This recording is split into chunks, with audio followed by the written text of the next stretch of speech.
everyone can be seated.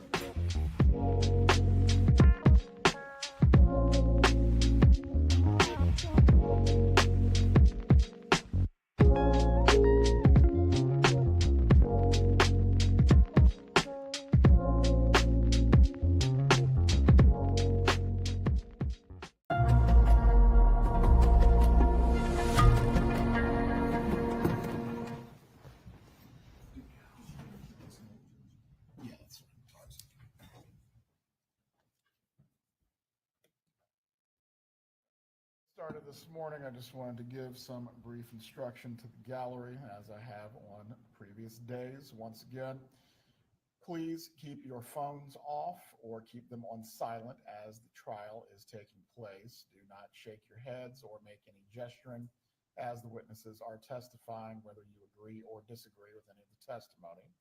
If any of the testimony is going to be distressing or upsetting for you, please remove yourself from the courtroom. Also, if you step outside while the witness is testifying, you are to remain outside until there has been a change in witnesses. One other matter has been brought to my attention as well. If you are in any common areas with the jurors on this case, please do not discuss any matters that are pertaining to the case around the jurors, as they are not to discuss the case with each other or anyone else. They cannot be affected by any conversations that are happening by the observers. If you see the jurors, please do not engage them, do not talk to them, do not discuss matters that pertain to the case around them. Does anyone have any questions concerning those? Please raise your hands. Very well. With there being no questions, do the parties have any matters that you need to raise for this morning? Please approach.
Yes.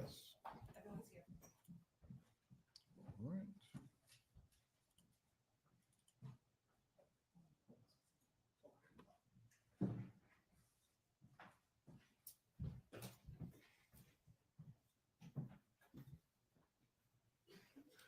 You can let me know once they're finished with the bathroom. We'll bring them out and we'll get started.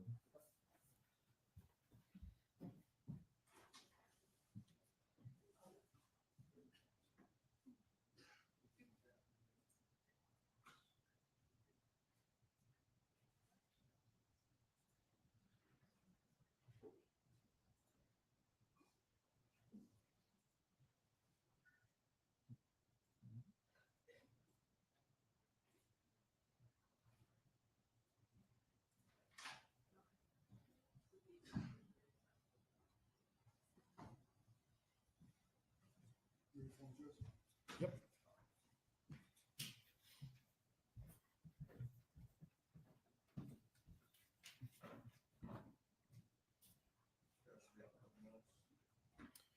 I believe the jurors might be ready, but if you need to use the restroom, please go do it now if you need to. Yeah.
Everyone can be seated.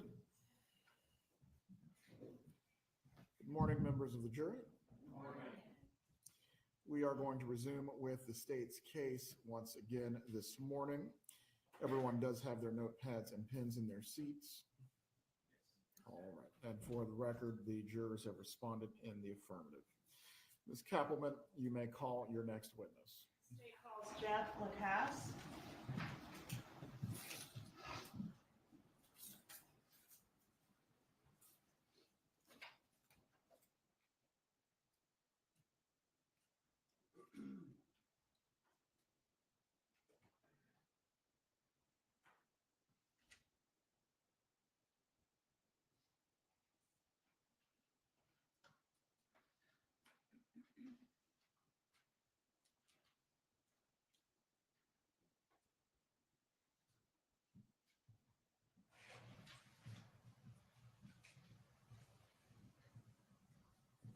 Please raise your right hand, sir.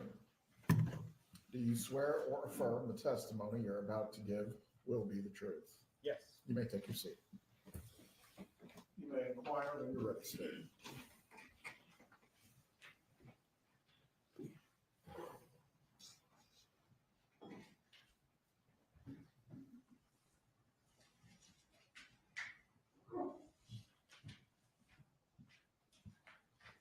Sir, please introduce yourself and spell your name. I'm Jeffrey Lacasse, pardon me, Jeffrey How are you employed? I'm an associate professor at Florida State University. How long have you been at FSU? Since 2013, so 11 years now, 12 years now. Have you always lived here in Tallahassee? I was here from 2000 to 2008 pursuing my doctorate, and I went to Arizona State for 5 years, and I came back in the fall of 2013 when all this happened. Okay. And back in that time frame, did you have a relationship with Wendy Adelson? I did. When did that relationship begin? We started dating in late September of 2013. What was the nature of the relationship? At first, it was very casual. We weren't exclusive. After Halloween, things started to accelerate. That's the fall of 2013. And then by late February, early March, we were an exclusive couple. When did the relationship end? It's a little tricky, but I would market it around July 14th, Okay, 2014. Around the time of the homicide or shortly before? Right before, yes. During the time that you were dating Wendy Adelson, did you become aware of her divorce I did. and the litigation surrounding the divorce and subsequent to the divorce? Were you familiar with that as well? Yes, it was a constant topic of conversation. Were you aware that it was an unusually difficult or nasty divorce? I was.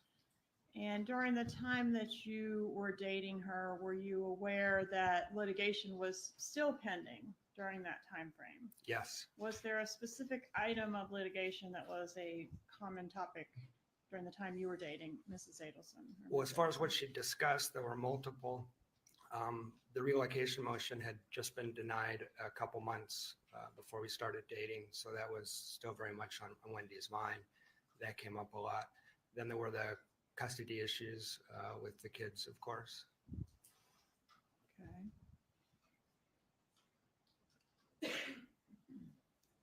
Did you know Dan Markel? I met him briefly a couple of times. Was that in the context of you being the new boyfriend and exchange of the kids kind of Exactly. Picking up the kids, swimming lessons one time. Never spoke to him for more than 2 or 3 minutes. The interaction that you did have with him, were those cordial? It was polite and cordial. Did you have any issues with him other than things that Wendy was telling you?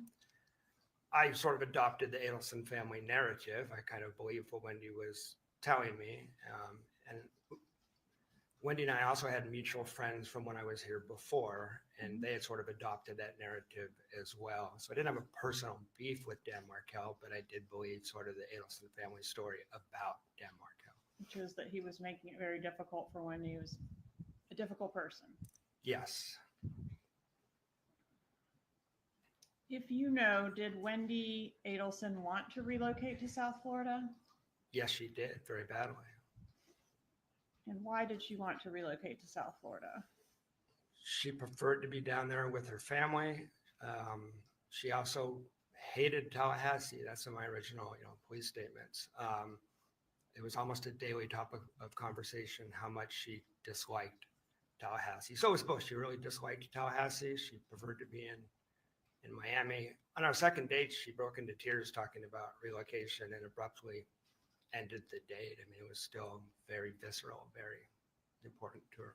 All right. And that was shortly after the relocation had been denied. Is that right? Yeah, that would have been last week of September, so a couple months after it was fresh then, yeah. Okay. And were you specifically familiar during that time with the litigation seeking to limit Donna Adelson's exposure to the kids or to have her be supervised in the presence of the kids because Dan was alleging that she had made disparaging remarks about him to the children? Yes, I was aware of that. How did you become aware of that? Oh, multiple ways. Wendy talking about it. And it's hard to remember which exact emails and motions I was forwarded. But definitely Wendy's talking about it for sure. And perhaps I was sent court materials. Okay, were you also shown things in her presence? Yes. All right, and if you know, did Wendy take that particular filing seriously? Was she upset about that or worried about that? Yes, every time there was a motion, they took it very seriously. And I reported to the police that it was disruptive on the relationship because every time something was filed, dates would get canceled. Wendy would be in a mood. Wendy would be upset. So when you say they took it seriously, who are you referencing? the entire family, but Wendy was the person I was having contact with. But it was known to me that the whole family was upset. Okay. And how do you deduce that it's a they and not just a Wendy? Is she in communication with the family? Is she relaying that to you? How do you know that? For multiple. Speculation and opinion. Overruled. He may testify as to his personal knowledge. You're not to repeat, however, what anyone said out of court, Mr. McCobb. Sure. So conversations with Wendy, which were consistent, and also observing the family dynamic, which was, I described to police as a family without boundaries, that sort of not having just a shared family life than your own. Stayed as to opinion. All right. So in your observations, let's keep it specific to Donna, if you don't mind. Was Donna Adelson very involved in her daughter's life? Yes, absolutely. Was she very involved in her daughter's divorce litigation? Yes. And I say divorce, I know the divorce was already final. I'm referencing the subsequent litigation as well. Yes. During the time that you were in a relationship with Wendy, did you have the occasion to meet her family? I did. When was that?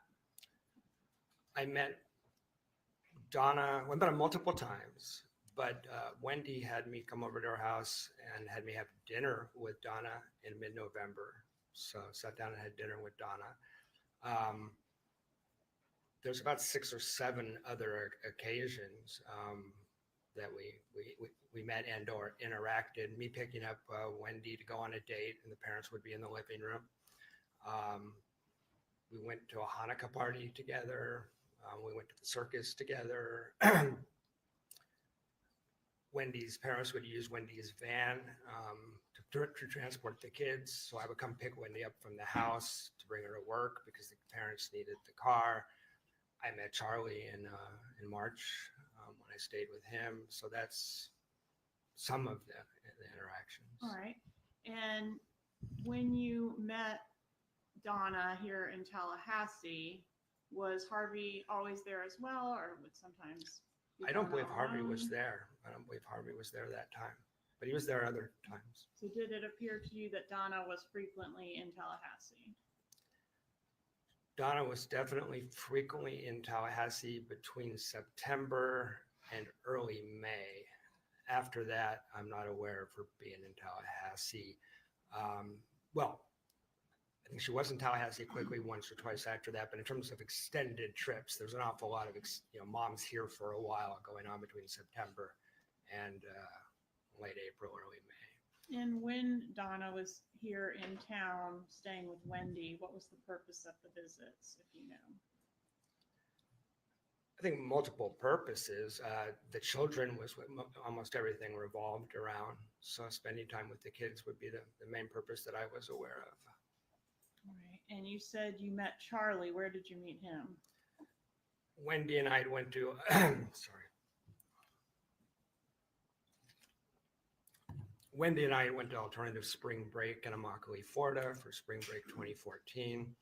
After we were done with that field trip of sorts, we went to stay with Charlie at his house for one night. So I spent one evening with Charlie Adelson. All right. And did you interact at all with Donna and or Harvey on that trip? No, they didn't attend. We didn't go there. Did you ever spend time with Donna Adelson in South Florida? No. All right. So the only times you met her were here in Tallahassee. That's correct. What were your interactions with Donna Adelson like? Just a few that I recall. Sometimes they were really quick because I was just picking Wendy up. When we had dinner, we talked for maybe 5, 10, maybe 15 minutes, but it was pretty quick and just getting to know the girl who I'm interested in, her mom. So it's just that kind of thing. She excused herself from the table after like maybe 10, 12 minutes, something like that. And so Was that a conversation where it was just the two of you seated at the table? it was Wendy, myself, and Donna. Okay. Just a getting to know you type thing. Just Okay. it ended fairly quickly. What about Catherine Magbanua? Did you ever have an occasion to meet her? I did. She was at the dinner at Yardbird that myself, Wendy Adelson,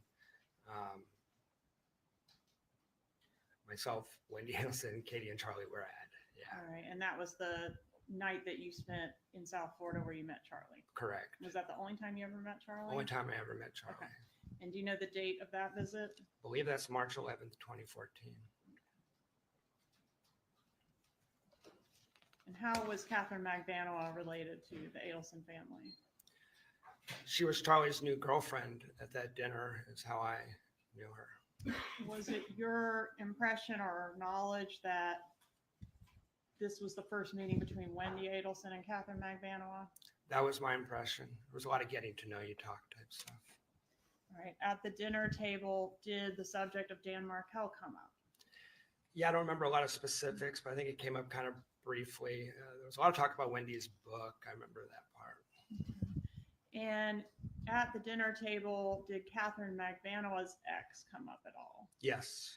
Could you tell us about that? Yeah, that stood out because Katie mentioned that she had her children's father was always getting in trouble with the police and had a violent criminal record. I'm paraphrasing, but it was it sounded like not parking tickets. It sounded pretty bad, and it stuck in my memory for that reason. What happened after dinner? We went back to Charlie's house on Well Harbor. All right. And did Catherine Magbanua go back to Charlie's house as well? No. All right. So at that time, it would be just the three of you, Wendy, and Charlie. And Charlie's then roommate, Dr. Jerome Obid. Okay. And can you describe the residence there? Yeah, I thought it was a nice house. Had a hot tub, had a pool. Okay. Did you get in the hot tub that night? We did get in the hot tub for a while. Who all was in the hot tub? Myself, Charlie, Wendy, and Dr. Obed at some points. And people were in and out, but those were the four that were in the hot tub. And during that time, did Charlie Adelson make some comments against Dan Markel? Yes. Yes, he didn't like Danny. That might be understating it. Yeah. Is that the most you can remember? Was the gist was that he didn't like him? I'm not downloading that exact quote at this moment. I remember he was fired up. It wasn't just like, I don't like Danny. It was maybe a overprotective brother anger sort of vibe to it. Okay. And did he make some other comment about wrong side of the tracks or something? Yeah. He's kind of Your Honor, if you're saying.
objection is overruled. You may continue with your line of inquiry, Ms. Kappelman.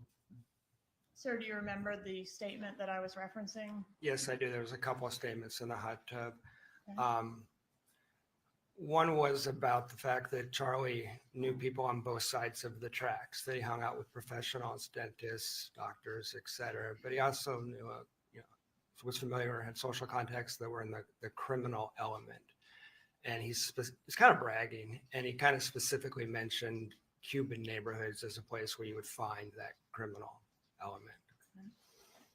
I want to ask you about an incident involving, I think the context is assessing Wendy's oldest child for gifted placement. Do you Yes. know where I'm going with that? Yeah, I do. Okay, could you tell the jury, please? Wendy was looking to get her older son tested to see if he was gifted to get him placed in school. This is spring 2014.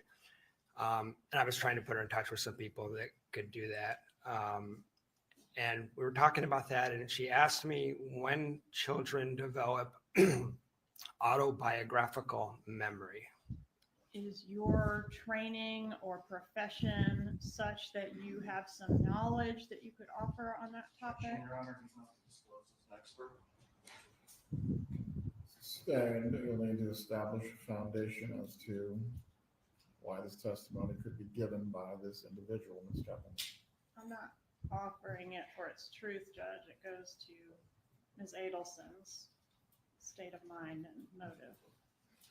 Very well. As to that purpose, I will permit it. However, as to that limited issue only, can this be considered by the jury?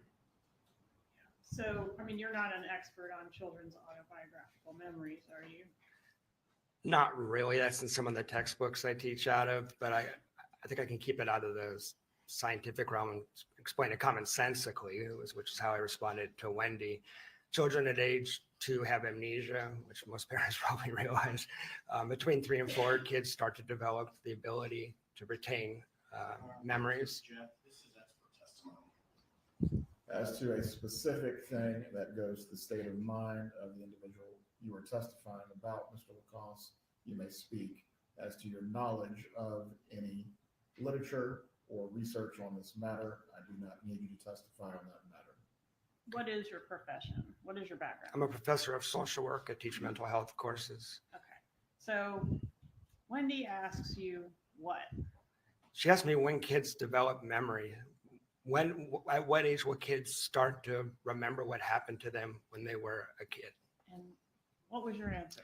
I think I said 5 or 6. Again, this is expert testimony. Overruled, Mr. Zalman, sit down. You may testify concerning not the truth of the matter asserted, but how this affected the state of mind of Wendy Adelson. Your Honor, this has not been disclosed to the defense. Please approach.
The bailiff will take you to the jury room.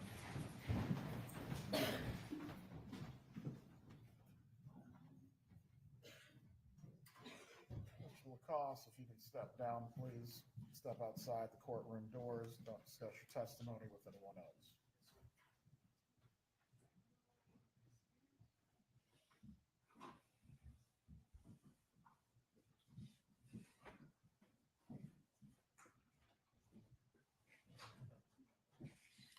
Everyone can be seated.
Ms. Keppelman, how long do you think it will take to find this portion of either the deposition or material provided in discovery?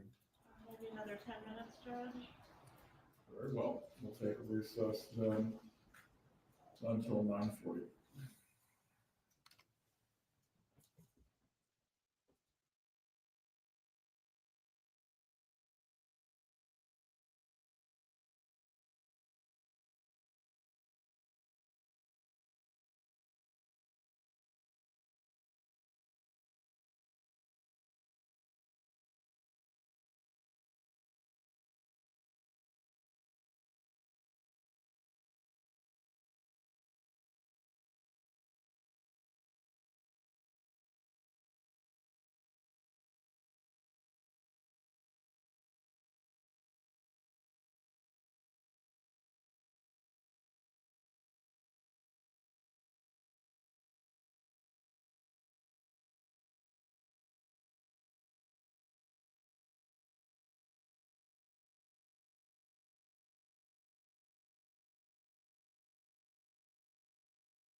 Ms. Kappelman, did you find the information that you were seeking to? Yes, elicit? sir. I'm sorry I didn't have an answer for you. The cases had so many incarnations, hard for me to remember who knows what, but I am conceding the violation, certainly not intentional.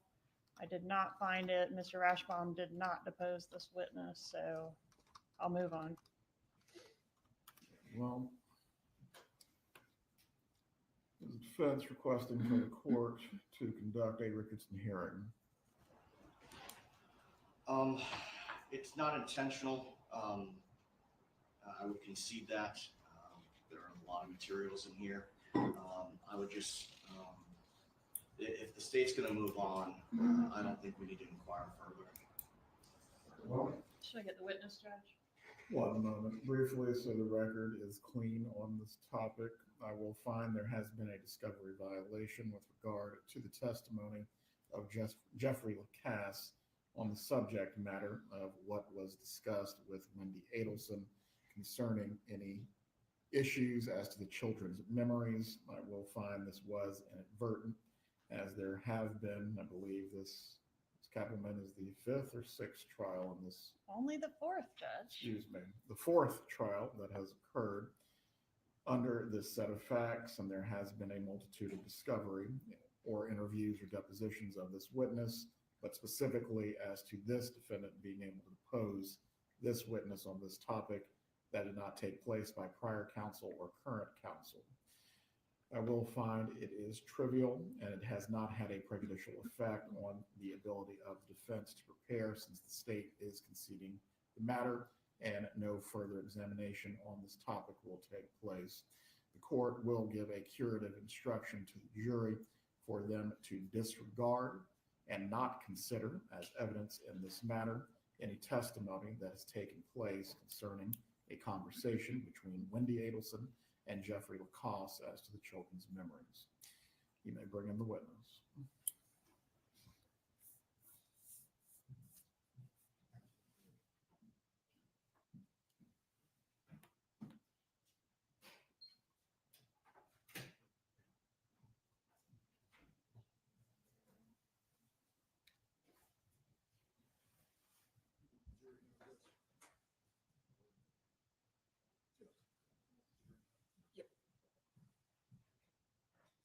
They might be using the bathroom, but once they're ready, yep. You can come back to the witness stand, Mr. Lacasse.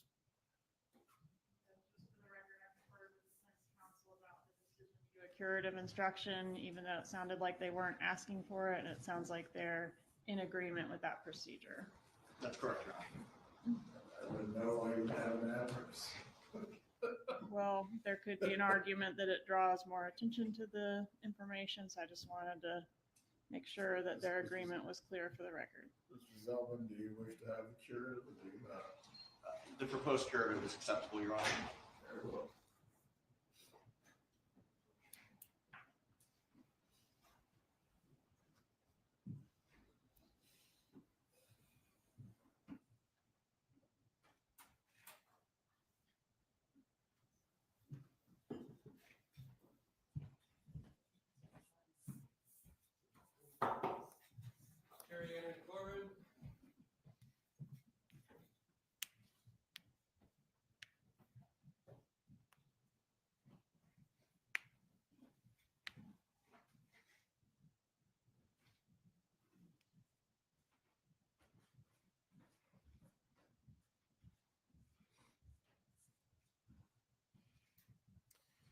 Everyone can be seated.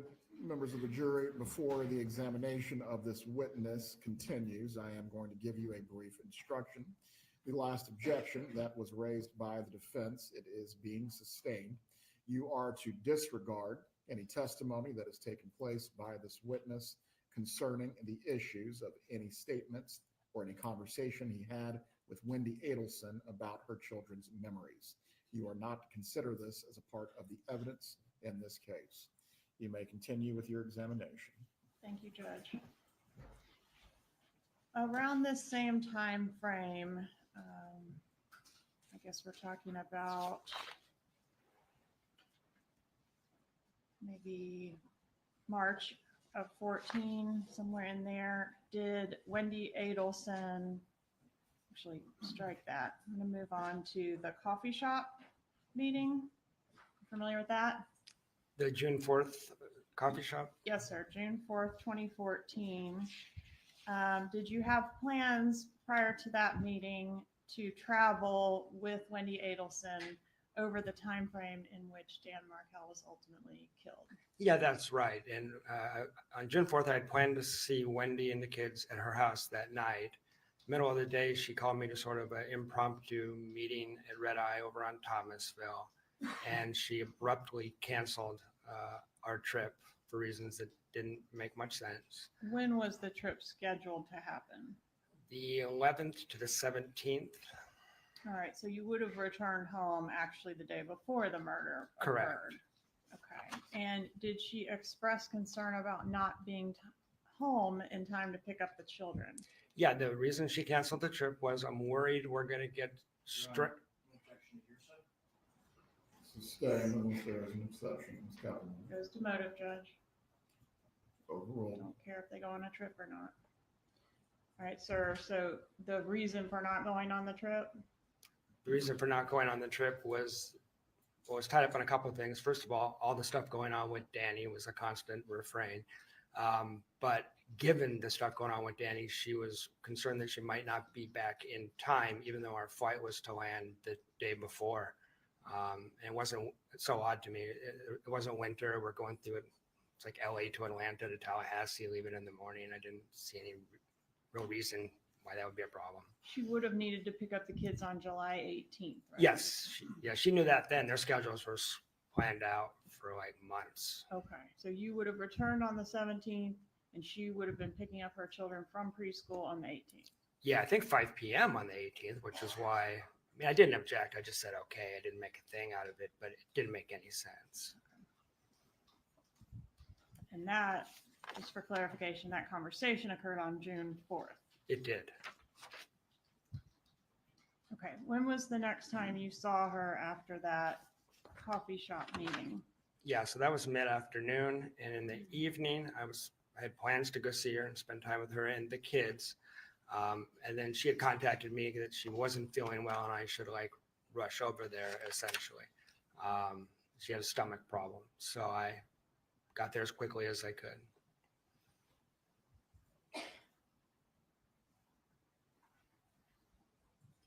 All right, so did you go to her residence that evening? I did.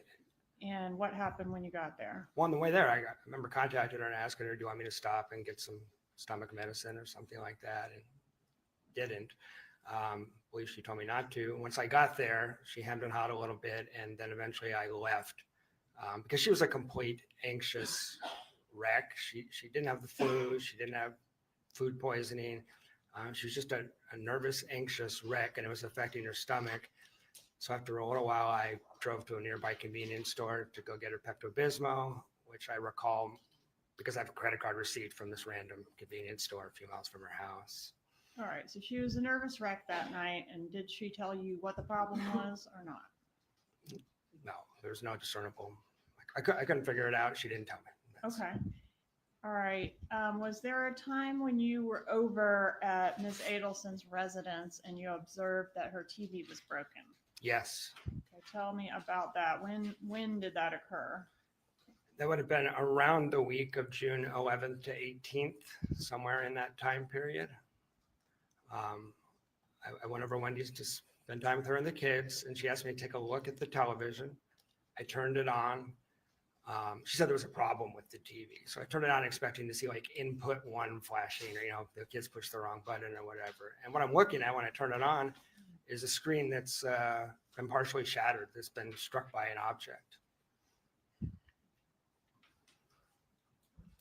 So she had a broken TV.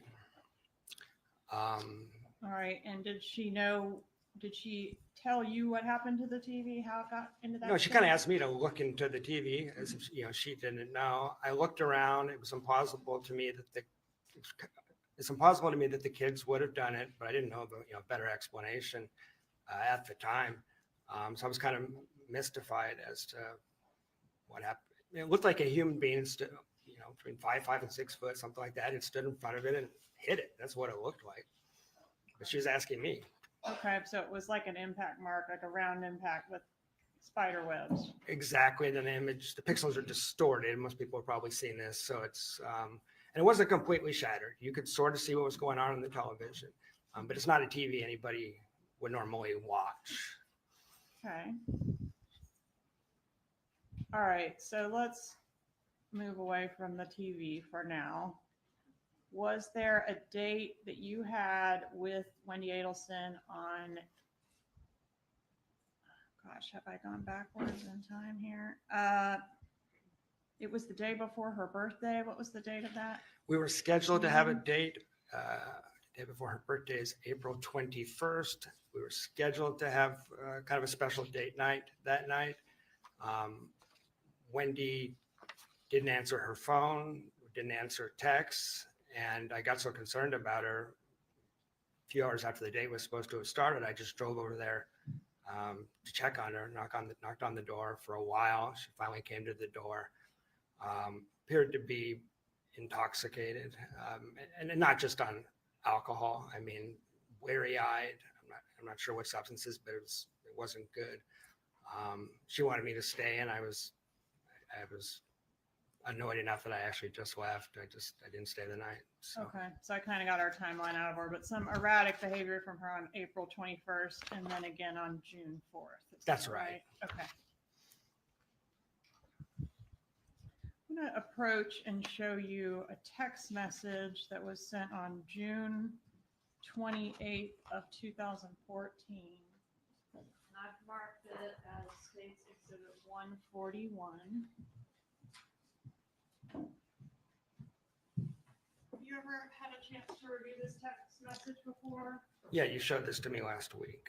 All right, and this message had never been shown to you before last week, right? Right.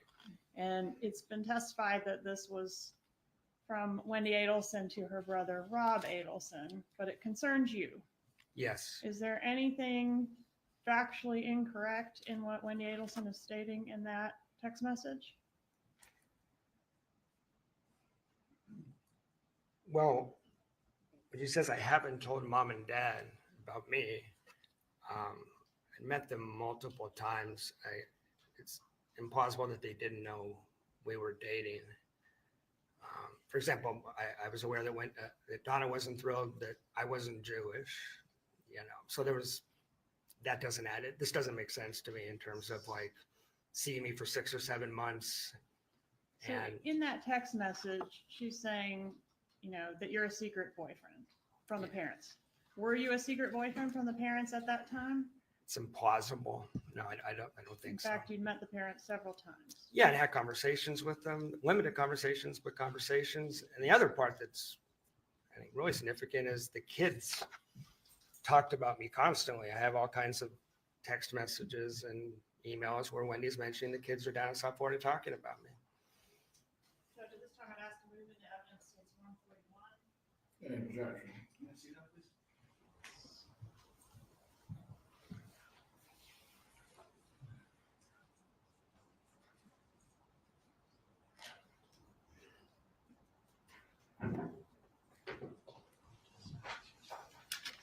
No objection. Case 141 is admitted.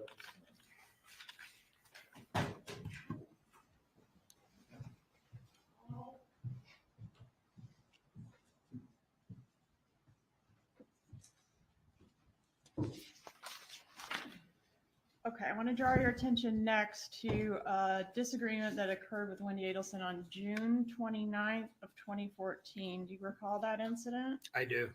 Okay. And at that time, did you confront Wendy about some suspicions you had that she was seeing other men? Yeah, that was part of it. That was the main part of the disagreement. I also had spent the last 2 or 3 months concerned that she seemed to be stringing me along. Where did the fight occur? The fight occurred in Gainesville. Okay, and I say fight, it was a verbal It was disagreement. verbal disagreement, and argument's not even the right word. We just exchanged words. Yeah. Okay, and did that exchange of words lead to an awkward drive together back to Tallahassee? It did. A very awkward drive back to Tallahassee. And that was, It's the morning of it's 29th or 30th. It's the 30th, the morning of the 30th. Morning of June 30th. Yes. Okay. And after you parted ways, once you returned back to Tallahassee on the 30th, what was the status of your relationship over the next couple weeks? Yeah. Well, we left that, when I left on the 30th, when he was clear that it wasn't over, but it wasn't great that we'd had this exchange either. So over the next couple of weeks, we had phone calls, text messages, video chats with the kids. My take was, seems like it's probably going to be okay, but I didn't know for sure. It did string the relationship out another couple of weeks when it easily could have ended. When was the next time you saw her in person? July 13th. All right, so about, I guess that's the Sunday before the murder, is that right? That's correct. And where did you see her? We went to dinner and a movie. I picked her up at her house at Aqua Ridge. We went to dinner and a movie and then returned there. Okay, while we're on the topic of Aqua Ridge, I'm going to approach and show you what's been introduced in evidence.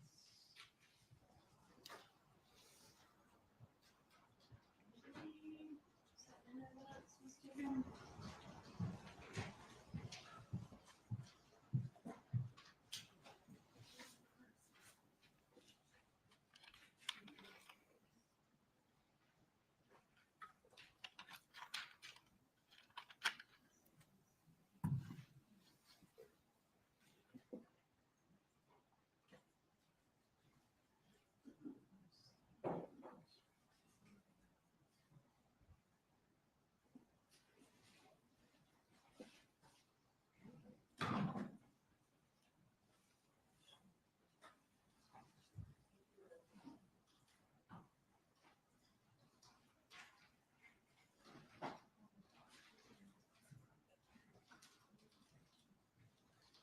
It's in the PowerPoint, so you're not gonna find it.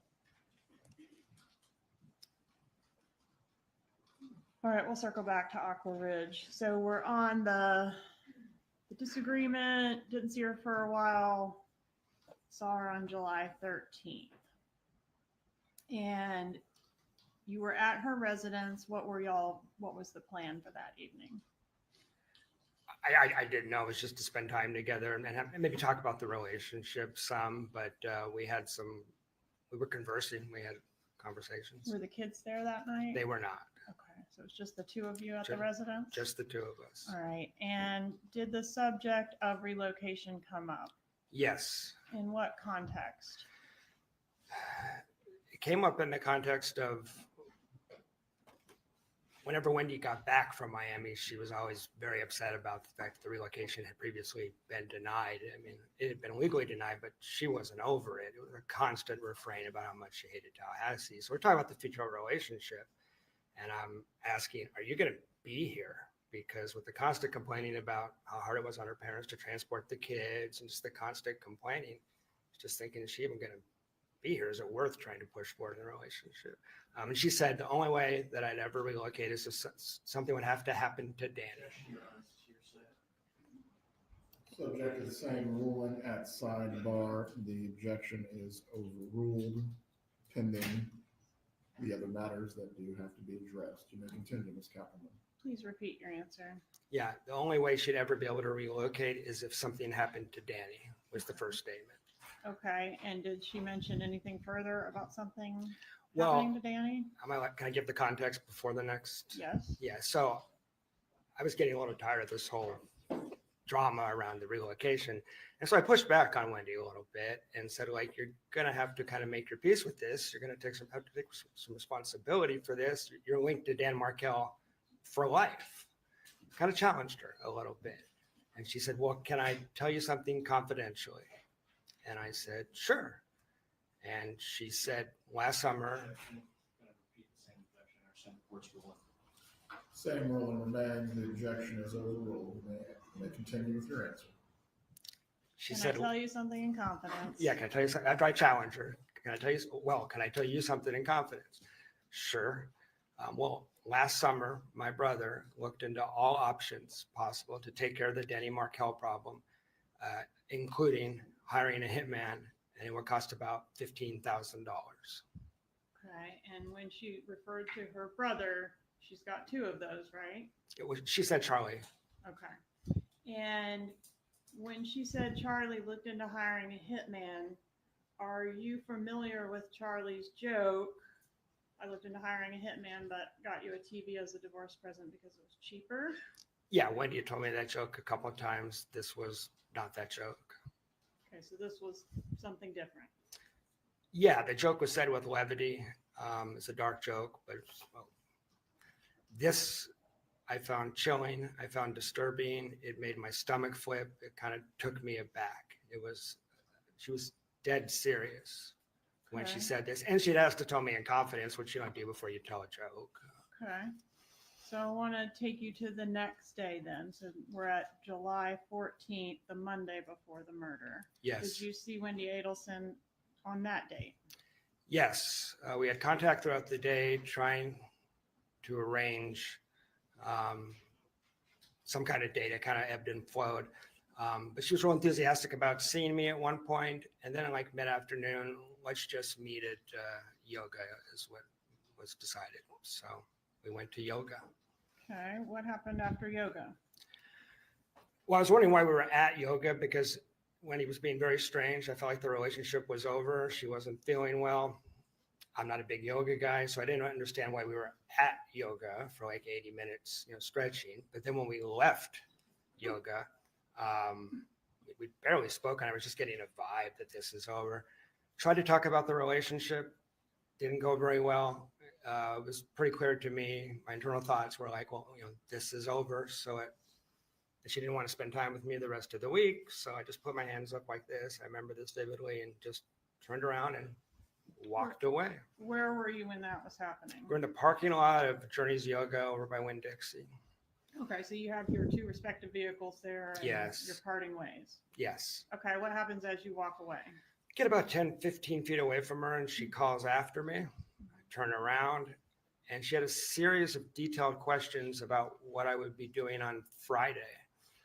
I had a trip to Tennessee planned and she wanted to know if I was going on that trip. And she wanted to know what route I would be taking. And if I didn't go on the trip, why wouldn't I go on the trip? And I answered the questions as best I could, but I was confused why at that moment she wanted to know the details of what I was doing on Friday when she expressly didn't want to spend time with me on Friday. Okay, and we now know that Dan Markel was murdered on Friday. Yes. If you had taken the trip as planned, which is as you reported to Wendy that day, what would your route have been? I would have left my house at about 11 a.m., which Wendy knew. I'd related my plan to her earlier in the relationship. Needed to get to Atlanta for dinner and was worried about traffic and stuff like that. So I would have left at 11 and I would have driven down. I would have got to Capitol Circle in Thomasville, which is close enough to Danny's house that it kind of gave me the creeps. It was kind of weird. Yeah. Okay, so physically, you're saying you might have been sort of consistent with how the killers fled town. Yeah.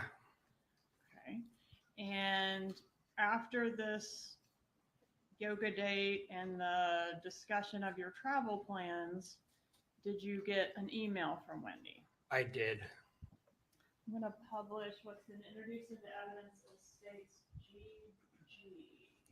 64 GG.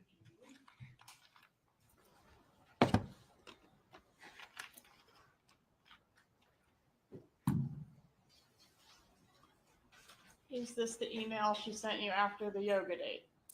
Yes. All right, so is she breaking up with you? Is that clear? No, she's asking, well, I consider based on our interaction, I thought this is over. I had told Wendy if she wanted to break up with me, she doesn't like confrontation, just send me an email or text. She sends me this, which strings everything out for a week. So she's not breaking up. Functionally, that's realistically, I'm not dumb. I'm thinking we're over. But she's asking for another week, which brings it to the 21st of July. And I was puzzled. I wondered what in the world is going to happen July 21st. But I just didn't respond because she asked for no contact. All right, so she wants to have no contact for a week. Right. Okay.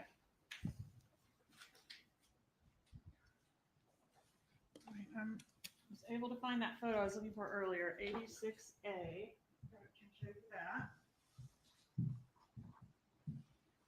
You recognize 86A? Yeah, that's Wendy's, Adelson's residence on Aqua Ridge, and that's what it looked like when we were dating. Okay. Moving evidence 86A. Give me a objection. There you are. 86A is admitted at this time. May I publish? You may. All right, so I've blurred the boys' faces, but this is how the residents at Aqua Ridge appeared. Yes. And the kids' art that's shown on the wall here, was that present during the time that you were dating Wendy Adelson? Yes. Was it something that like, you know, art would come down, other art would go up, or was it pretty fixed? It was, maybe some art would get added, but I never saw any come down until July 14th. All right. 13th, sorry, July 13th. July 13th, you noticed that the art had been taken down? We walked into the kitchen, and then Wendy was pulling art off the wall. The only time I'd ever seen her do that. Okay. And I want to ask you about, I've nicknamed it the celebration dinner. Are you familiar with that? Yes. topic? Okay. Could you tell the jury about that, please? Yeah. Objection, Your Honor. Calls for hearsay. I understand the court's prior rule. Objection is overruled. Wendy and I reestablished phone contact about 10 days after the murder. She called me. And we had 3 or 4 phone calls. And one of them, she related that her and Charlie had gone to what Charlie called a celebration dinner. And at that dinner, Charlie said something to her. She didn't specify what it was, and she spontaneously vomited all over the table. Are you aware, sir, that you were suggested as a potential suspect? in this Yes. murder? Where were you when Dan Markel was murdered? I was in Tennessee because I had left on my trip the night before. So Rather you than changed your plan. I changed my plans at the last minute. All right, and you provided law enforcement with some receipts and things to prove that you were in Tennessee at the time?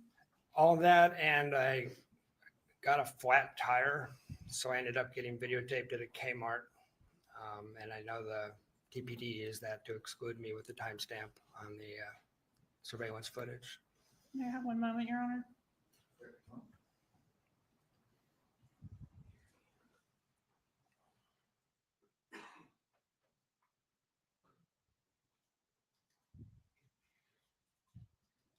At some point, did you learn that the killers came to Tallahassee in June, not just in July?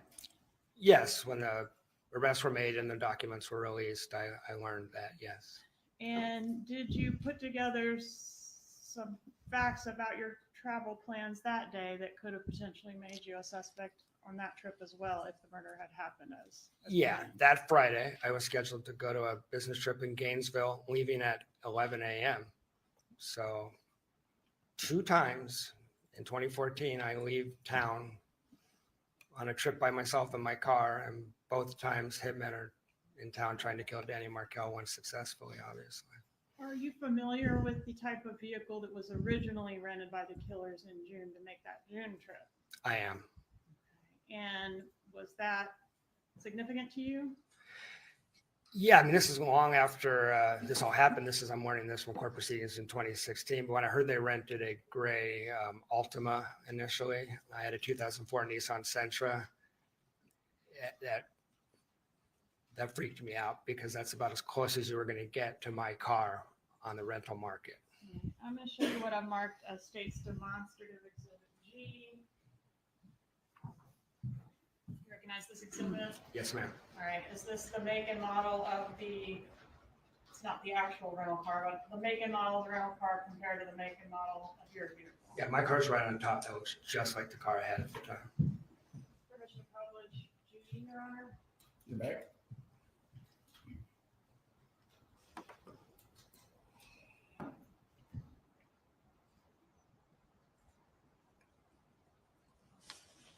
I have one more moment to confer, please.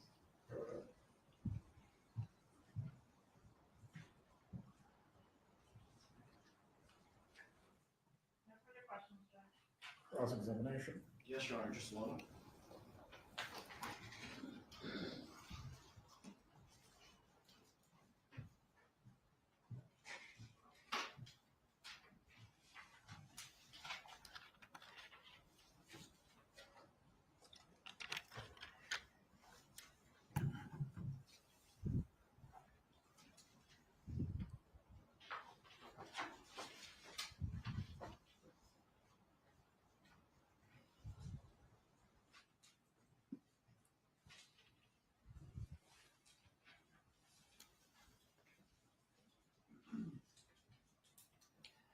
Morning. Good morning. And it's Dr. Lacoste, correct? Jeff is fine. Mr. Lacasse is fine. You testified that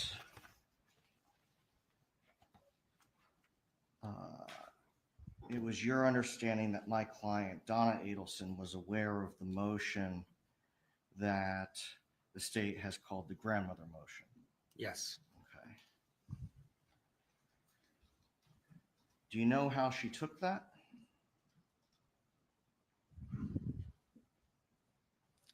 It was I'm hearing this stuff from Wendy. Okay.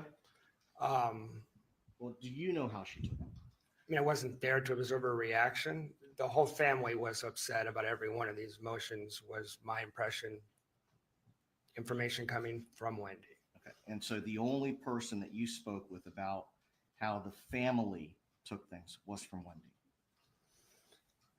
Putting Charlie's, Aside from Charlie in the hot tub, aside from Charlie in the hot tub, it was all through Wendy. That's correct, sir.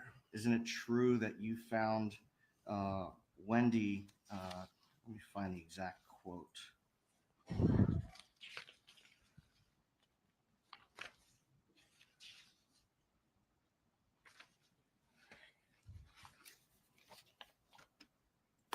Didn't you find Wendy to be a deeply deceitful person? Yes, depending on the topic. I mean, that's true. But a lot of the stuff she told me about her family was later released in evidence. I'm talking about the kids getting.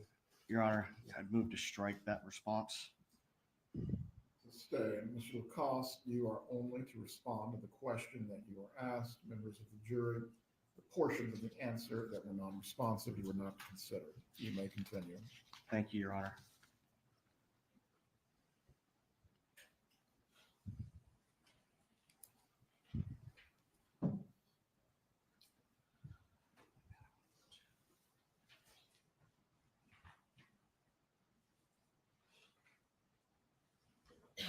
You yourself do not have any personal knowledge as to how my client, Donna Adelson, took the grandmother motion, do you? No.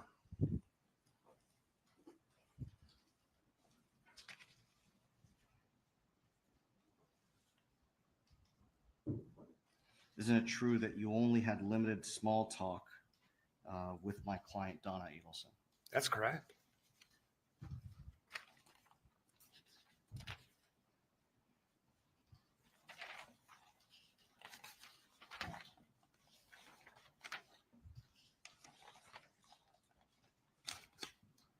Now let's talk about the damage to the television that you observed in June of 2014. Can you tell us again how you described that? Yeah, there was a spider web pattern, like in the center of the screen, and it radiates outwards. Anywhere it's been cracked, it will pixelate. So you can see what's going on. You can track it, but it's not pleasant, and you would never watch that TV. And we watched a whole movie on that TV at Wendy's insistence, which was why I remember this. It was a very strange evening. Didn't you suggest going to watch the movie on another TV? Yes, I did. There was a perfectly good TV in the other room. That's correct. And she made a fuss. I tried to respect Wendy's boundaries, her house, her kids, so she didn't have to make a fuss. It's an awkward situation dating someone who has, 2 kids, so I'm not insisting on anything. But the kids were whining about the broken TV. That is correct, sir. Made it difficult to even really watch or enjoy the movie. That's right. Could you tell us about how big that impact was? Fist sized. Adult or child? I don't remember with that precision.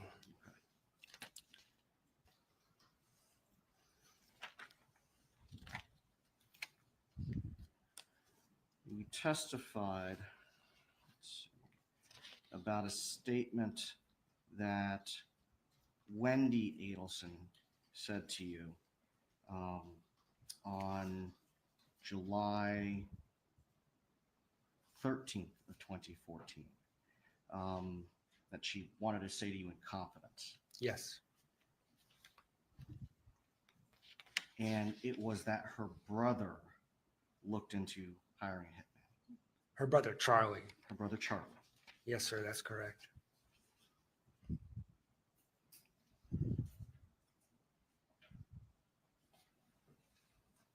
Just a moment, Your Honor.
Nothing further, Your Honor.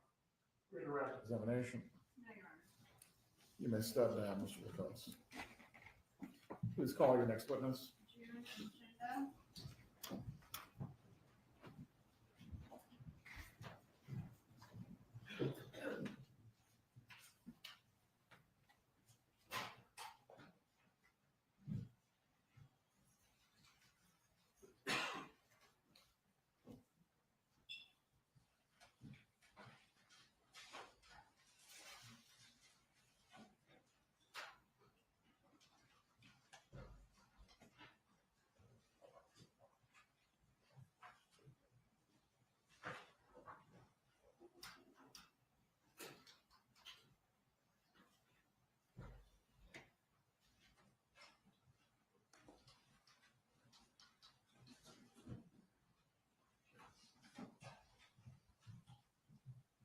Don't tell me she's lost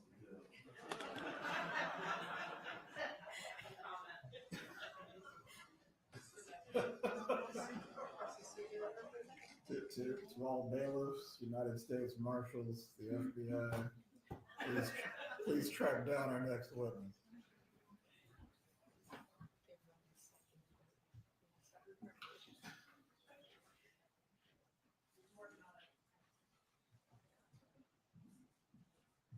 Any of our jurors need to use the restroom during this period.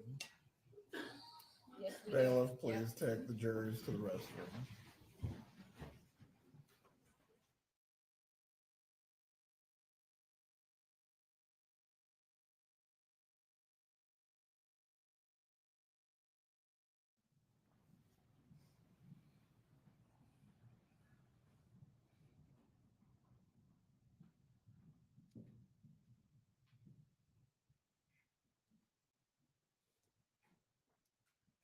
We'll resume at 10:25. Mrs. Adelson, if you need to use the restroom, the bailiffs will assist you at this time.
we found our witness.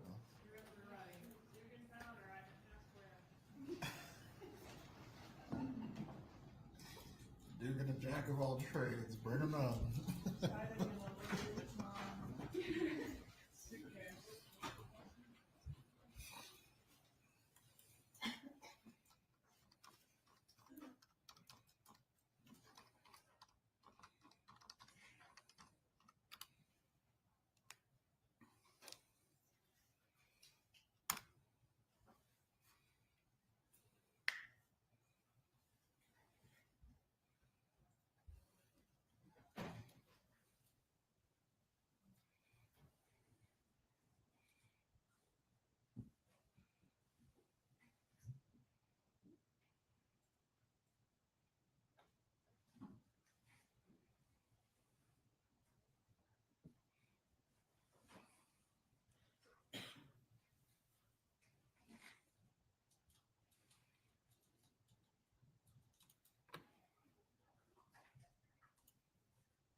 Everyone can be seated. You may bring in the next witness.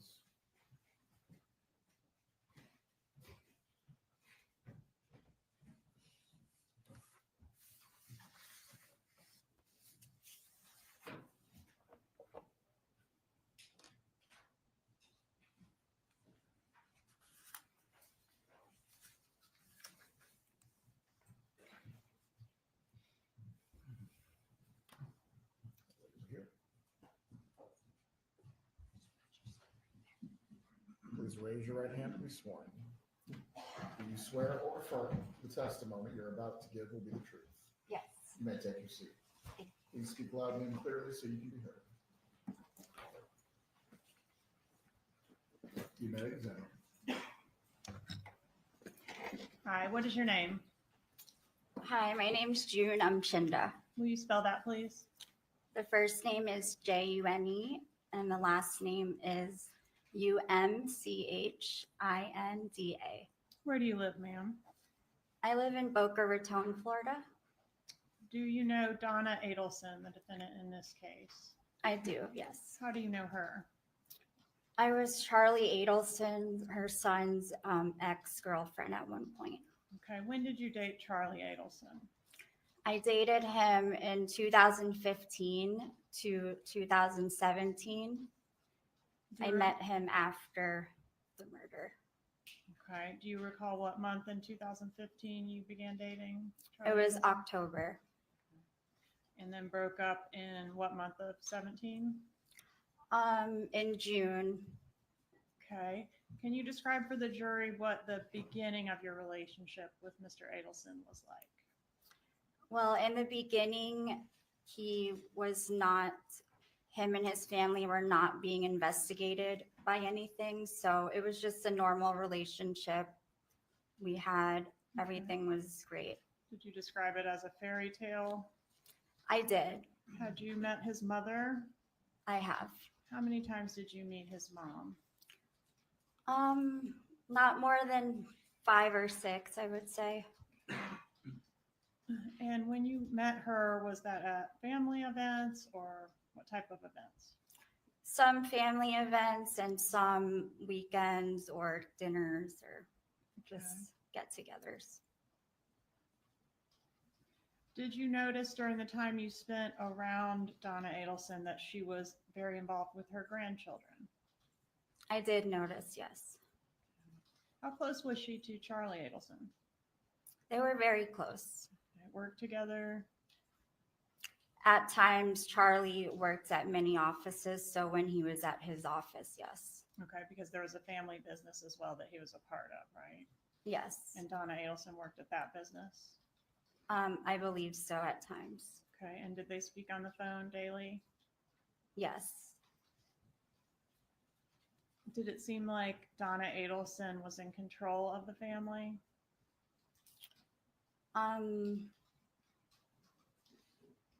In control, like, can you describe?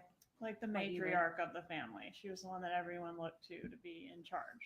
She played a motherly role, yes, in the family. Did you meet Wendy Adelson? I have. And what about her children? Did you meet them? I have, yes. Were you and Charlie Adelson living together during the time that you were dating? Not officially. I had my own place, but I had a key to his place and we were together 24/7 since we met. So, basically living together. yes. During what you've described or previously described as the fairy tale phase of your relationship with Mr. Adelson, was he suffering from any anxiety issues? In the beginning, Yes. just stress from work, the normal day-to-day. Okay. Did he come across as angry during that time, the fairy tale phase? No. Okay. During that portion of your relationship, what did you know, if anything, about the murder of Dan Markel? I had no idea who Dan Markel was. I've never seen the case in the media. I just know that when I asked Charlie about his family, he advised me that his brother-in-law was murdered and shot in the head in the garage, and they don't know who did it. So that's all I knew. It was pretty short. Is that a topic that came up one time or more than one time? It was one time when I asked him about his family in the beginning when we were dating, getting to know each other. And then obviously throughout our relationship, it became a bigger topic. Okay, but during the fairy tale phase, was it a topic that would come up regularly, like what's going on with the investigation and wonder who did it, that sort of thing? So the fairy tale phase, that was before the investigation, before they suspected him or his family. So no, it did not come up, just that one time. Okay, and did you previously say, did you have a law enforcement interview in this case? I did not know I was being recorded, but yes. It was recorded. I though, was, right? yes. You've had a chance to review it. Many times, yes. And in that interview, did you say for court and counsel, page 50, lines 19 through 23, quote, like they weren't ever curious, like who really killed him. They weren't upset about it, it seemed like. Did you say that? If it's there, yes, I said that. All right. And then there was a time, which, are you familiar with the bump in which law enforcement approached Donna Adelson posing as a gang member or a Yes, criminal? ma'am. Okay. And in that, after that bump, did everything sort of change in your relationship with Charlie Adelson? During and after, absolutely. Okay. And that law enforcement operation that I'm referencing occurred April 19th of 2016. Is that something that he reported to you? Were you aware that that happened with his mom? No, definitely not. He didn't say Not anything? during the time. Okay. When did you learn about that? I might have even learned about it from 2020 or something when we watched it, or he told me later on Okay. after the fact. So although you were inseparable at the time it happened, he didn't mention it to you. No.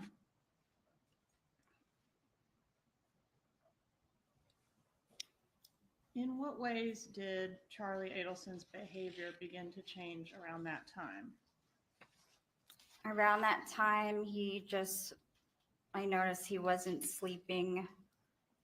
He was up in the middle of the night. He was very extra stressed and anxious, worried, depressed. Overall, he became depressed over time. Right. And at some point, I guess you learned through the media that Charlie was under investigation for potentially having a role in the murder of Dan Markel. Is that right? I learned from a reporter that thought I was Katie that came to the house, yes. And do you know around what time that was? I believe it was like May or June when Luis Rivera got arrested around that time. Okay. And once you Or learned, I'm sorry, Luis.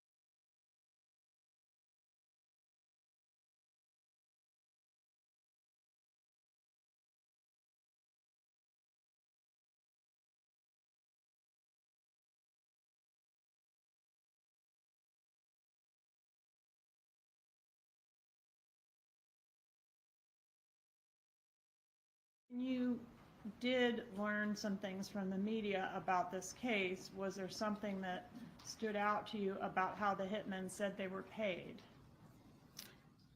I did read the affidavit and everything, which said Luis or somebody mentioned they were paid in staples, like bundles of And- cash with And staples. why in it. did that stand out to you?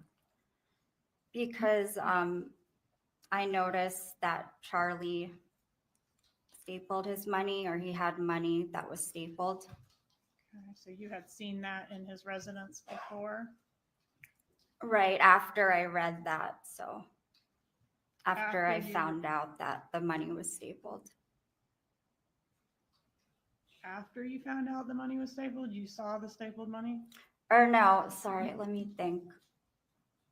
I can't remember the exact moment, but I know when I saw the money, a red flag came up and I was like, after the fact that I saw it, I was thinking, oh, I think Lewis said he got paid in some stapled cash, and I mentioned to Charlie that he should just put a paper clip in it. Instead, we talked about the staples. So Okay, but you had seen, before learning that the hitmen were paid in stapled money, had you not seen stapled money in Charlie Adelson's residence? before the hitmen were paid, Yeah, I didn't know Charlie back then when the hitmen were I'm paid. sorry, I'm sorry. Yes, before you learned that the hitmen were paid in stapled money, which you learned from the media, you had seen stapled money in Charlie Adelson's residence. It was after, because when I saw it, I was thinking to myself, that's strange, the staples, and then it clicked. So it was after I saw. After you saw the article or the TV broadcast, you then observed it. in his After I residence, found out. And that's when it Yes. clicked. Yes. Okay.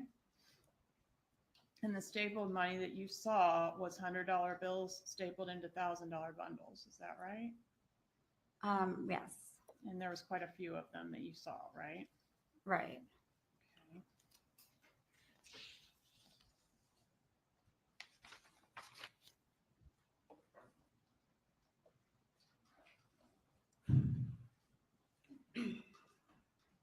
During the time between, I guess, the few weeks before that article was published, so between what we now know was the bump and when all of this came to light, did you notice Charlie beginning to communicate more with Catherine Magbanua? I believe I saw like a message from her, or they were on the phone once or something like that. I asked him about it. Okay, did you previously in your law enforcement interview indicate that you saw him going back and forth with Katie on the calls, like, and I said, oh, why do you guys talk so much? You remember that? I do. So I was referring to the episode where it shows him and Katie going back and forth on the calls. And then I told Charlie and said, like, you never talked to me like that. So I was wondering why he talks so much to her. Isn't it At that true time. that you noticed him talking to her at odd hours prior to the media broadcast? No, that was all in regards to the episode that I saw, that they showed him talking to her at odd hours. You don't remember telling law enforcement that it was weird because he didn't wake up early, and you saw that there were on the phone the times that they were talking, and it was like 7 or 8, and you thought, oh, that's odd. No, I did say that, but that was in the episode. I told Charlie that I thought it was odd because we don't talk that way, and he said we live together. So Okay. Have you described him as being paranoid during this time frame? yes. Okay. And did he talk to you during this time frame about believing his phone was being tapped? Yes, a lot. Had you ever met Catherine Magbanua? I met her briefly she worked at our front desk dermatologist office that I went to. So before I knew Charlie, I met her there. And was at the time that the law enforcement operation occurred, the time frame we're talking about, was Katie his most recent ex-girlfriend? No. Who was the most recent ex-girlfriend? Before me, it was someone named Whitney Kick. Okay, so she was in between you and Catherine Magbanua. Yes. Did you ever know of Catherine Magbanua working for Charlie Adelson or the Adelson Institute? No.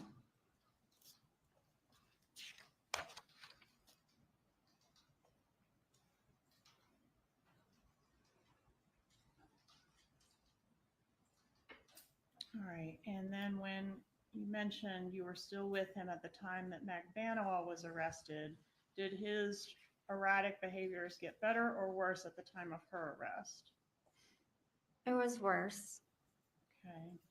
And can you describe those behaviors for the jury?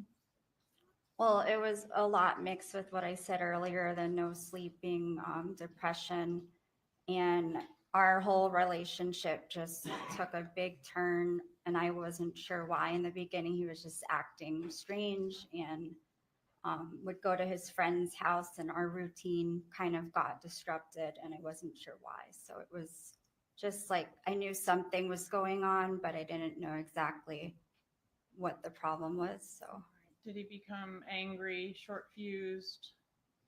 at certain times, he would. Okay, and I'm particularly talking about this time frame around Katie's arrest and just after that. Uh-oh, trick chair.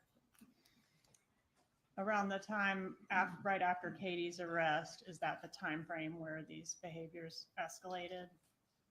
Right, yes. Okay. And did, particularly when the case or the investigation came up, is that something that would make him angry? Not really angry. He had different emotions every time it would come up. So And was one of those emotions anger? at some point, sometimes, yes. And did you say he would get really red and screaming and take random walks, just acting like a crazy person? He would at times, yes. Did he get a second phone and maybe a third phone during that time? I saw one more phone that he got and then it disappeared. So it was just a short period of time. He had another phone.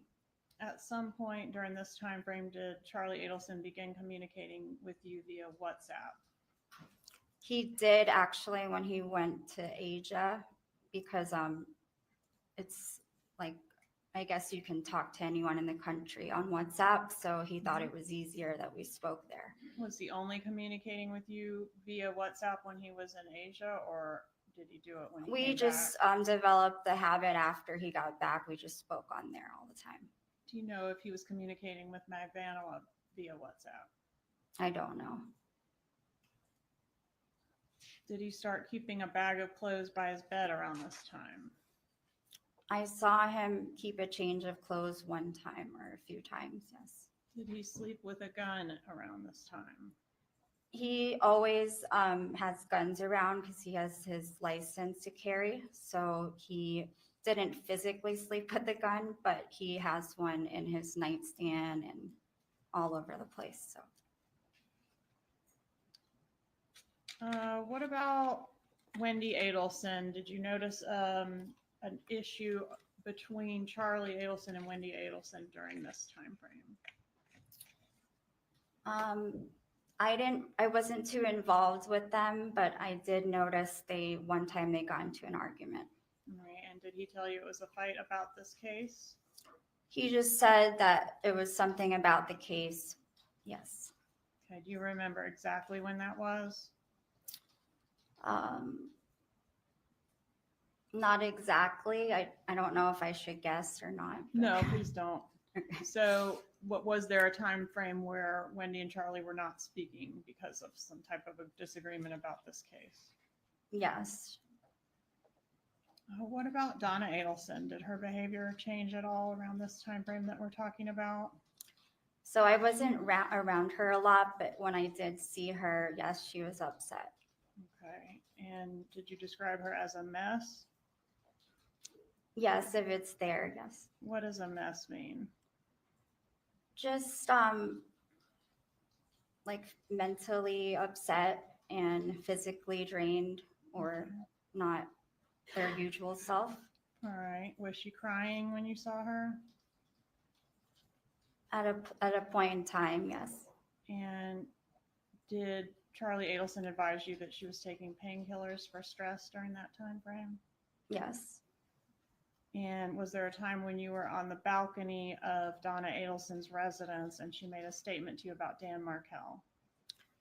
We were speaking about Dan because the case was such a big thing at that time, yes. Okay, and what was the statement she made?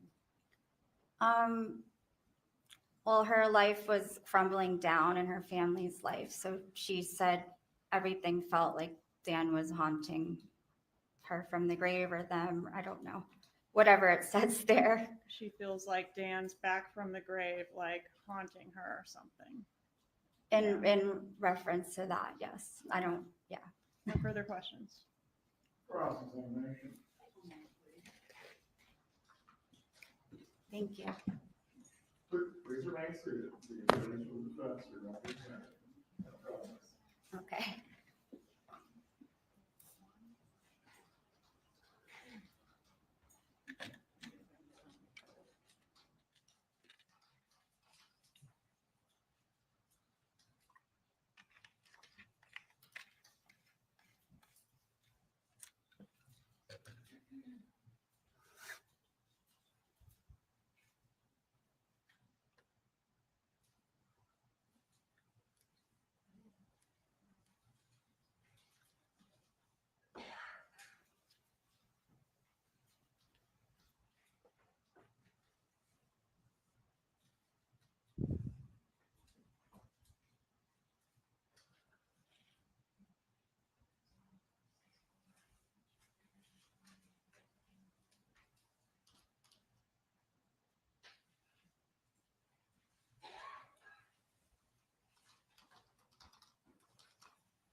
Judge, can I ask one more question on the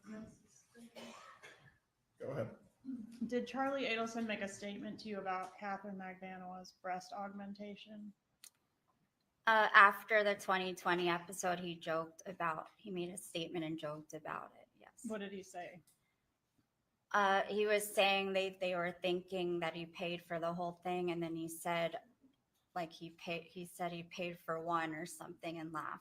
Only paid for one of the breasts, half of the work.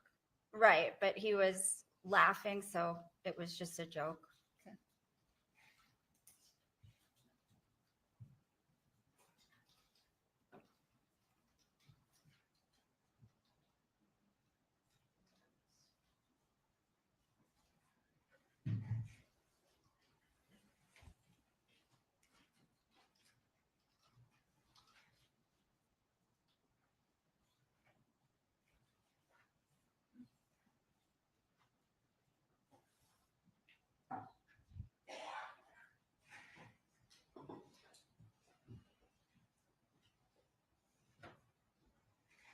Morning, ma'am.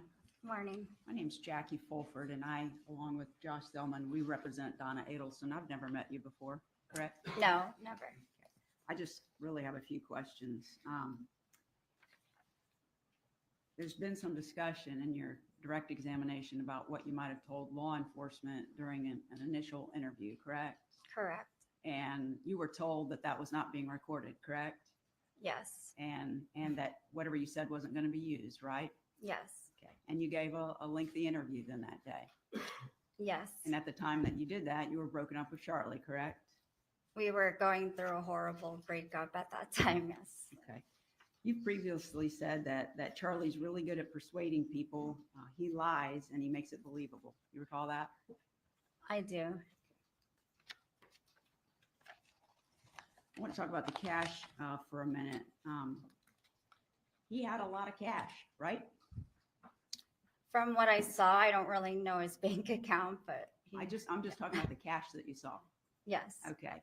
And you've testified, there seems to be some confusion about whether you knew that before you saw it come out that it was stapled, because I thought you previously had said that when you saw in the article that Luis Rivera referred to being paid in stapled cash, that a light went off in your head because you had previously seen Charlie had stapled cash, correct?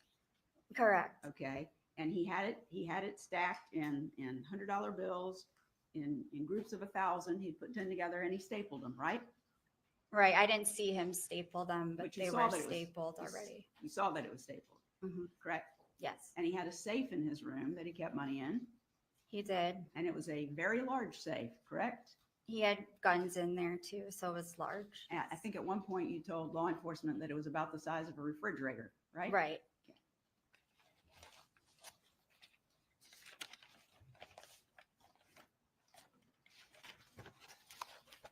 So you did an initial interview, you've been deposed, you testified in Catherine McBanawaz's trial and in Charlie's trial, right? Right, this is my 4th trial. Okay. So I have the transcripts from each of those. And you testified on direct that you didn't think the Adelsons, referring to all of them, you didn't think they were curious about who had killed Danny and what had happened. You recall telling law enforcement that? Right, at that time it seemed that way. Okay. And didn't you later say that you were really just speculating about that? Yes.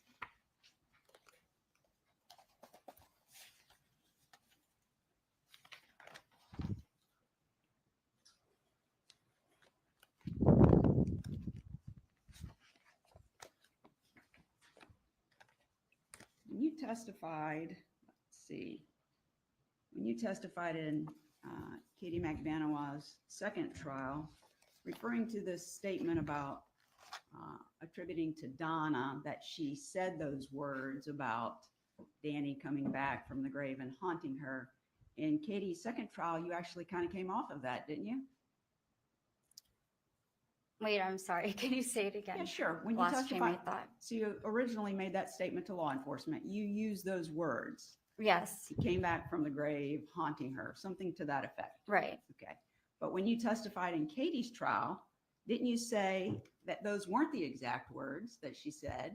She was just very upset, and to you, it came out like that. Didn't you testify to that? What's the page and line? Let's see, it would be page 1196. Line, well, it starts at line 3, the questioning, but the answer is lines 14 through 16. I don't know, like if they were those exact words, I think she was just so like stressed out and upset that that's how it came out. That's what you testified to, correct? If it says it there, I don't remember Katie's trial because it's been a while, but if it says it there, then that's what I said. And you were testifying under oath then, correct? Every single time that you've given these, I'm sorry. You were under oath, correct? I'm sorry. Please answer out loud all questions, just don't nod your head. Oh, okay. Because the court reporter can't put down that you're nodding your head. Oh, okay. Okay. So the answer was yes, you are under oath. Yes, I think if it says that, then yes. Well, you took an oath here today before you started testifying, correct? Yes. And the other trials, you did the same thing. You swore to tell the truth, right? Right. Can I have just one more moment, Judge?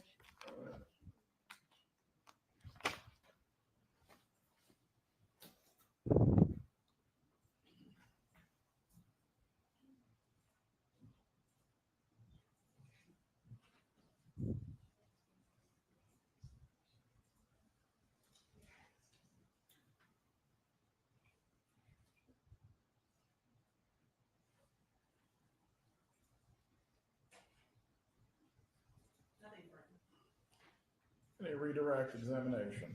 No, Your Honor. Is the witness released? Yes. You may step down at this point. Thank you. Have a good day.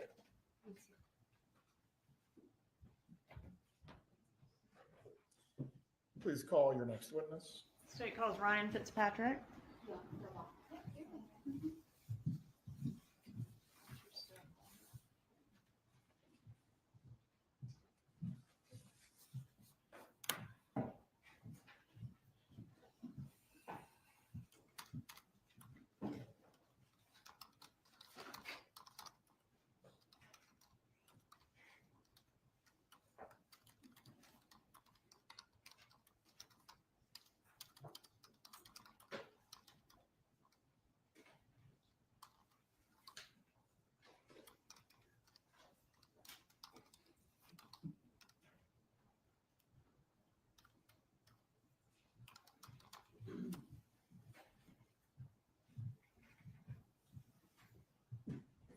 Please raise your right hand, sir.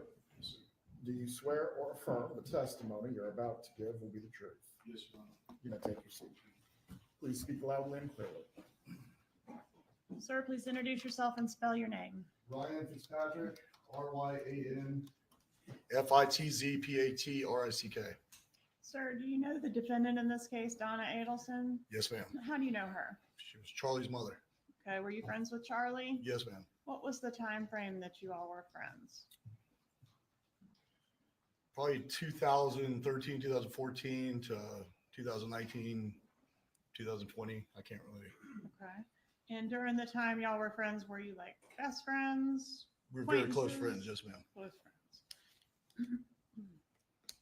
And based on your knowledge of Charlie Adelson, was he really close with his mother, Donna Adelson? Yes, ma'am. And also with his sister, Wendy? Yes, ma'am. Okay. How did they feel about Dan Markel, if you know? I'm gonna check, no, they haven't laid a foundation as to which person. They doesn't describe anything related to my client. objections, please sit down. I'll re-ask the Sustained. question. How did Donna Adelson feel about Dan Markel? Didn't like Dan. Okay. And Charlie, did he have a lot of girlfriends? Yes, ma'am. And was Catherine McBaniel one of those girlfriends? Yes, ma'am. She was. Is that somebody that you ever met or hung out with? I believe once or twice in passing, but didn't, like I've testified before, didn't pay any attention to Charlie's girlfriends. Okay, so she didn't stand out to you as anything special among the crowd? May have looked like the others, but no, didn't stand out to me at all.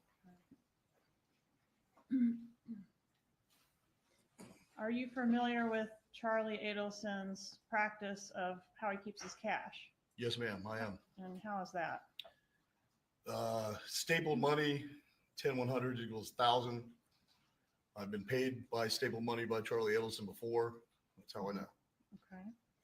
And when the murder of Dan Markel occurred, was that during the time frame that you were really close with Charlie Adelson? No, ma'am. It was prior to us growing closer as friends. Okay. When you did grow closer as friends, did Mr. Adelson mention the murder to you? It wasn't discussed. Dan wasn't a topic of discussion. There was no, nobody, it was odd because it wasn't. Okay. So you were aware of it, that it happened? Yes, ma'am. It was, Okay. But nobody talked about it? no, ma'am. Okay. And are you familiar with the law enforcement operation that's been referenced as the bump, where Donna Adelson was approached on the street? Yes, ma'am, I am. Okay. And did Charlie Adelson talk to you about the bump? His mom being Yes, approached? ma'am. Okay. And prior to that, had Charlie Adelson ever mentioned being harassed or extorted or anything like that? No, ma'am. Okay. So when this happened with his mother, did his demeanor change? How was he acting about this incident? Charlie became agitated, nervous, anxiety. I guess looking back now, guilty, just abnormal. Okay. Did he ever make a statement to you about murder? He made the statement at one time that you could get away with anything if you keep your mouth shut, and implied murder. All right. After the arrests that occurred in this case, and I'm referencing the 3 suspects that were arrested prior to him, did that impact his behavior or demeanor around you When the others were arrested? when the other arrests occurred? Yes, Yeah. ma'am. That behavior continued to increase. Okay. So he was anxious, would you say? More needy. Charlie talked a lot. And he In talked a lot general? about it. Yes, ma'am. And he talked a lot about what? Those arrests? Charlie would talk about something repeatedly, almost to help himself believe something, or to talk to you till he was blue in the face, until you were almost so tired of hearing it that you're like, oh, okay, and you believed it. But Okay. it was nauseating. It's was a- tiring. He was a talker. Yes, ma'am. All right. Is it fair to say that Charlie was not stressed out at all about the murder or anything related to this case prior to that law enforcement operation? From my understanding, yes, ma'am. And after that operation, based on your observations of him, he became very upset and worried about this case. Yes, ma'am. No further questions. Cross-examination.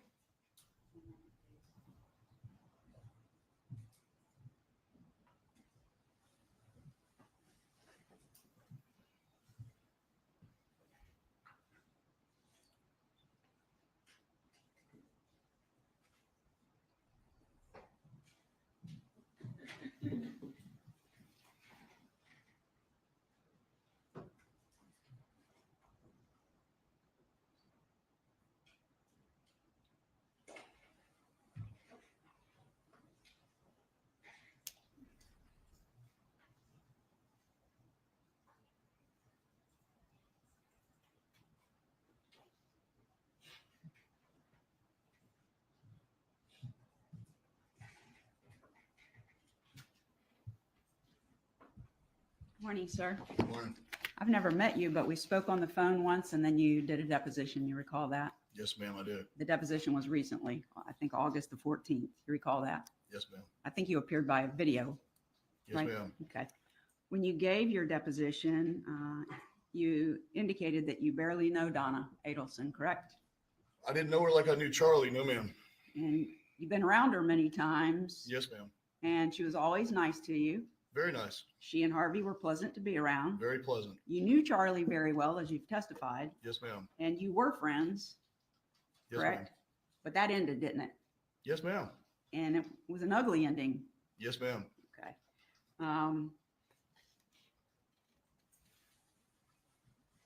You said you were very good friends with Charlie. Were you familiar with the cash that he kept in his house? Yes, ma'am. Did he keep it stapled?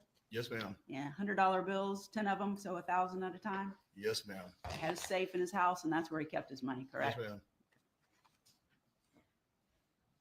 Kind of had some issues. I think my co-counsel was asking you some questions in your deposition, but the bottom line is you have a feeling, and that you say that it's known that the Adelsons didn't like Dan Markel, but you couldn't give us a specific comment in your deposition that Donna Adelson ever made.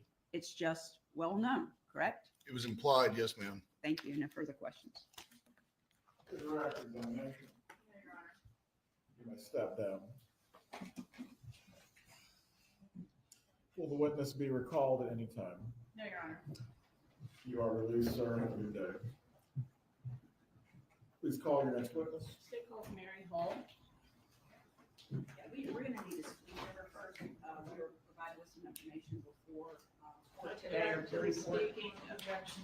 It's not a speaking. Hold on, stop talking. Please take the jurors to the jury.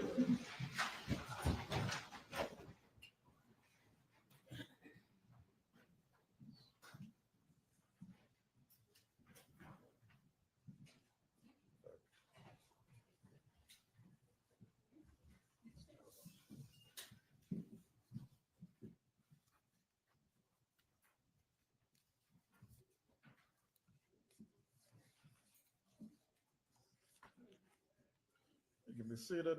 If there's a topic that needs to be addressed, please ask to approach, but no gratuitous statements need to be made in front of the jurors. And I should not have made those comments. I apologize. You need to speak with Ms. Hall before she testifies. We do, Judge. State you need to be heard concerning this. Very well. How long will it take to speak to Ms. Hall about this matter? It should not take long, but maybe 15 minutes, Judge. For scheduling purposes, I think for direct, maybe about 45 minutes to an hour. I'm not sure about cross, so whatever the court would like to do with that. Right, let's put the jurors then on early lunch. During this time, defense can speak with Mrs. Hall about any topics that you need to prior to her examination. Please bring the jurors out so we can put them on the lunch break. That's fine.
All right, you're entering the courtroom.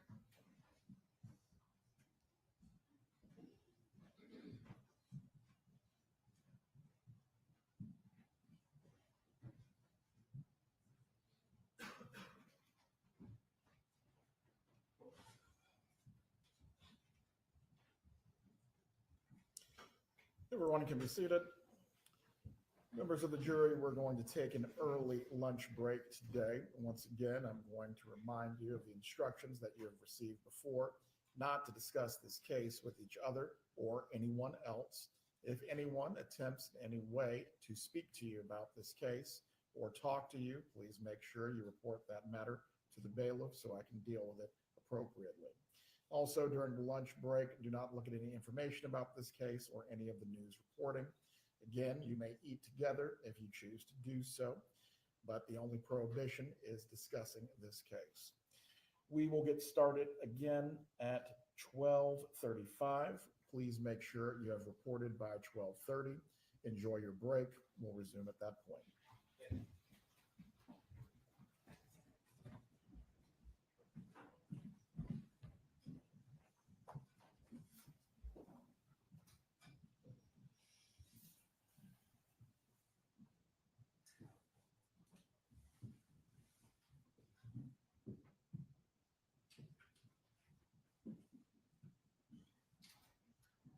Everyone can be seated. For the parties, please report back at 12:30 as well. This should give the defense an opportunity to speak with Mrs. Hull and have your midday break as well. Does anything else need to be addressed? Just one thing, Judge. The state is going to present a PowerPoint presentation during Mrs. Hull's testimony, and I do have an objection, a hearsay objection to slide 38. It's a text messaging conversation between Harvey Adelson and Charlie Adelson, and then Harvey's statements would be hearsay, and that was ruled on yesterday as well. May I respond, Judge? Go ahead. Let me pull up the slide just a moment.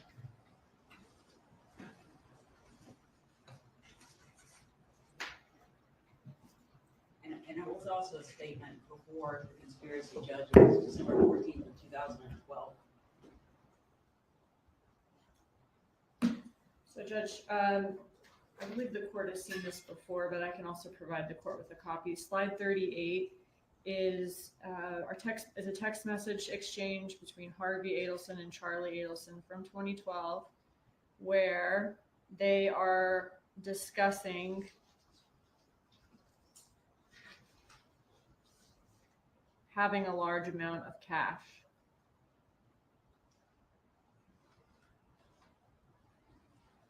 And I plan to ask Ms. Hull, did the family keep a large amount, or did the family keep cash? Did they have access to a lot of cash? Did they have, did they give cash discounts at their dental practice? And this is an example of them taking whatever cash that they did receive and keeping it as opposed to depositing it in the bank. And so I do think that it's probative and more probative than it is prejudicial. I believe the objection is hearsay, not that it's probative. Okay.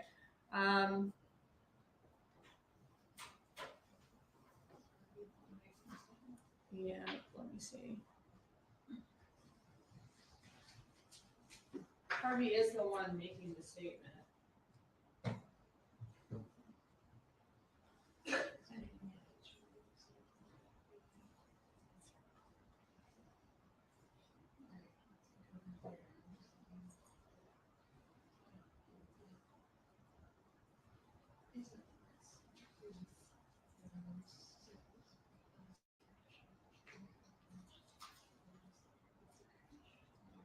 I mean, okay, so the statement is, I have too much cash, and talking about there's no tax advantages for a large gift, except that he has too much cash. But we're not proving it to prove he has too much cash at that time. We're using it to prove this family keeps a large amount of cash outside of, banking institutions. They have a lot of cash. and that would be relevant to them having a large amount of cash at the time that these payments were made. You're not offering the statement for the truth of the matter asserted, but rather a second point. Not for the truth of the matter asserted in these messages, but rather the fact that they had cash in general and kept cash out of banks. And that is for the truth of the matter asserted, Judge. She's trying to use this, a hearsay statement from a person who's not a party to this litigation. You know, there's an argument in Charlie's trial, but here, this is not about Donna. And they say they're not using it for the truth of the matter asserted, but then she turned around and said, we're using it to prove they have a lot of cash. So if they are using it for the truth of the matter asserted.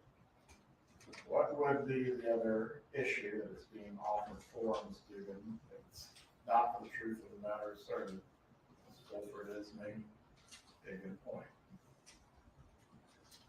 I think that if it were for the truth of the matter asserted, it would be that he has too much cash on this date and there's no tax advantage of this gift.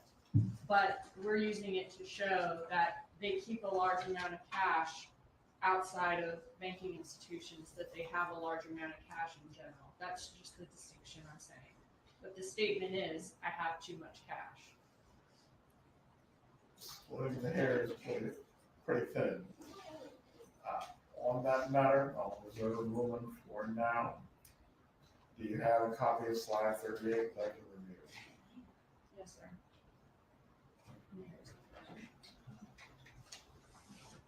I'll be right back with it.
All right, Ms. Dugan, you can have your slide back.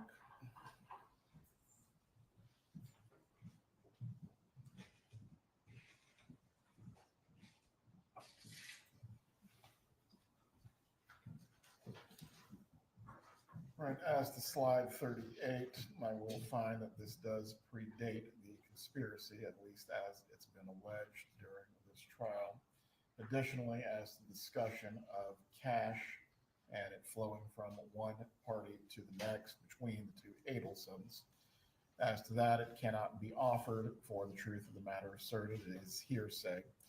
The non-hearsay basis that is being offered for, again, Ms. Dugan, is what exactly? That's unrelated to the money specifically.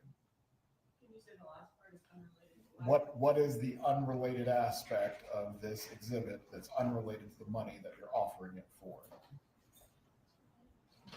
Right, I mean, it is related to the money. We're trying to establish that they keep a large amount of cash. They don't put it in banks. and they transfer it from one family member to another. All right, that, Transfer it via just giving it to them as opposed to putting in a bank. you may question Investigator Hall concerning what she learned as a result of going through the financial records, but as to the slide, I will sustain the objection unless there is another basis for which is being offered, not the truth of the matter certain. Well, that is our break at this point. Please return at 12:30. Thank you.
seated.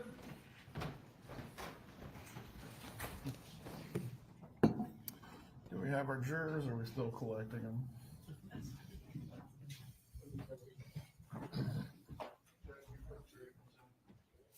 Go ahead. Shortly after we began the lunch break, I received a new PowerPoint from Sergeant Corbett. I forwarded it to my experts for them to review to see what the changes are. Ms. Dugan just advised me what some of them are. I need to email the expert to see if it changes anything. I don't yet know what my expert's going to say. They're trying to review it right now. Ms. Dugan, concerning this change in the PowerPoint, this is the demonstrative or what the state is seeking to admit? This is both. And I advise defense that my understanding is the only change being that Sergeant Corbett, there was one slide that changed, and I think it changed in defense favor. But I need to double check that. And then the rest is just some slides we took out that I didn't feel like we needed. But he has a copy of the presentation we sent in May and this one. And it's also my understanding the defense has several objections to some of the communication in the PowerPoint that they've had since May. And so we may need to speak to the court before Sergeant Corbett testifies. All right, concerning this exhibit, and at this point, I'm going to refer the parties back to the scheduling order, specifically the portion of the order that dealt with if things are not timely raised, they can be deemed as waived. Are these matters going to any constitutional issue of evidence that were obtained in violation of the defendant's rights? I don't believe so, Your Honor. As the violation, or as these matters would not be constitutional in nature, why should they be heard now if they were not previously raised, the deadline that was given in the prior scheduling orders?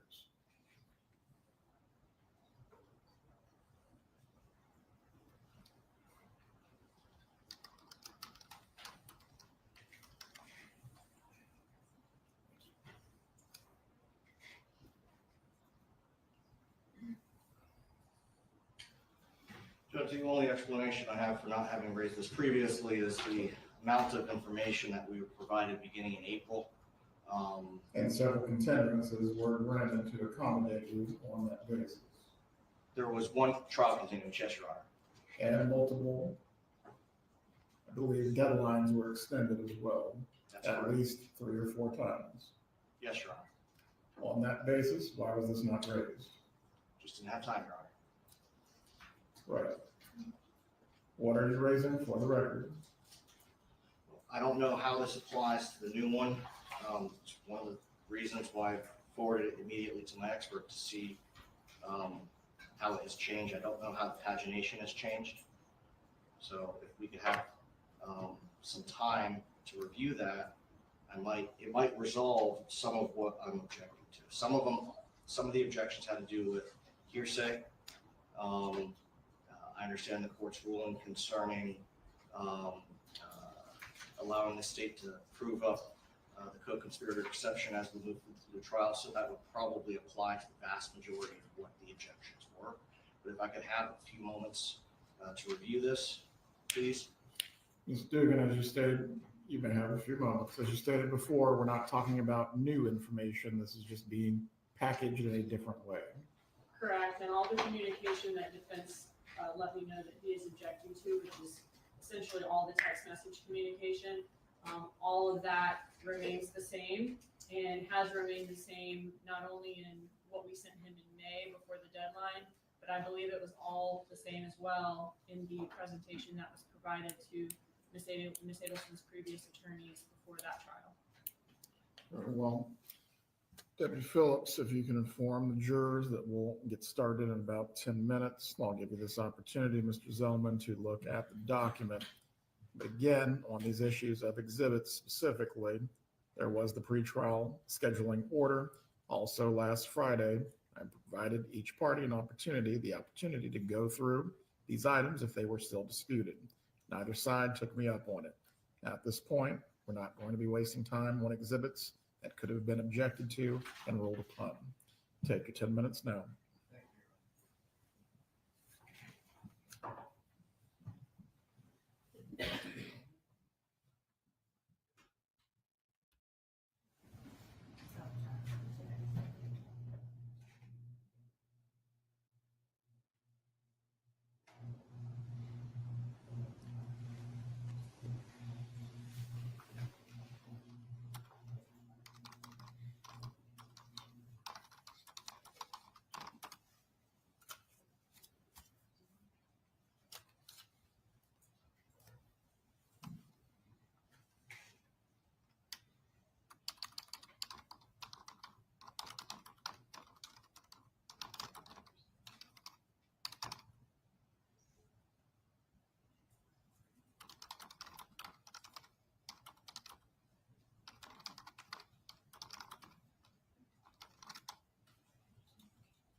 Mr. Zellman, have you finished reviewing the additions to, or the changes to the exhibit that the state intends to offer through Sergeant Corbett?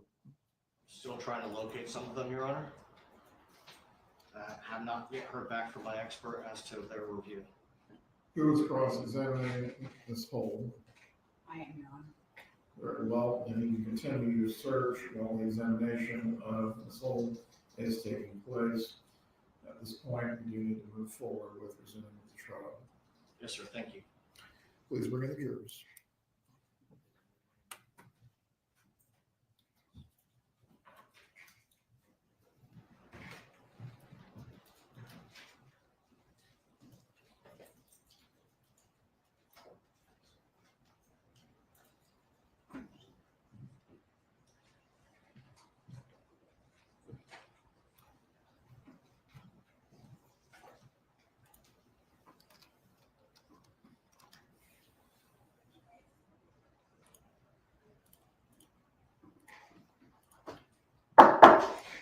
Jury entering courtroom.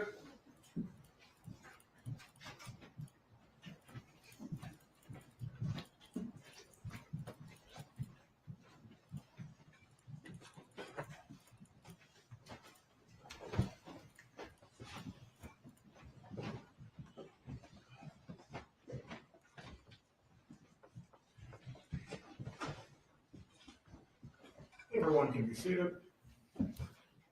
Members of the jury, I hope you had a restful midday break. At this point, we're going to continue with the state's case. Ms. Dugan, you may call the state's next witness.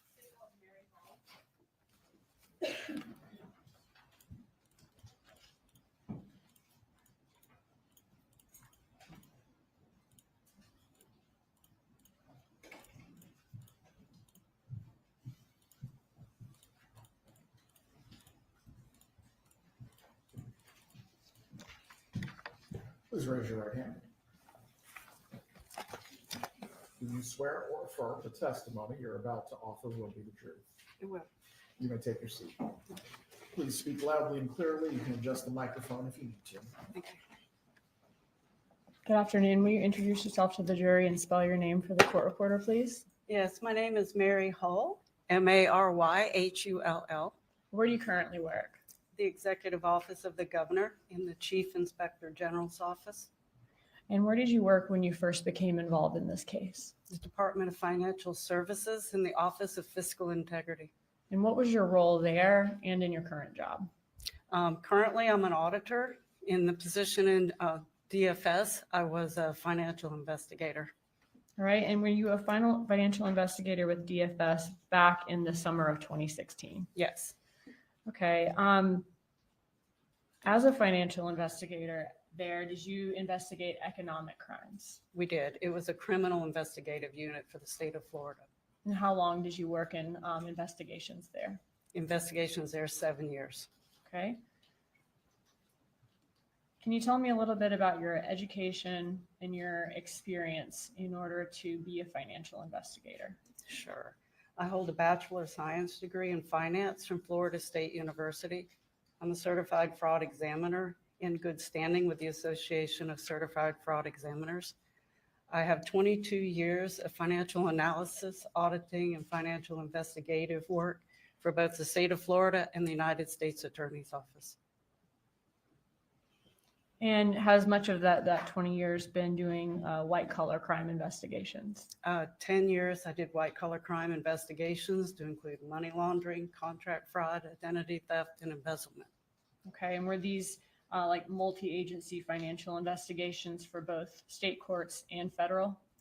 There were several that were multi-agency investigations. I did both state and federal at the same time. But I also worked at the United States Attorney's Office for 3 years, and we did all criminal economic crime there. And what's your specific area of expertise? Is it forensic accounting? Yes, I do forensic accounting, which is a very detailed analysis of financial records to be used in court. You mentioned that you're a certified fraud examiner. What does that mean? You have to take special training to actually be certified to do financial crime. And are you in good standing with the Association of Certified Fraud Examiners? I am. While a financial investigator, did you also receive in-service training? I did, as a criminal investigator, additional training in search and seizure requirements, the handling of evidence, the chain of custody protocol, as well as witness interviewing techniques. And have you ever testified in court about your analysis of financial records? I have About how many times? 21 times in court. Okay, those are all my questions as to this witness's qualifications, Judge. The defense wishes to retire the witness. Is there any objection to her ability to provide an opinion in the field of, I believe this is for Forensic accounting. forensic accounting? No objection. Members of the jury, the witness will be permitted to testify today in the area or provide an opinion in the field of forensic accounting while she testifies today. You may continue. So you mentioned that you first became involved in this case when you were working for DFS back in 2016. What was your role? What was your responsibility? So I looked at all of the bank records, specifically was my first look at the records to analyze and detail everything that happened in those accounts. Could you speak out in this hall and we're having problems hearing you? Right. I did all the financial analysis for the bank records, as well as I did some iCloud records and emails and other documents that would come through DHSMV records. Okay, so did you look at a lot of different records in this case to see Yeah. to see what the banking habits were, whether there was any spike in cash, and whether there was any link between the parties? Yes. I want to ask you about first, kind of go through several of the things you reviewed in this case, and then ask you questions about your review. Did you review States Exhibit 68, which is going to be the Adelson Institute's subpoena response? Yes. Okay. And that was in reference to Catherine Magdanoa's employment? It was. And were those records from September of 2014 to 2016? That sounds correct. May of 2016, in fact. Yes. Okay. Did you also review States Exhibit 75, which is Dr. Rudner's records for a breast augmentation for Catherine Magdanoa? I did. Did you also review 76, State 76, which is Broward dermatology records for possible Magdanoa employment from there? Yes. Okay, and are those records from July of 2015 to March of 2016? Yes. Moving on to Department of Highway Safety and Motor Vehicles. Did you review State 69, which is going to be the records for the Lexus acquired by Catherine Magdanoa, and 77, 78, 79, and 80, which are vehicle and motorcycle records for Sigfredo Garcia and Luis Rivera? I did. Did you review bank accounts for the Adelson family? I did. Does that include accounts for Harvey Adelson, Donna Adelson, Wendy Adelson, and Charlie Adelson? Yes. And I won't go through all those accounts, but did you review checking and savings accounts for them, personal and professional accounts for them, as well as investment accounts? That's correct. And how many total investment accounts did you review? I believe there was 24 total investment accounts. Okay, so a lot of different accounts you reviewed for each person in the family. Yes. Okay. And were several of those accounts that more than one family member was on at the time? Yes. Did you also review credit cards for the Adelson family, specifically States 111 and a portion of those records, 111A, which are Capital One and Amex records for Charlie Adelson? I did. Did you also review States 110, which is Adelson Institute bank records from Regions Bank? I did. Did you also review States Exhibit 106, which is going to be a checking and savings account for Luis Rivera from Chase Bank from 2014 to 2015? Yes. Did you also review States 107, a Bank of America records from Garcia's account from 2015 to 2016? Yes. Did you also review State 74, which is employment records from Coastal Masonry for Sigfredo Garcia from 2009 to 2014? Yes. Did you also review states 108 A and B and 109 A and B, which are Bank of America accounts and JP Morgan Chase accounts, respectively, for Catherine McBanois from 2013 to 2017? Yes. Did you also review states 82, which are copies of 44 checks from Adelson Institute deposited into McBanois bank account? Yes. Did you have an opportunity before court today, so you didn't have to do it now, to review all of those records that we just talked about, to assure yourself that they were the same as the one you reviewed? Yes. Okay, and did all of those records that you reviewed come with a certification attached to them, certifying them to be official records from each respective company or business? Yes.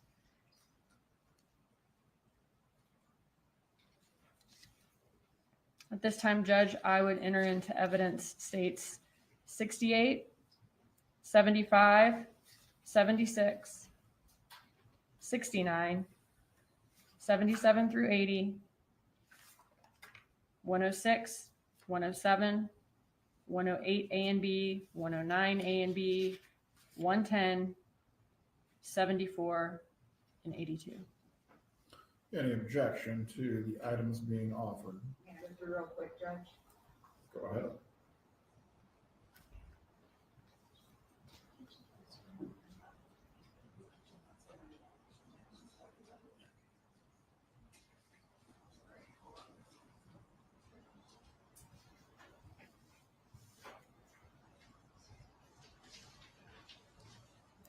Student and clerk, need you to go through the item numbers one more time, please. Sure.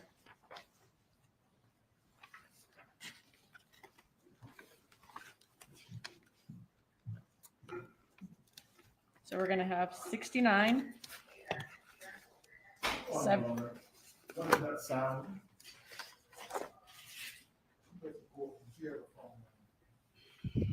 Once again, please turn the phones off or turn the sound off. I don't expect to hear any phones in this courtroom. You may continue, Ms. Dugan. 68, 69, 74 through 81, 82. I'm sorry, let's hold off on 81. So 74 through 80, 82,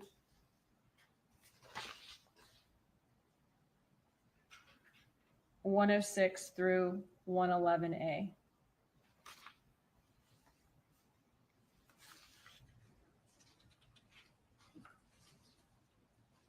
Fulford, does the defense have an objection to these items being admitted? I got out of number order. Can you just give me one more second, please?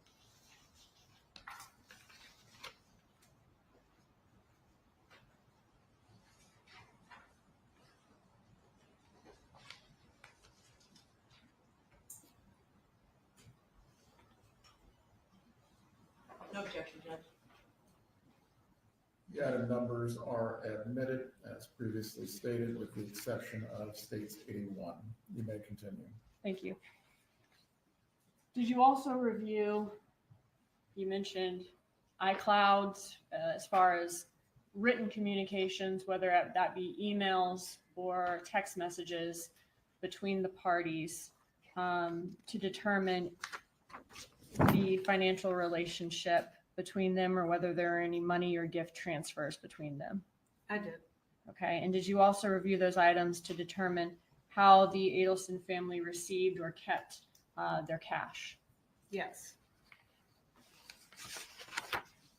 All of the records that we talked about today so far is the amount of data in all of those records pretty voluminous? Yes. Are you going to be relying on a summary of all of the records that you've reviewed today for your testimony? I am. Okay, and did you review before court today this notebook states 81, which is a summary of your findings from all the records that you reviewed? Yes. And is it a true and accurate copy of a true and accurate copy of the results from your findings? Yes, it is. Okay. At this time, Judge, I would move States Exhibit 81 into evidence as a summary. Any objection? If I can just look over it. Go ahead.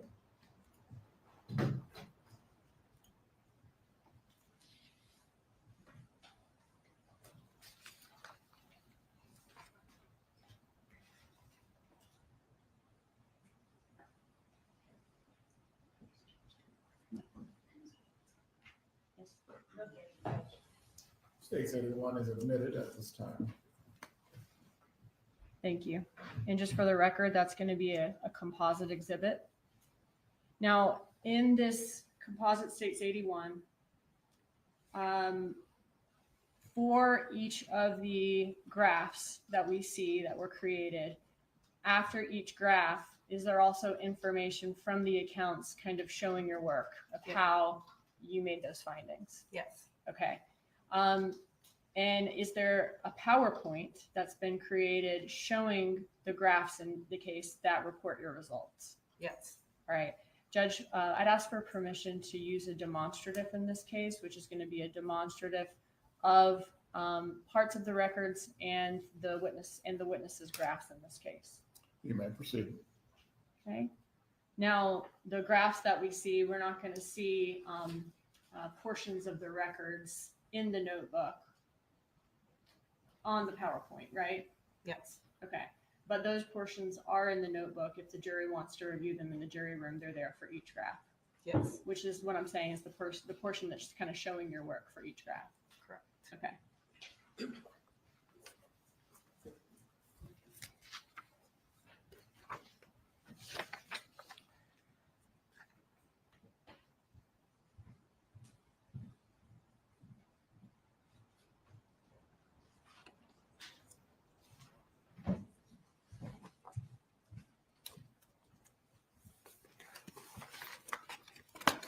All right, so you mentioned that one of the set of records that you looked at was Department of Highway Safety and Motor Vehicle records for some of these subjects.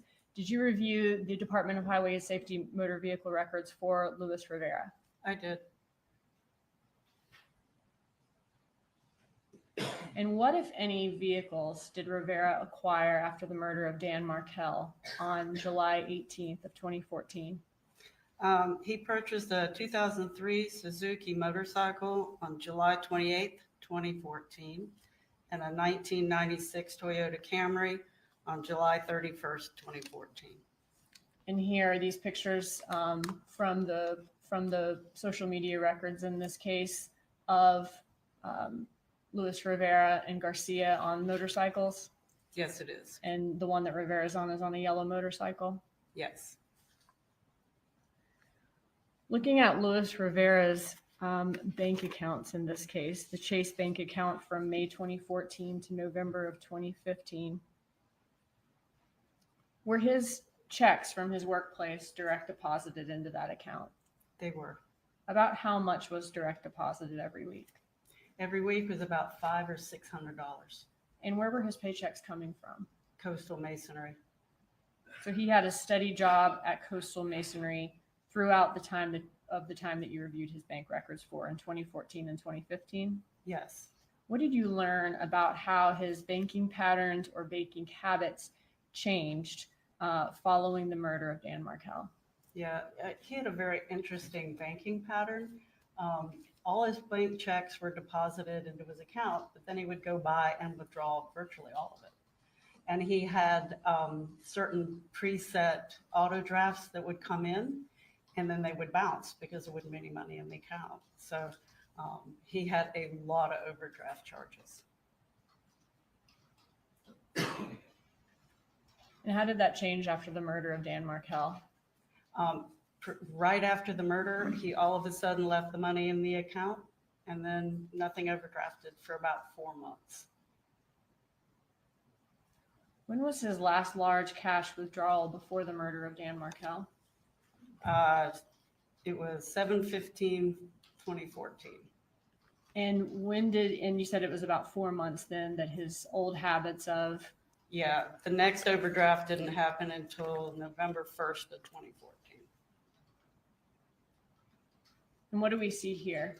So this is a visual depiction of his bank account showing the overdrafts. The red bars are the overdraft amounts that happens, the number on the specific days. And then you can see that big wide span in the middle where there's no red bars. And then it picks back up in the first part of November. I will add that even though it's not on this chart, that the car and the motorcycle was purchased in that section where there were no overdrafts. So in the same section where there's no overdraft, he's also acquiring those vehicles, and he doesn't have any overdrafts from the time of the murder until about 4 months later. That's correct.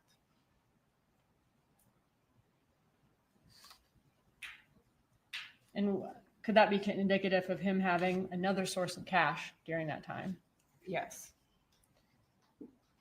All right, moving on to Sigfredo Garcia. Tell us what you saw when you looked at the DHS-MV records for Garcia. Yes, he purchased a 1997 Honda Racer on July 26, 2014, a 1984 Monte Carlo on August 22nd, 2014, and a Nissan Maxima on October 17th, 2014. Okay, so we didn't find a picture of the Maxima, but that's kind of how a Maxima of that style would look here. Yes, it was a sedan. Okay, and then the Monte Carlo is on the two-toe Dade account here. Yes, that's correct, in blue. Okay, and then we see his yellow motorcycle all the way to the right of the screen. Yes, And so those were all purchased within 3 months of the murder. that's correct.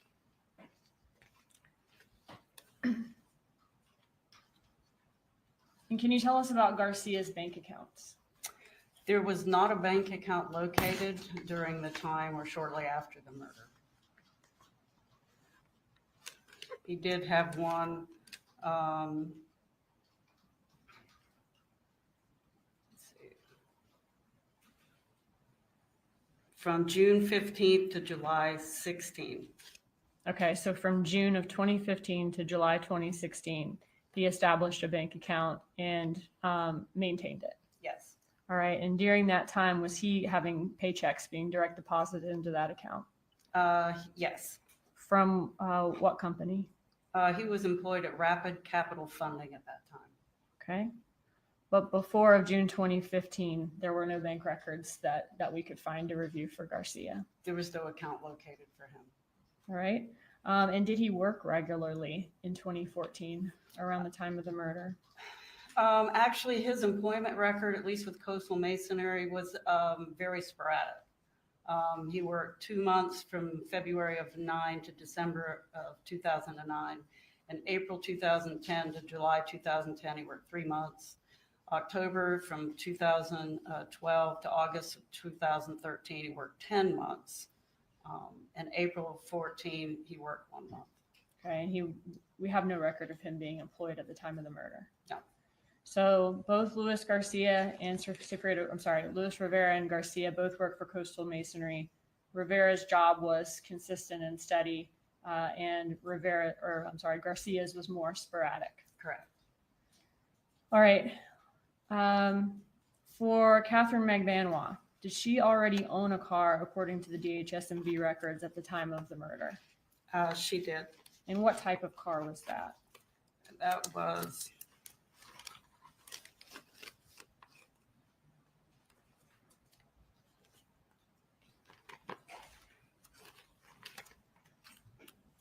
one second.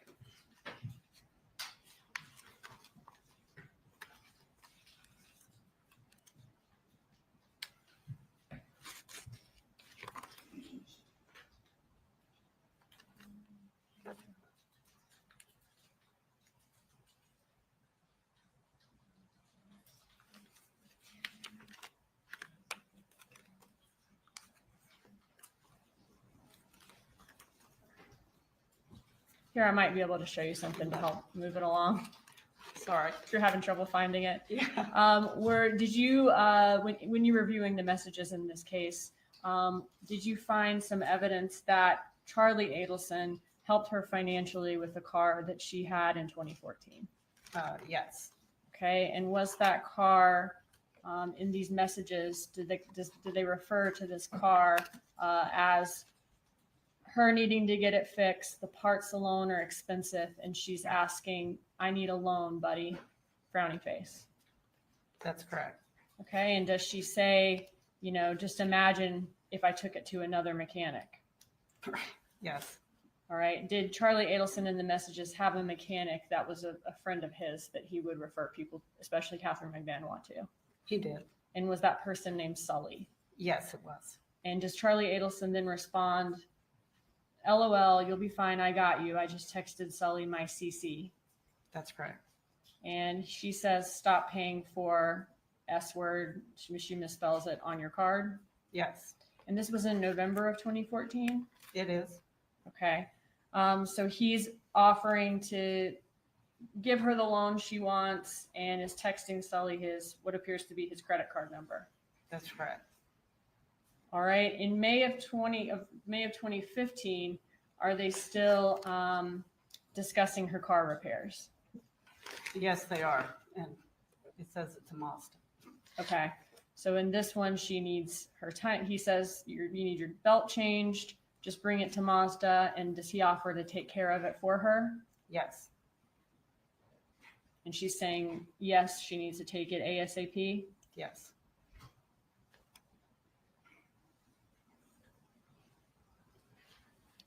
And what do we see here in November of 2015? This is a text message exchange about him paying for the repairs for that car. Okay. And in this exchange, Charlie Adelson is continuing to offer to put these repairs on his credit card. Yes, And this is Charlie Adelson words in blue and Catherine McVanois words in green. that's correct.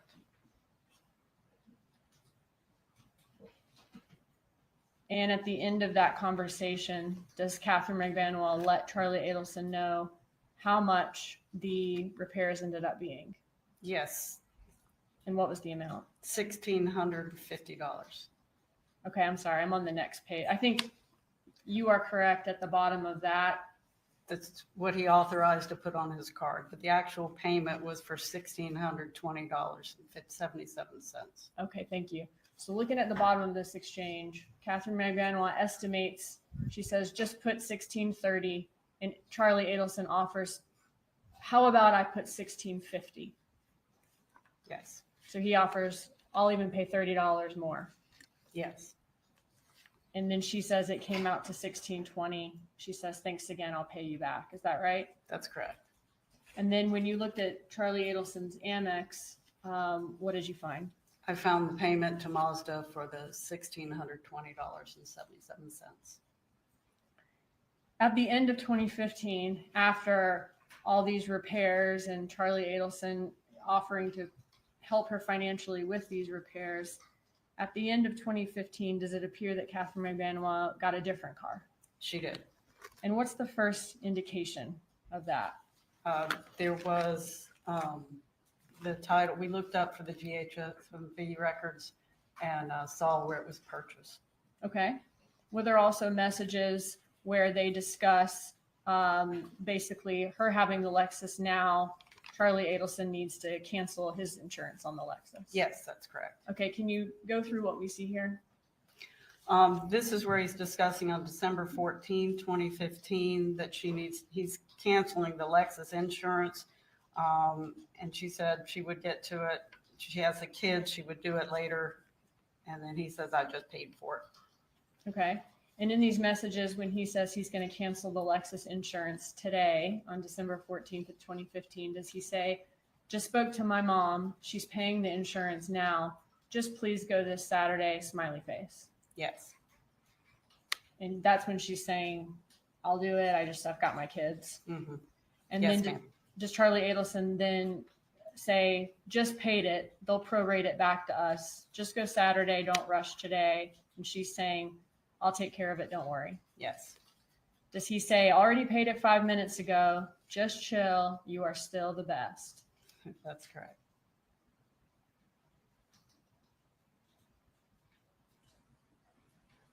You mentioned the DHSMV records in this case. What do we see here? This is showing that the title transfer between Harvey and Catherine. And what date did this take place? This says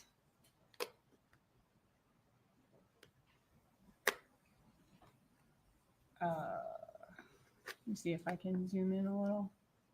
January 23rd, 2016. It's on the right-hand side. Right here. Yes, January 23rd, 2016. Okay.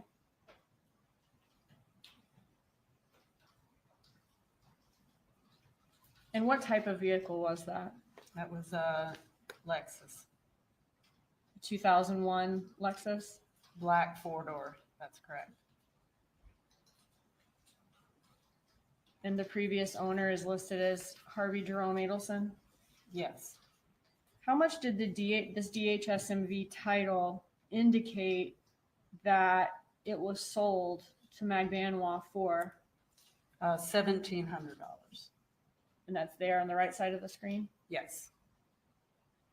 Were you able to find any record of payment from Catherine Magbanwa to any of the Adelsons for this vehicle? No. Did you search all her accounts? Yes. Was there any check, or maybe she just withdrew that amount of cash? Was there any cash withdrawal for that amount? Nothing that correlated.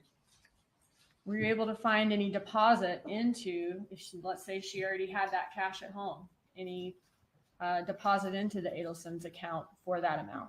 No. Was there, in a little while, we'll see that she was receiving money from Adelson Institute, correct? That's correct. Was there any drop in the money she was receiving from Adelson Institute in that time to account for maybe this was just taken out of her salary? No. Can you insure a vehicle without transferring title? No. Do you have to put a sales price or list it as a gift on the title transfer? That's correct. If you say it's a sale on the title transfer, are you taxed? Yes. Is there a financial benefit for listing a really low sales price on a title transfer for a vehicle? Yes, it makes the registration fees less. And who decides what number goes on the title? Normally, it's usually the seller that's supposed to put that on there, but all the transactions I've ever heard of, they just leave it blank and let the buyer put in the amount. So just the person who's submitting it to the tax office so they can later get their car insured. That's correct. So if I sell a car to you for $3,000, but we agree to put $300 on the title transfer, we would pay less taxes on it. Yes.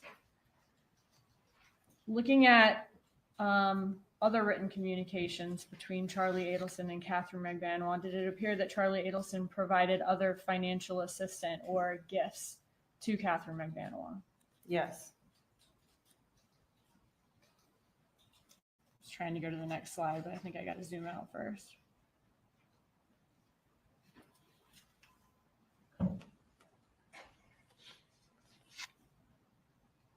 What do we see here in Charlie Adelson's Amex records?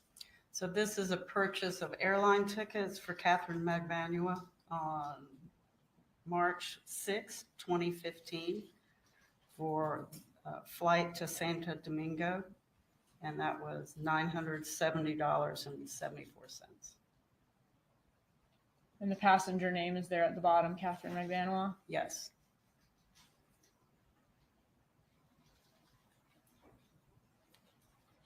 Okay, other than these $970 worth of airline tickets to Santo Domingo, were there other evidence of financial assistance or gifts? Yes, there was.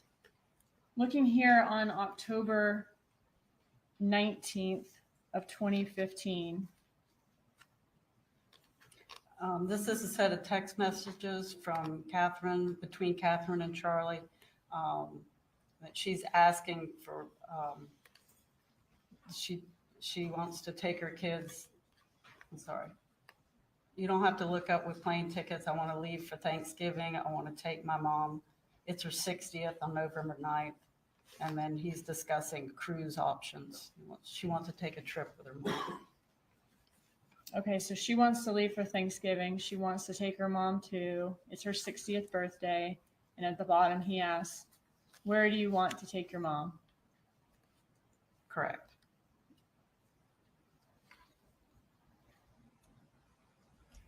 This is a continuation of the text messages where she says she wants to do something nice for her mom, and she may have days off on Thanksgiving. Does she offer the fact that maybe I'll rent an RV and drive cross country? She does. And then what does Charlie Adelson offer to do about halfway down this page? To get her a cruise for her and her mom. And she agrees. I was thinking about a cruise too. Yes. And then he discusses, perfect, they have really nice ones. Y'all can leave on a Friday, go to 2 ports, come back on a Monday morning, and you won't miss work. That's correct. Okay, and this is in October of 2015. Yes. And then does he continue to offer in that text messages, I think it would be super cool for you to go with just you and your mom from Friday to Monday on a Norwegian cruise. It leaves Friday at 4, comes back Monday at 7. Does that work for you? Let's look at dates. Is that right? Yes, that's correct.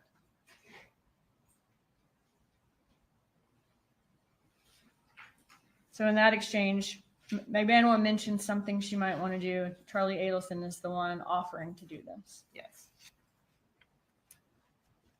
In this message from May of 2015 is Catherine McVanois saying she has a lot of things to pay for. She needs a little help because of her kids' tuition and stuff, and she had to stop her weekend job. She says, I hate asking. That's right. And he says, I will lend you whatever you need. That's correct.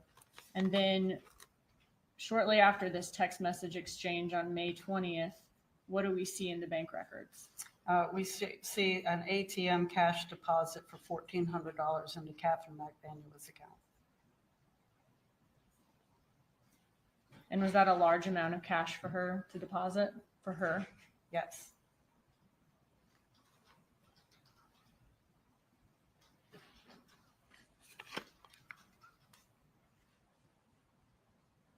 These are some of the bigger items, but was there also, he would give her teeth whitening, he would give her, pay for meal plans for her, offer her rides in fancy cars, or her ability to lend or borrow fancy cars from him throughout these years? Yes, he had a lot of supportive activity of her. Looking at these records from Dr. Rudner's office, did Catherine McVanois have a breast augmentation surgery in October of 2014? She did. And looking at this record here, how much was that breast augmentation surgery? The total credit was $4,608.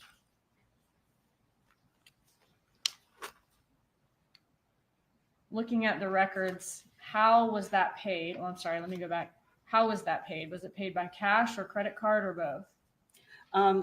$4,400 was in cash, and then the $195 was on her credit card or debit card. So what was the portion of that breast augmentation surgery that was paid in cash?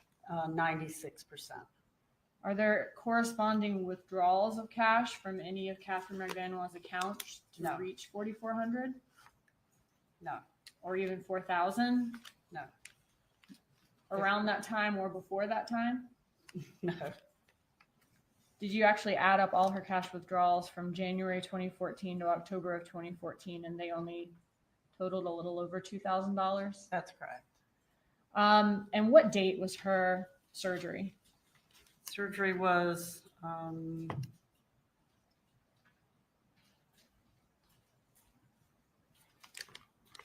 looks like it was July. It was October Of 2014? 2014. October 18th, 2014. Okay. All right, now I want to focus on McVanois' bank records. Based on the bank records and employment records that you reviewed, were you able to ascertain where Catherine McVanois may have worked or what business she received income from her bank records? I did. And what do we see here? Can you walk us through this? So from the summary of the bank records, I was able to show through her deposits, her checks or employment that she had. So this is a schedule of the bank records from 2013 to 2016 showing her employment deposits. And at the bottom here, do we see the name of each business that she received income from and the dates that she received income from those businesses? Yes, All right. Quintana Lopez, we see her at the bottom. Was she a realtor? she was. And we see another name, Jerome R. Obed. Was he a dermatologist who was a friend and former roommate of Charlie Adelson? He is or was. Okay.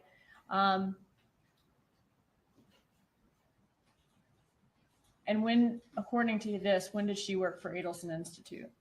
The first deposit that hit her account was October 7th, 2014, and the last one was May of 17 of 2016. Okay. And that's when she received checks from Adelson Institute. That's correct.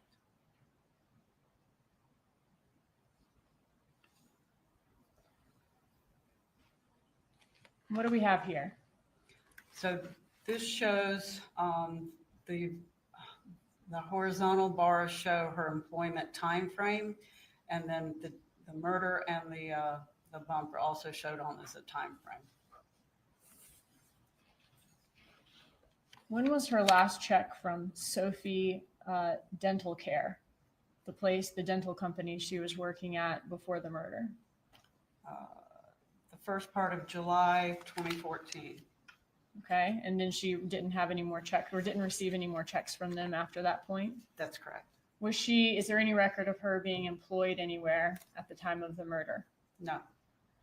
And you said she began receiving checks from Adelson Institute about a little less than 3 months after the murder? That's correct. And she received checks from them until the last check was dated in May of 2016? That's correct.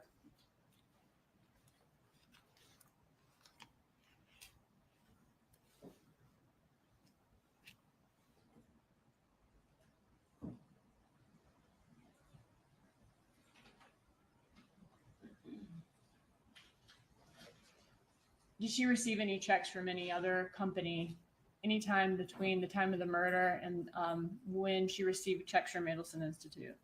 No. And is Adelson Institute the Adelson family's dental practice? It is. Was it a financially successful dental practice? Yes. In 2012, did Charlie Adelson become the listed manager of Adelson Institute? Yes. And then in 2015, did the articles of organization change from both Charlie and Harvey being listed managers? Yes. And what date was that in 2015? October 2nd, 2015. Okay. Now, even though Charlie was the manager beginning in 2012 to October of 2015, was Harvey Adelson still employed as a dentist at Adelson Institute He was. and received checks from there? Yes. In 2016, in July of 2016, did it change to only Harvey being the listed manager and Charlie being a registered agent? That's correct. Okay.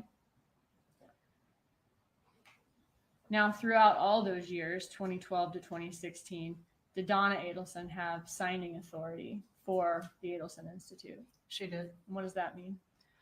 She had the ability to move money without having someone else approve it.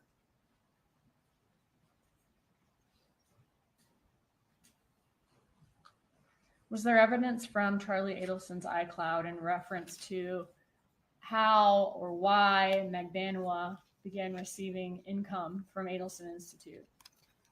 Yes, she was saying that she needed to show employment to get not only health insurance for a kid, but an apartment that she wanted to rent.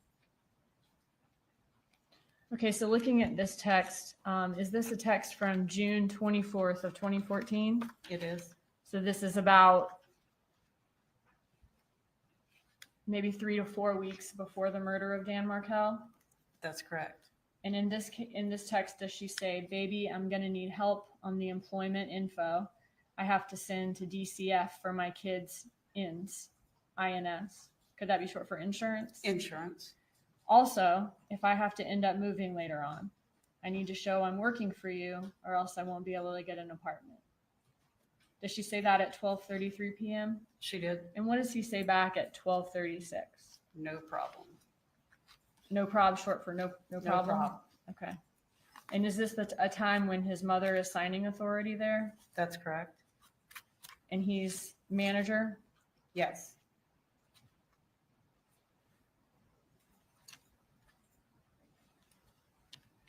And his dad is a dentist there? Yes. Now, during this time, was that Charlie Adelson's only form of income? Did he also have income from his other work as a periodontist? Yes. Okay. Would he receive income from other dental practices where he would travel around and do specialized work for them? Yes. And was that a successful periodontist practice? Very successful. I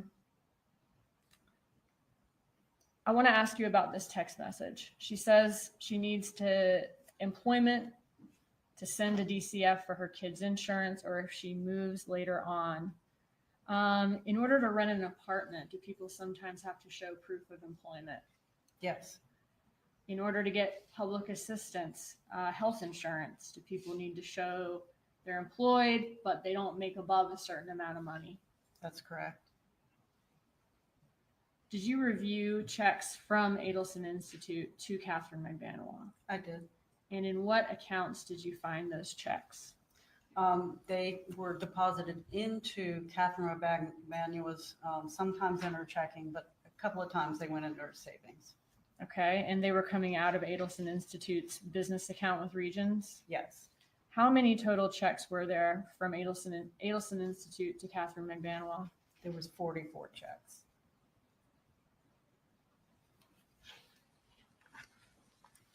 What do we see here? This is a list of the checks that she received from the Adelson Institute. Okay, so this is a summary of the checks. It is. Okay, but in evidence, as we kind of went through earlier, all of this will be back there in case the jury wants to see specific things. But 682 is a copy back and front of every check. Here it is that Yeah. Catherine McVanois received from Adelson Institute. That's correct. Okay. All right, so in the summary here, what's included? So it's the first row, just a number. The second column is a dates, the date that it was posted to her bank account. The second column is a date of the check was written, and the check number, the payment amount, and what was in the memo column. Were all of these checks deposited by Catherine McVanois into her account? They were.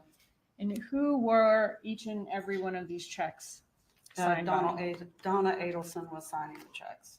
Okay, are these examples of 3 of the checks in the exhibit? It is.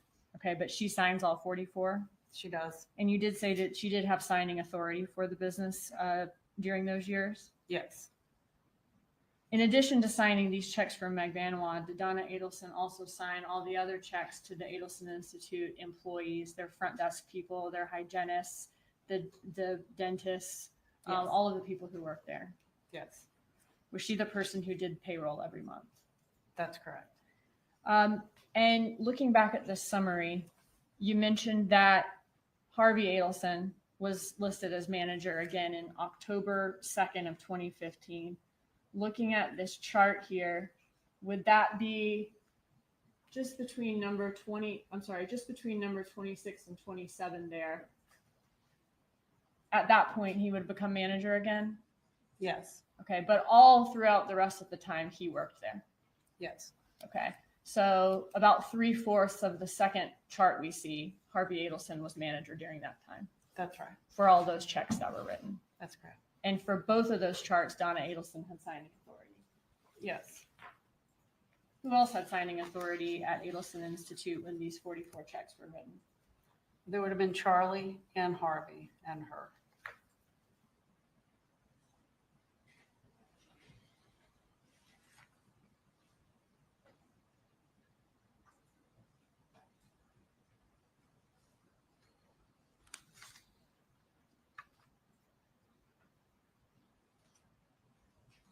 When you reviewed the phone records in this case, did Donna Adelson manage more than just the money at Adelson Institute? Did she also manage a lot of personal details of Charlie Adelson's life? Yes, Would she often book his travel as far as his plane trips, his hotels, whenever he wanted to take a trip? yes, Would she remind him regularly to pay this bill on time, pay that bill on time, transfer this amount of money to this account? She helped him with all of his money. yes, Did she kind of run his life, so to speak, as far as helping him keep up with the details of all of his day-to-day needs? yes. When was the first check issued to Catherine McBenois here, looking at the summary? The first check that shows up in her account is October 8th, 2014. Okay, and what was the date on the check? Meaning the date that Would you're have been- assuming that that's the check, that's the date that it's written. Right. So the date that was on the check was September 17th, 2014. Okay, and was that almost 2 months to the day from the murder of Dan Markel? It was. Was that, I guess, about 3 months after she asked to be employed by Adelson Institute? Yes. And how often did Meg Vanwell receive checks from the Adelson Institute after that? 2 times a month for almost 2 years. Looking at these checks, can you show us? You guys are quicker with those. I'll just ask you. On the bottom right of each check where it says Donna Sue Adelson on these checks, is that the signature line? It is. Thank you. Checks are kind of becoming an ancient art form, so just in case we have any jurors who haven't written one. The amount is here. Yes, that's the amount that's written the check for. All right. And then the amount's written out here. And then you mentioned a signature line. I'm sorry, a memo line. Is this the memo line? Yes, that's the memo line. Okay. And what does this memo line say on these checks? On, I believe, all of them, let me just look for a second. Almost all of them have a date range. There's a few that don't. And would that date range be the pay period? Yes. Okay. All right. Looking at these Adelson Institute checks to Catherine McBanois, I have a couple of questions. When we're looking at the memo line for each, do the time ranges for the pay periods vary? Yes. They're not all for the same amount of days. In other words, They're roughly around a 2-week period. are all of the checks for the same amount? All except for the first one, which appears to be a 1-week pay period instead of 2. It's, Okay. It was $203.79, which is half of the $407.58. And so for these red check marks, the red checks denote all of the checks that were for the same amount. Yes, Were some of the checks advance pay? they were. And what does that mean? That means that she actually would have received the check or deposited the check before the end of the pay period. So the check is posted before the pay period on the memo line is complete. Yes, And were any of these checks sequential? they were. And what does that mean? That means they were all the next in line check numbers, 25, 26, 27. So going back to our picture of the checks, excuse me. So Are yeah, these 3 checks sequential here? they are. Okay, so 24, 25, 26. Yes. Let me go back to where we were.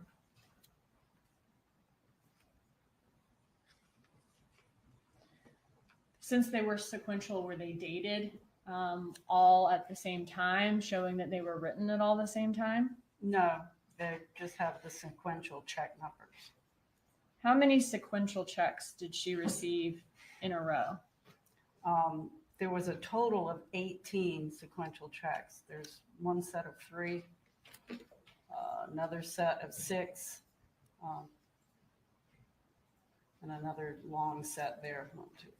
Okay, so are these 3 checks And- sequential here that I'm pointing to? Yes, Okay, and then are these 6 checks sequential? That's correct.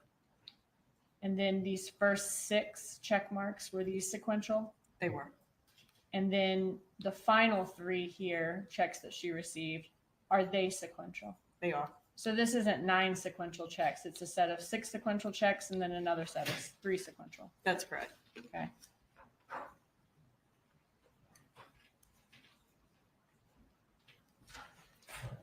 We talked about the ones that were sequential. Are there also a lot of the checks that are not sequential? Yes. And if they are not sequential, does that mean that those checks appear to have been written in the normal course of payroll? That would appear so. So when you're looking at the records, she may be check 1,000 and then another employee, a hygienist, might be check 1,001. Harvey Adelson might be check 1,002.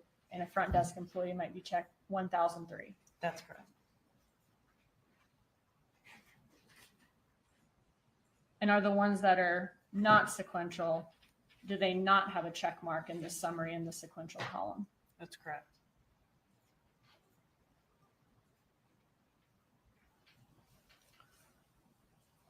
For this last column, Catherine McBanwell, known schedule. You said earlier that except for the first check, they were all the same amount, all 44.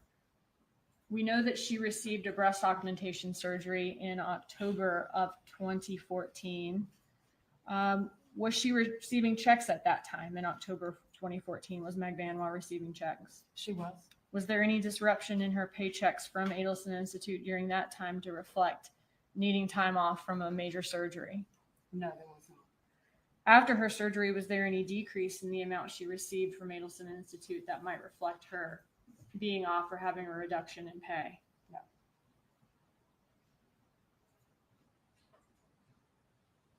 Does the the date range in the memo section appear to be every 8 to 10 days, kind of like the other ones do Yes. during that time?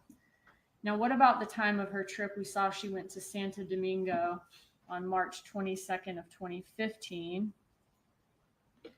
There's no reduction in her pay. So nothing to reflect time off for going to another country during that time? No. No decrease in the amount she received for him having paid for it? That's correct. No decrease. What other records did you receive with respect to Catherine McBanwell's employment at Adelson Institute? There was a subpoena that was issued for any and all employment records, and what we received back was a simple QuickBooks summary that you see there. So this is the QuickBooks summary here. Yes, that's correct.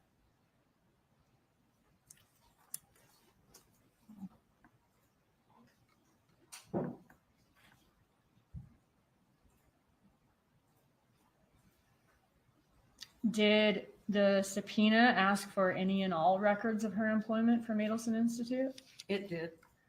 Did the records, did they come with an employment application or timesheets or W-2s or tax filing records, performance evaluations, anything like that? No, A job description? no, Just this QuickBooks sheet? that's correct.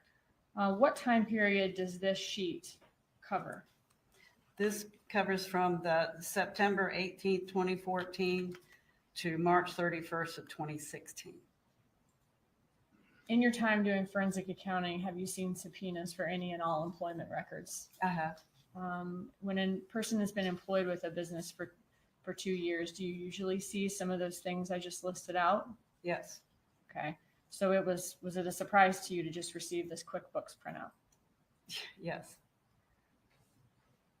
What was the date of the last check according to Adelson Institute's QuickBooks records that they handed over to law enforcement when they received the subpoena? It's at the top, March 31st, 2016. Okay, so according to their records, the last payment they made to her was on 3/31 of 2016. That's correct. When you looked at Catherine McBanwell's account, were there any additional checks after March 31st of 2016 that were paid to her by Adelson Institute? Yes, there were 3 additional checks that did not show up on the QuickBooks records. looking at this graph, is this the 3/31/16 check that was dated and posted the same day? Yes, And so these would be the 3 checks that were deposited after March 31st? yes, Does the date, do these 3 dates reflect the dates on those checks? Written? The dates Yes. written. And these would be the dates that Meg Vanwell posted them to her account? that's correct. And the date range appears that her working period there were these 3 lines. That's right.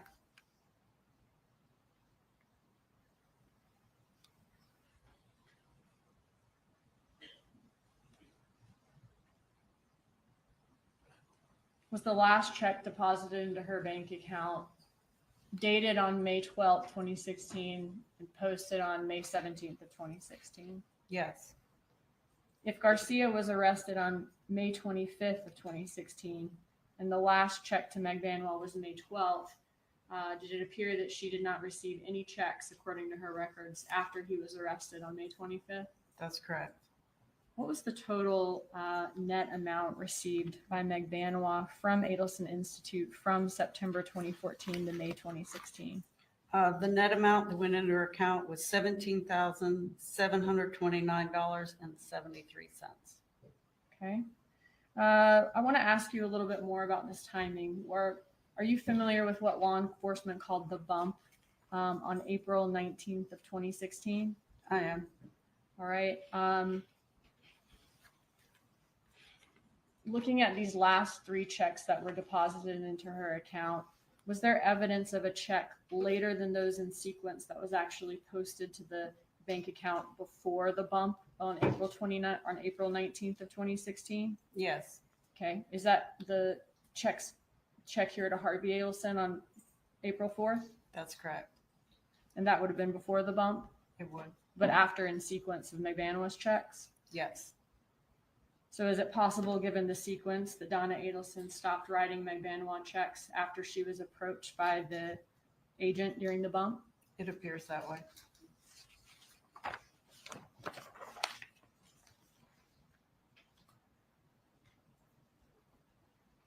Looking at McVanwa's income from 2013, how much cash did she deposit into her bank account for that year, the year before the murder of Dan Markel? $13,035.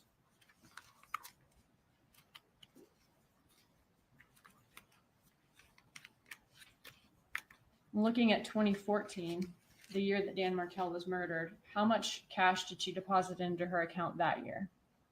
$46,820. And were cash deposits the largest or the highest source of income for her that year? It was. And is that depicted here by the red part of the pie graph? It is. How much income or how much percentage of her income did she receive from Adelson Institute that year? 4%. Okay. And that's depicted by the yellow portion of the pie chart. It is. And that was the year that she started receiving paychecks. The first one posted to her account was in the beginning of October. Correct. Okay. And then she received them every 2 weeks after that for the rest of the year. Is that right? That's right.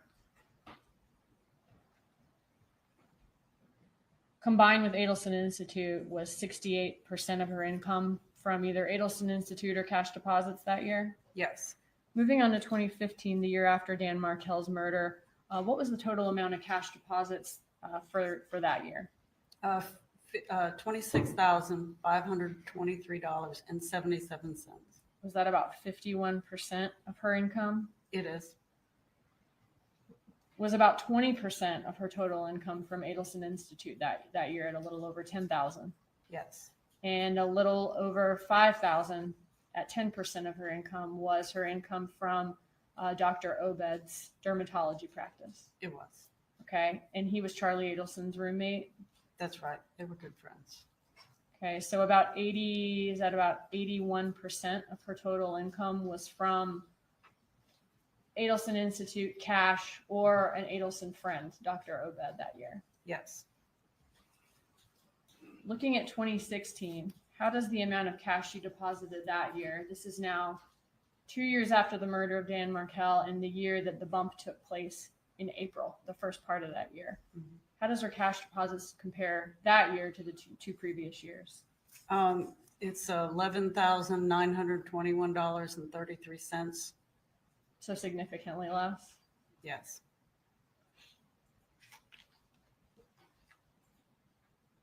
And same for Adelson Institute. She stopped receiving checks in April or May of that year, according to her bank account. That's right. What do we see here? So this is a visual depiction of the cash that went into her accounts by year. And did you track every single one of her cash deposits from 2013 to 2016? I did. Which year, looking at 2013 to 2016, had the most cash deposits? The year of the murder, 2014. Was 2014 about 3 times as much as the prior year Yes. and about twice as much as the next year? Yes. What do the graphs at the bottom represent? It's just another visual depiction, a circular graph of the cash. How much the cash was a percentage of her total income? Yes. How much of a percentage of her total income the Yes. cash was? Thank you. And it was the highest source of her income in 2014 and 2015. Yes. What do we see here? This is adding on the other, the Adelson Institute checks that are in the yellow highlights, and then Dr. Obed, his roommate, was in the purple.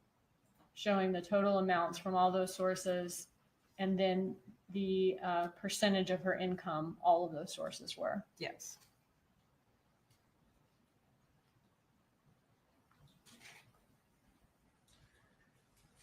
You said that 2014 was the year that Meg Banois had the most amount of cash deposited into her account. What does this graph depict?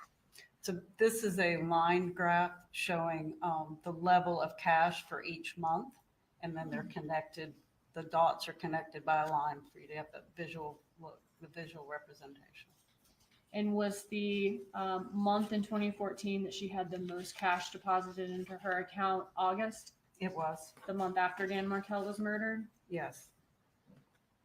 And the second and third highest month, October and July? That's right. That would be the same month that she started receiving income from Adelson Institute, and the same month as her breast augmentation in October for number 2, Yes. and number 3 being the month of the murder of Dan Markel. Yes. When you compared 2014 to the amount of cash she received in all 3 years, were those 3 months still the highest amounts of cash she received in all 3 years? Yes. August, October, and July of 2014. That's correct. Okay, so this is all of the cash she received depicted by the bar graph for all 3 years. It is.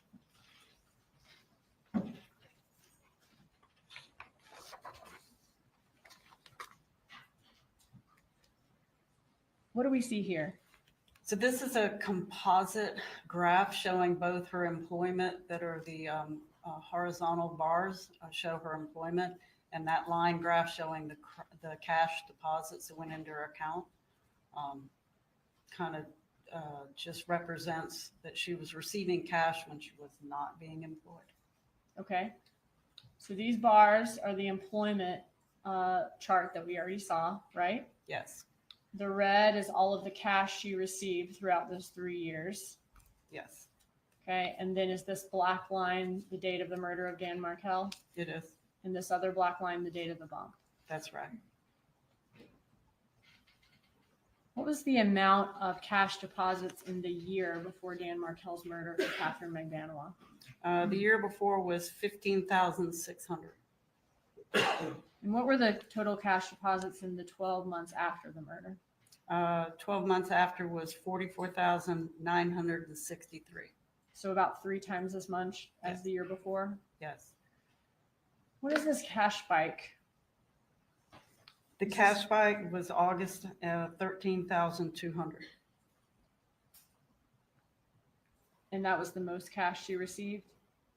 All in 1 month, yes. Is there any record of her being employed when she had that cash spike in August of 2014? No.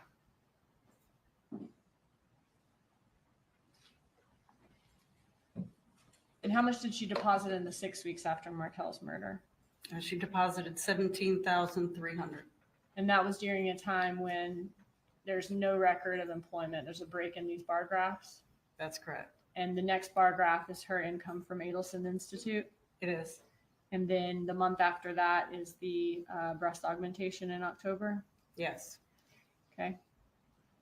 You told us earlier that you analyzed Adelson Institute along with the bank account records of Donna, Harvey, Charlie, and Wendy Adelson.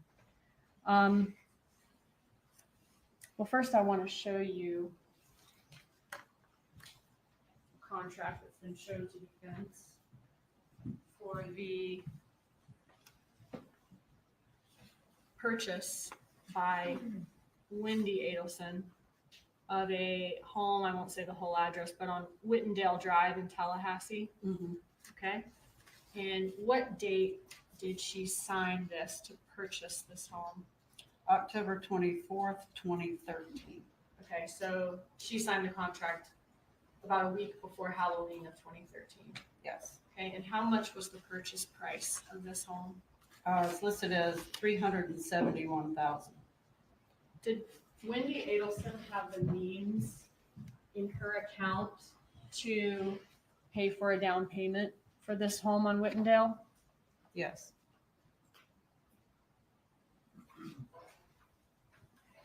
Would it have been a real financial stretch for her to do that, or was she able to do that comfortably?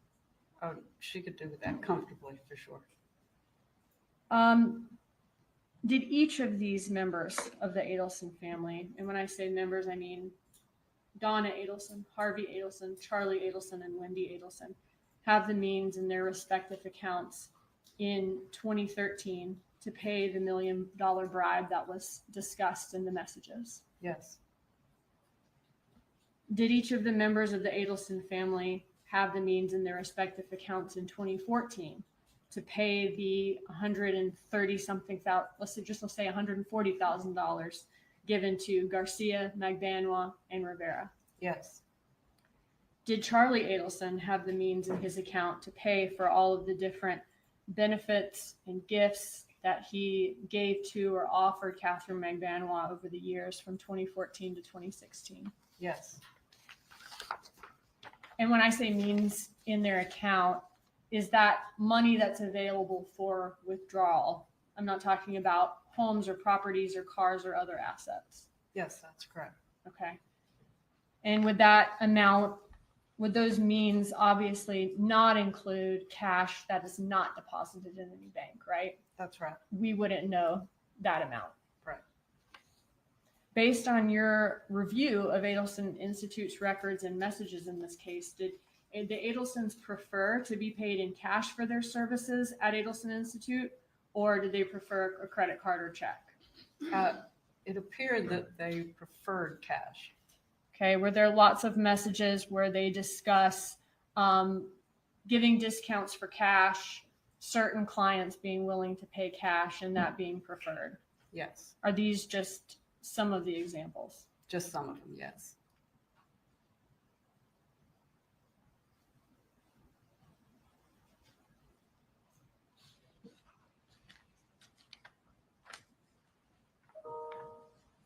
Were there messages in the Adelson family's records where they discuss having cash and how they store their cash?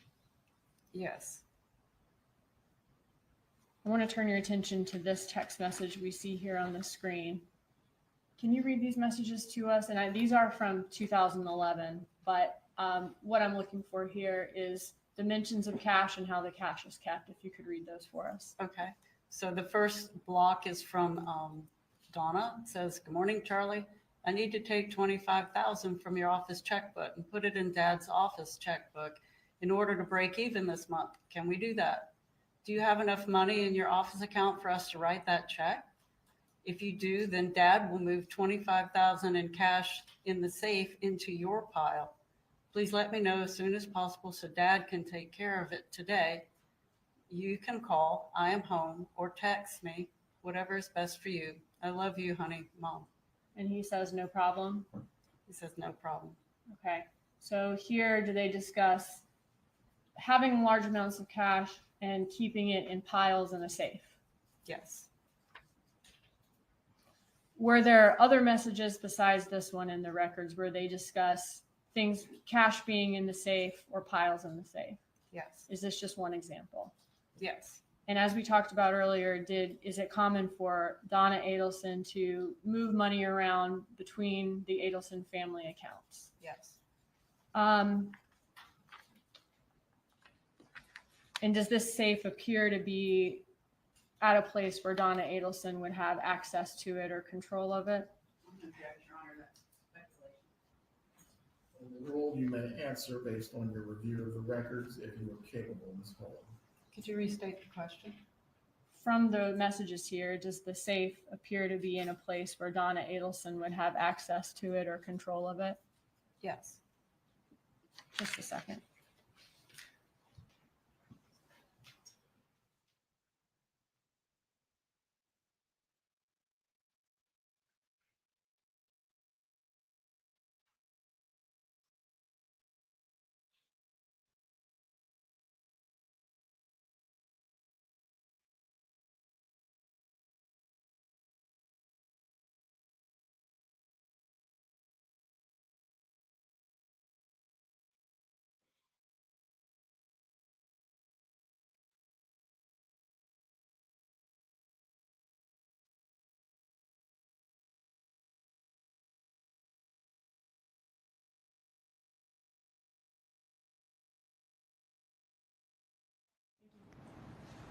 Cross-examination.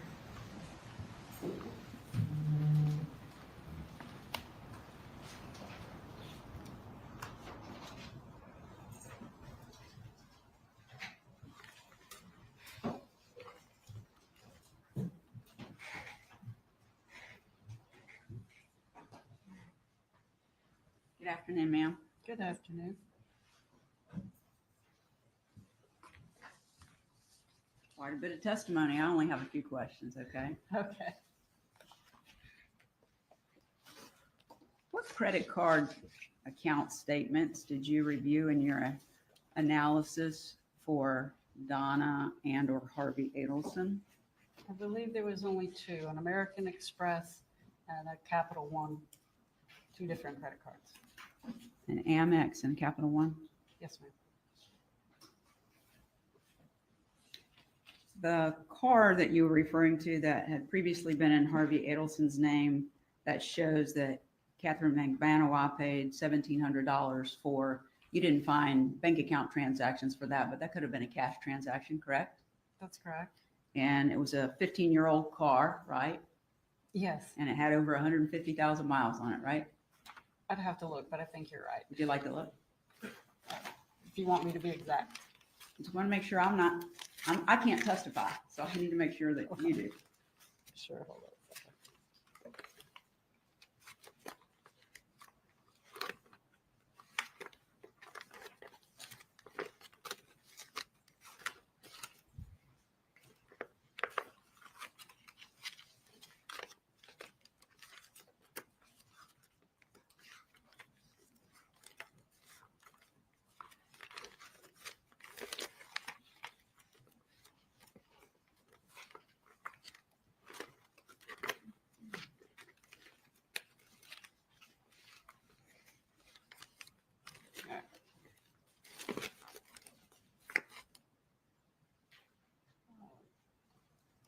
Says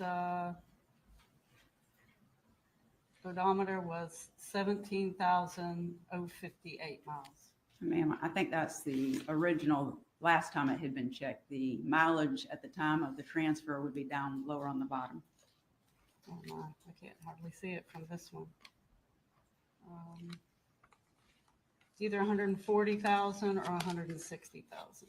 Okay, thank you.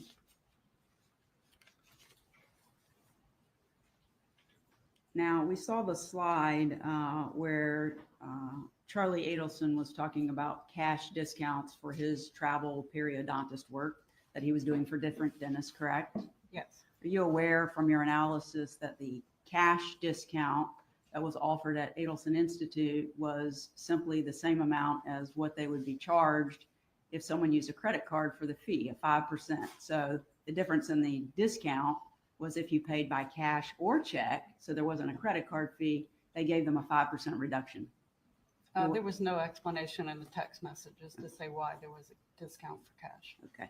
And you can't say what their deposits were in cash at Adelson Institute, correct? I don't recall. Okay. And you mentioned that sometime in 2016, Harvey for Adelson Institute, the business that we're discussing, became a manager in 2016, correct? I believe you are correct, but I'll look at the date.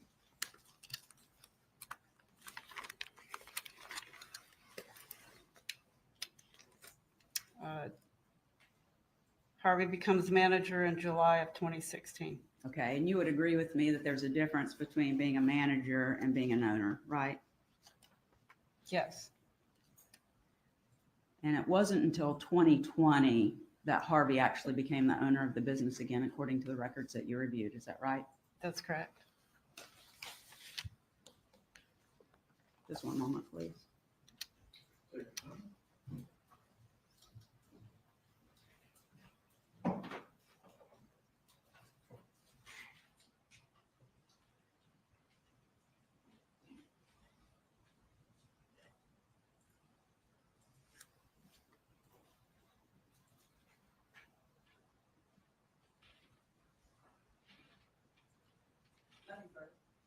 Any redirect examination?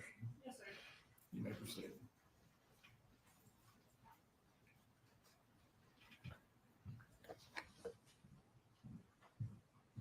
Defense counsel asked if the cash discounts mentioned in the text messages were from Charlie's traveling periodontist work, or did the cash discounts, are those messages also sent from Adelson Institute employees here that you saw listed in Adelson Institute payroll? It is. Okay.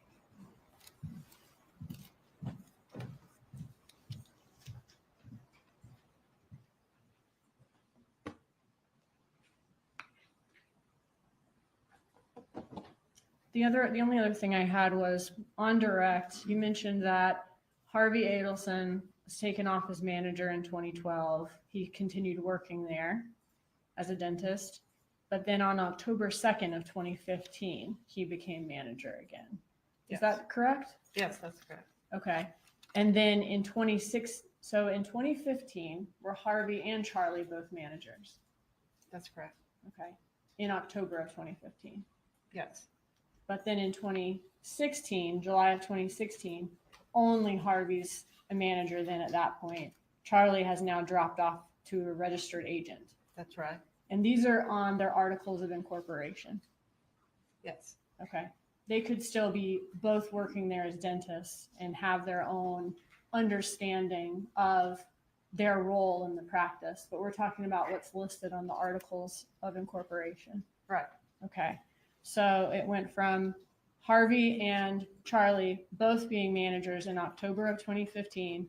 Magbanua still getting checks through the spring of 2016. That's right. And then after the arrests in 2016, Harvey Adelson becomes manager in July.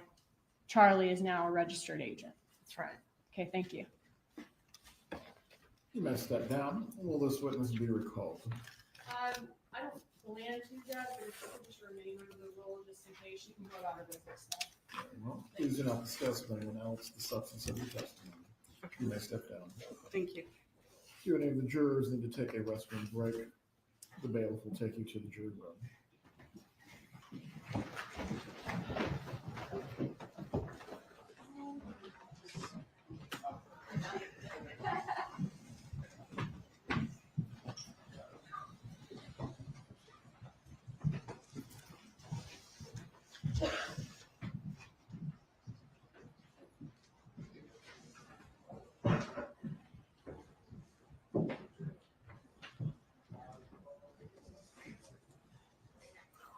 Everyone can be seated. We'll resume with the next witness at 2:25. If Mrs. Adelson needs to use the restroom, now would be the time.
Everyone can be seated. I know that they're still Using the bathroom. But are you ready when they're ready? Yeah, I'm ready when they are.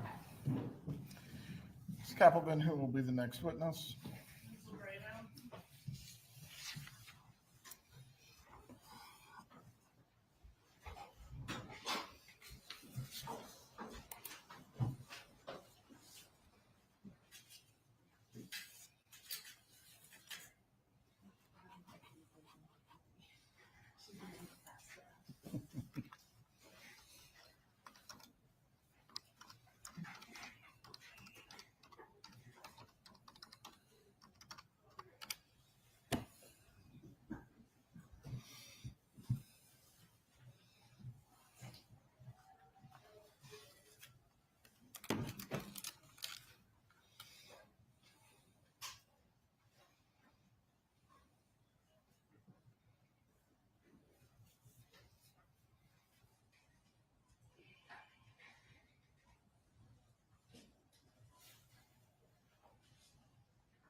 All rise, you're entering the courtroom.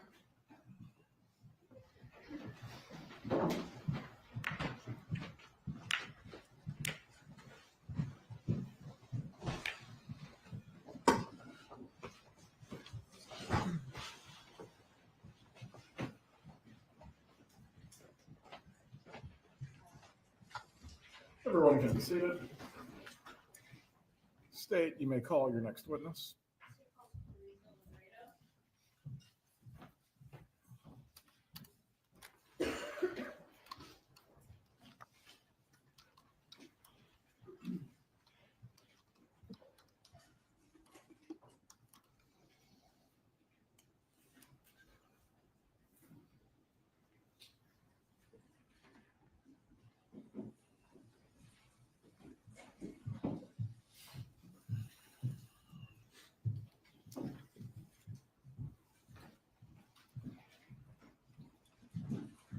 raise your right hand. Do you swear or affirm the testimony you're about to give will be the truth? Yes, I do. You may take your seat. Please speak loudly and clearly. Adjust the microphone if you need to. Okay. Will you tell us your name and spell your name for our court reporter, please? My name is Clarissa, Clariza, Spoltor, Spoltore. Thank you. Did you recently get married? Yes, Congratulations. Was your name before you got married Labreda? libretto. Okay. Mhm. All right. So where do you currently work? Where do you work? I worked at the Adelson Institute. Okay. And you currently work for a dental practice that took over for the Adelson Institute? Yes, Okay, thank you. How long did you work at the Adelson Institute? over 40 years. And where is the Adelson Institute located? In Tamarack. Was the exact address of the Adelson Institute 7737 University Drive in Tamarack? Correct. Is Tamarack near Coral Springs? Yes. Okay. And I want to talk about the positions at the Adelson Institute going back to 2013, 2016. What was your position? I was Dr. Adelson's dental assistant. Was that Dr. Harvey Adelson? Dr. Harvey Adelson, yes. Okay. Did you ever work the front desk? No, Okay. So worked as his personal assistant. Worked as his assistant. yes, And what about Donna Adelson? Did she work there during that time? yes. And what did she do there? She was the office manager. She worked up front. Okay. Did she keep the books, do the payroll, that sort of thing? Yes. What about Charlie Adelson? What was his role there? Charlie was our periodontist. He's a dentist. Dentist, okay.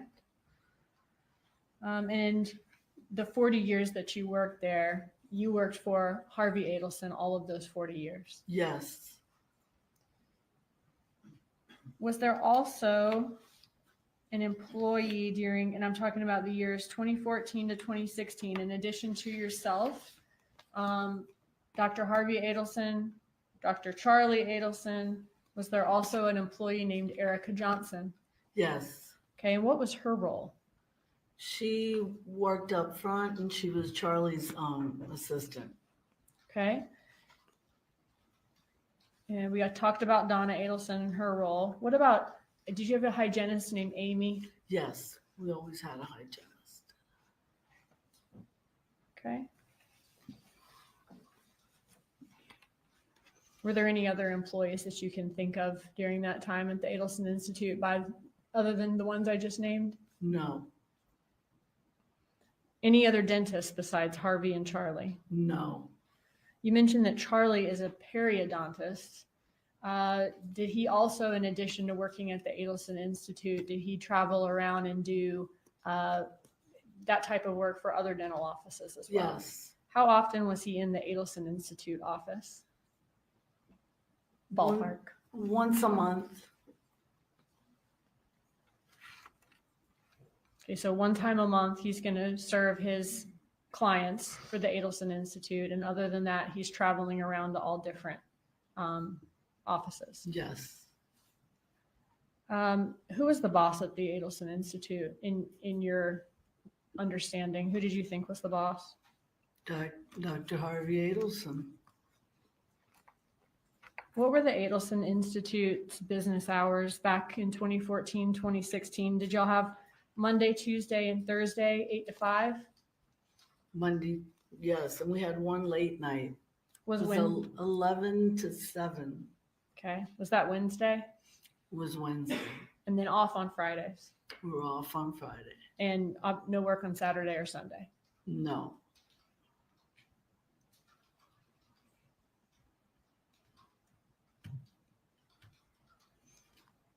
Who had access to the employee records at Adelson Institute? Dr. Adelson and Donna. Dr. Adelson meaning Harvey or Charlie or both? Harvey Adelson. Was that something that you had access to or would know anything about? No. How do you know Catherine Magbanwa? I know her from the office. She was a patient there. So she actually came and got dental work done there. Yes, Okay. Was she like a regular or just came in once or twice? once or twice. Did you ever see her at Adelson Institute doing anything other than being a patient that once or No, one time or two times? Okay. Did you ever see her working at the Adelson Institute in any capacity? no. How did you get paid by Adelson Institute? By checks And how often? every 2 weeks. Did you ever get paid for weeks of work prior to completing your work? Yes, When would that happen? When might you get advance pay or get more than one paycheck at a time? if they were going away on vacation, then we would get the checks before. They being, I mean, Judge Adelson and Donna. okay. So if Harvey and Donna are going on a vacation that may last 2 weeks or more, Right, they're going to go ahead and pay y'all in advance so you don't go without. right. And how often would that happen? Once a year, twice. Would you ever get 4, 5, 6 paychecks in a row? No, Were you ever aware of any Adelson Institute employee in the history of the 40 years you were there that worked exclusively by phone or remotely? no, Did the Adelson Institute back in 2013 to 2016, did y'all have a cleaning service? yes, And would the cleaning service, was it a husband and wife team? yes, Was Catherine Magbanwa the wife part of that team? no,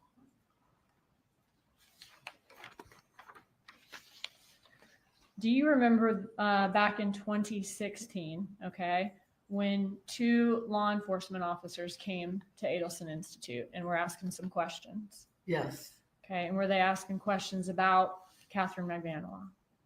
yes, Did you, since you didn't know anything, did you refer them to Erica Johnson, another employee? yes, Okay. And did Erica Johnson speak with them? yes,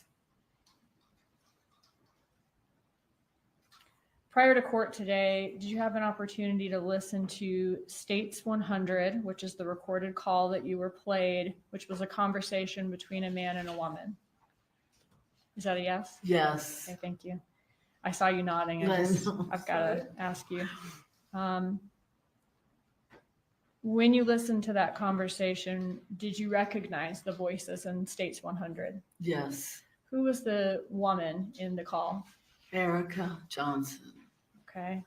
And you said she was an employee at Adelson Institute? Yes, And one of her roles was being Charlie's assistant? yes, And did you say she also kind of works in the front office? yes, she did.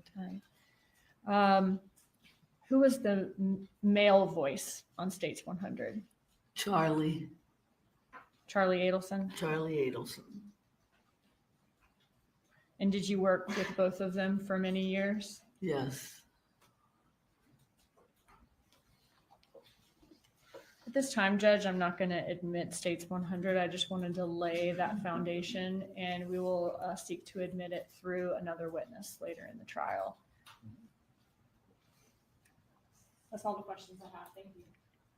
Cross-examination.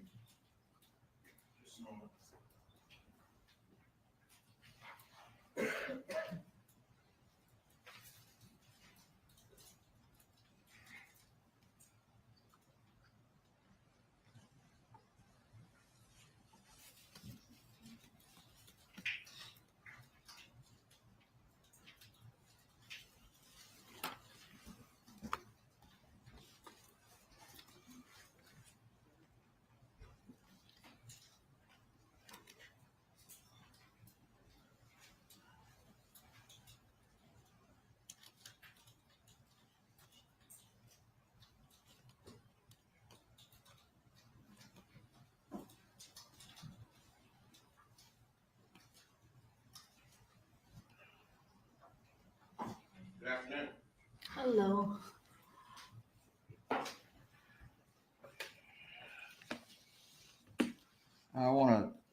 direct your attention back to time frame of 2013, 2014. Did the office have an old style answering machine? Yes, Okay, so it'd play a recording if somebody didn't pick up. yes, Okay, and you had to go to the machine and play the messages at the machine. correct.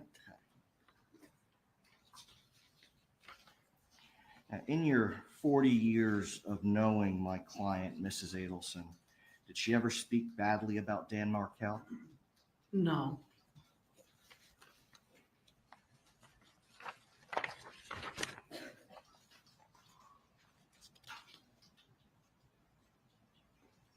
Isn't it true that you would call the Adelson family, Donna and Harvey, a hardworking family? yes,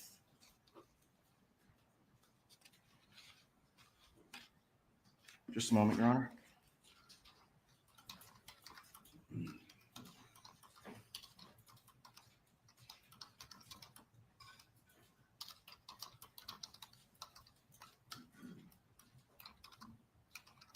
Nothing further, Your Honor?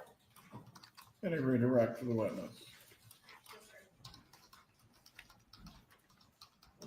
Back during that time period, if a patient were to call Adelson Institute and it was closed, maybe because it's a Friday, Saturday, Sunday, would that call be routed to voicemail? yes, Okay. And then would the voicemail be able to be checked from there? If it's checked by someone in the office, that would be Monday morning. yes. Do you know who else had access to that voicemail? No, You and Donna Adelson had a friendly relationship throughout your time at Adelson Institute. yes, Did you socialize or spend time together outside of work, or was your friendly relationship at work? at work. Okay. So while at work, you never heard her say anything negative about Dan Markel, No, but you didn't spend time with her outside of the office, we've gone out on occasions, but not regularly, I'm sorry. not on a regular basis. No, Okay. Thank you. You may step down. Will the witness be recalled at all? No, sir. She can be released. Thank you. You are released from your subpoena. Have a good day. Please call your next witness. State calls Catherine McManus.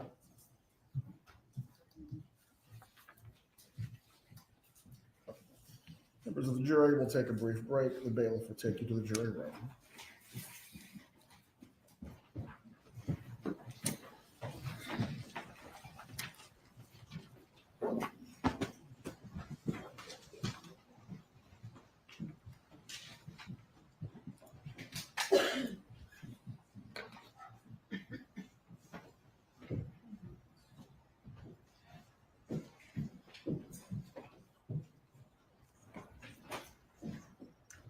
Everyone can be seated.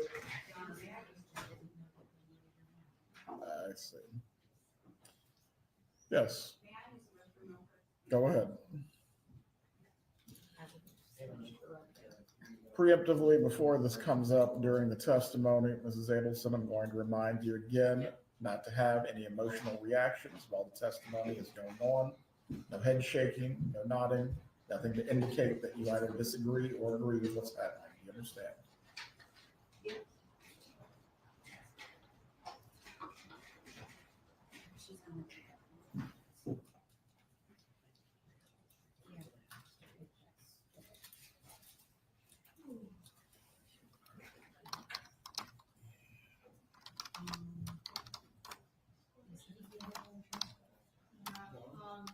Judge, our next witness after McManus is going to be Sergeant Corbett, and he will need just a second to get situated. So, is that okay? That's fine. Thank you. For how long the McManus will take as a witness? Do you believe we will still get Sergeant Corbett today? We have until 5:30. I think we can start a little bit today. Well, we can start a lot of things, but we will not finish him today in all likelihood. All right.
You remain seated for right now. Please check if the jurors are ready.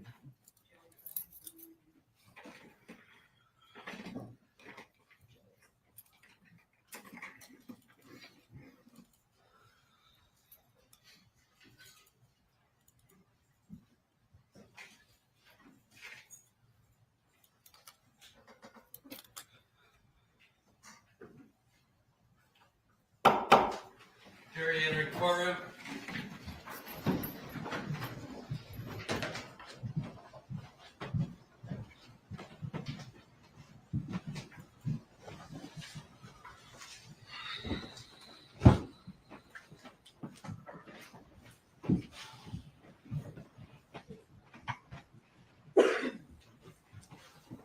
Mr. Barrel, please remain standing. Anyone else can be seated. Please raise your right hand to be sworn. Do you swear or affirm the testimony you will give today will be the truth? Yes, Your Honor. You may take your seat. Please speak loudly and clearly for the jurors. Yes.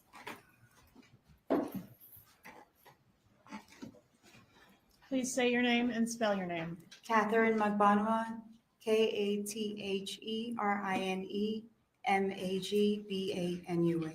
Ms. Magbanua, are you in custody? Yes, ma'am. Are you serving a sentence? Yes, ma'am. For what? Life Life for what crime? for the murder of Dan Markel. And did you have a trial before you received that sentence? Yes, ma'am. Okay, and in that trial, did you testify in your own defense? Yes, ma'am. Okay, and in that testimony, did you testify that essentially we had it right about everyone else, but you were in the dark, you weren't involved in any way? Yes, ma'am. Okay. And was that true? No, ma'am. All right, and you didn't have to testify in your own defense. You could have chosen to remain silent, right? Yes, ma'am.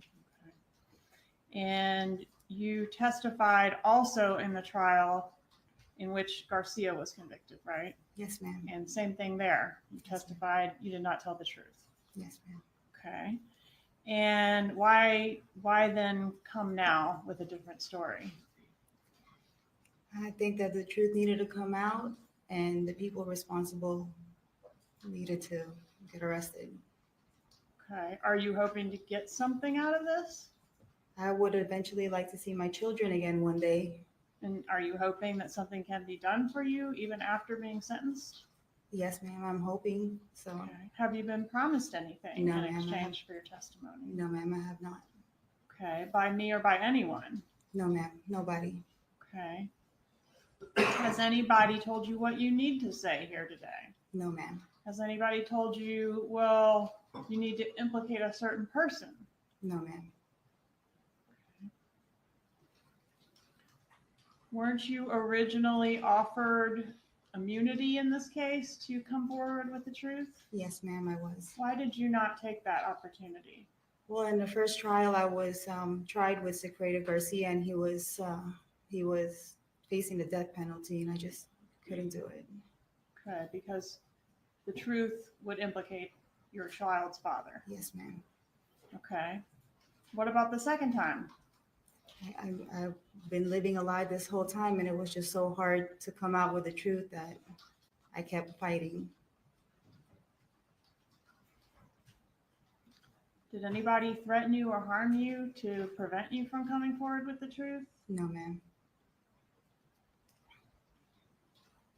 Were you ever promised anything by anyone to, if you'll just remain silent, we'll pay for your kids' education or anything like that? No, ma'am. Were you involved in the death of Dan Markel? Yes, ma'am. Did we have it right? Were you the middleman between the shooter and Charlie Adelson? Yes, ma'am. Who solicited you to become involved in this? Charlie. Who was he to you at that time? We were dating at that time. When did you start dating Charlie Adelson? We started dating around 2013 when I was working for Sophie Dental. Okay. Do you know what month? No, ma'am. Okay. And when did you stop dating him? Probably towards the beginning of 2015. Okay. Was there a period of time where it kind of wasn't clear whether you were still with Charlie or dating Garcia? Yes, ma'am. Right. And Garcia is your child's father, right? Yes. And what's your history with him? How long were you together? I've been with Secretary Garcia since I was about 18 years old. All right. So a lot of history there. Yes, ma'am. Fair to say that you're on again, off again quite a few times throughout your history together. Yes, ma'am. And during one of those off times, is that when you started seeing Charlie Adelson? Yes, ma'am. All right. And then toward the end of Charlie Adelson, there was a little bit of overlap with the two men. Yes, ma'am. And that sort of is in the middle of the time frame that we're talking about here today, right? Yes, ma'am. When did Charlie Adelson first bring this idea up to you that I'm looking for someone to harm my brother-in-law? This was around October. What stuck out in my head was on Halloween on October 31st. Okay. And what year was that? That was 2013. Okay. And so on Halloween, what is your memory of what y'all were doing that night that you're able to remember that happened that night? Well, we were out in Lincoln Road. It was like a kind of like a block party in Lincoln Road. And then when we were getting ready to get into our cars, he jumped into my car and he basically suggested that do I know anybody that can harm someone? Okay. And were those the words you used, harm? Yes, ma'am. And did you know somebody that could harm someone? Yes, ma'am. At that time, I mean, Sigfredo was the first person that kind of popped in my head. Okay, I want to approach and show you an exhibit. This states 36. Do you recognize this photograph? Yes, ma'am. Is it a fair and accurate photograph of you and Charlie Adelson when you all were dating? Yes, ma'am. Move into evidence, states 36, Your Honor. Any objection? States 36 is admitted. You may.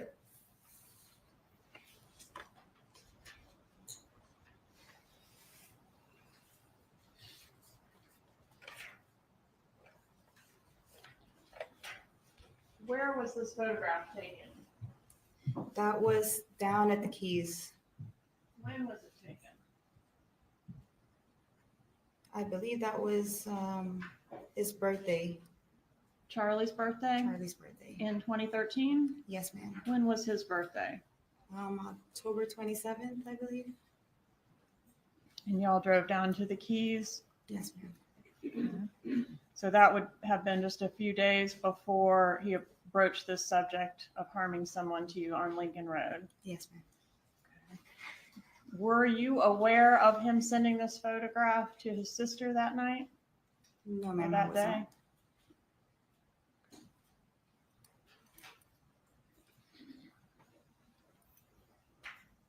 Why would he think that you knew somebody that could harm someone? Why would Charlie think? Yeah. I don't know. I guess I've spoken about Sigfredo, just kind of the situations that we were having, and So he knew a little bit problems. about your ex's criminal history? I might have mentioned something along the way. Yes.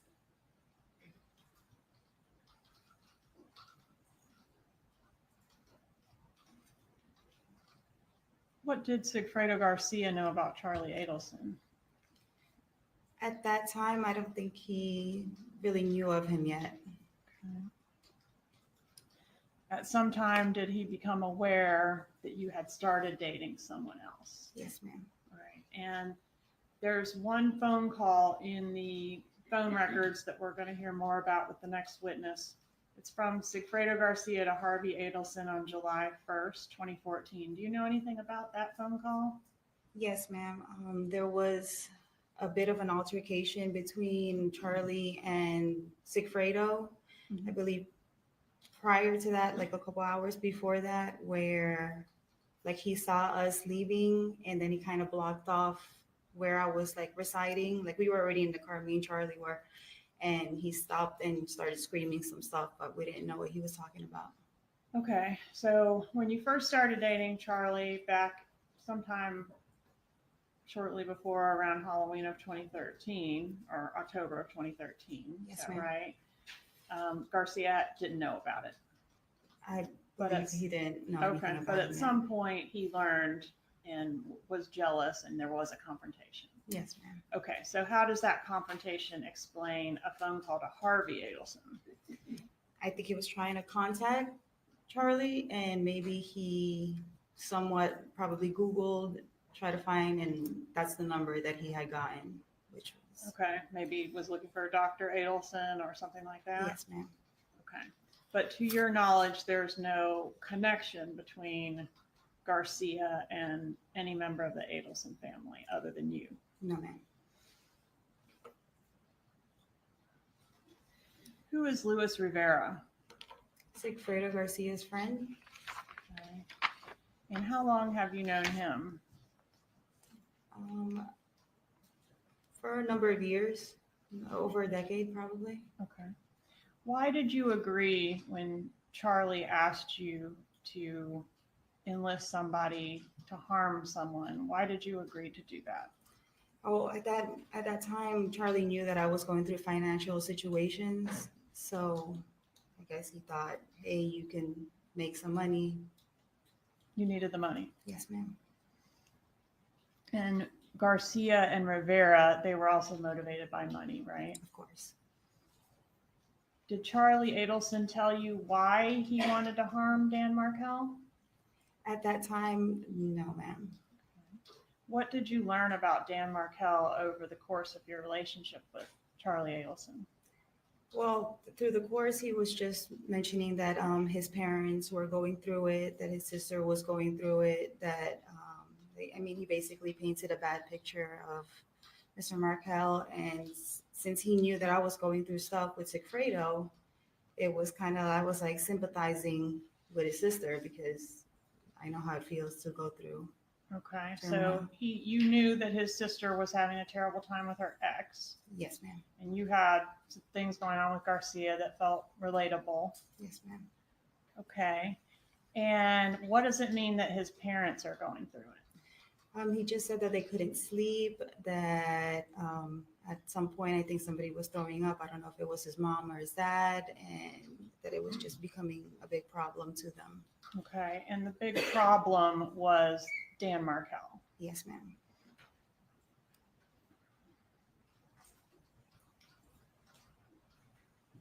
Did you ever meet Donna Adelson? Yes, ma'am. When did you meet her? From my recollection, it was from the dental office. And why did you go to the dental office? I needed some cavities and teeth whitening done. Is that the only time you ever met Donna Adelson? From my recollection, yes, ma'am. All right. And did she know you were dating her son when she met you? Yes, ma'am. Okay. Were things cordial between you at that meeting? Yes, ma'am. Did you discuss anything beyond greetings and pleasantries? No, ma'am. After the initial approach of you at Lincoln Road on Halloween, was there any more discussion with Charlie Adelson about this potential job? Throughout, the couple weeks whenever I had a chance to hang out with him, he would mention here and there. How often were you seeing each other during this time frame? Probably, I had children, so I always, if I could get out and I can find a babysitter, I'd go over to his house or we'd have dinner, hang out. Okay, would that be like once a week, 3 times a week, once a month? About 2 times a week. 2 times a week. And would you stay over or would you just go for dinner? Sometimes I would stay over, yes, ma'am. And you're saying when you would go over there and hang out with him, sometimes there would be further conversation about this potential job where you're going to be paid to hire someone or enlist someone to harm Dan Markel. Yes, ma'am. Okay. And did you learn any more details about what needed to be done? No, ma'am. He never gave me any details. And so he would just continue to say the same things? Yes, ma'am. Go ahead. Sorry. He would just tell me that they were going through hard times. Okay, so the conversations typically were, my family is really suffering under this situation. Yes, ma'am. Sustained, did not answer the question, please rephrase. In these conversations, are you asked, like, have you secured anyone? Are you asked further questions about who's going to be doing it? No, ma'am. Did you tell him, like, yes, I can do it? Yes, I just agreed to it. Okay. That I had somebody.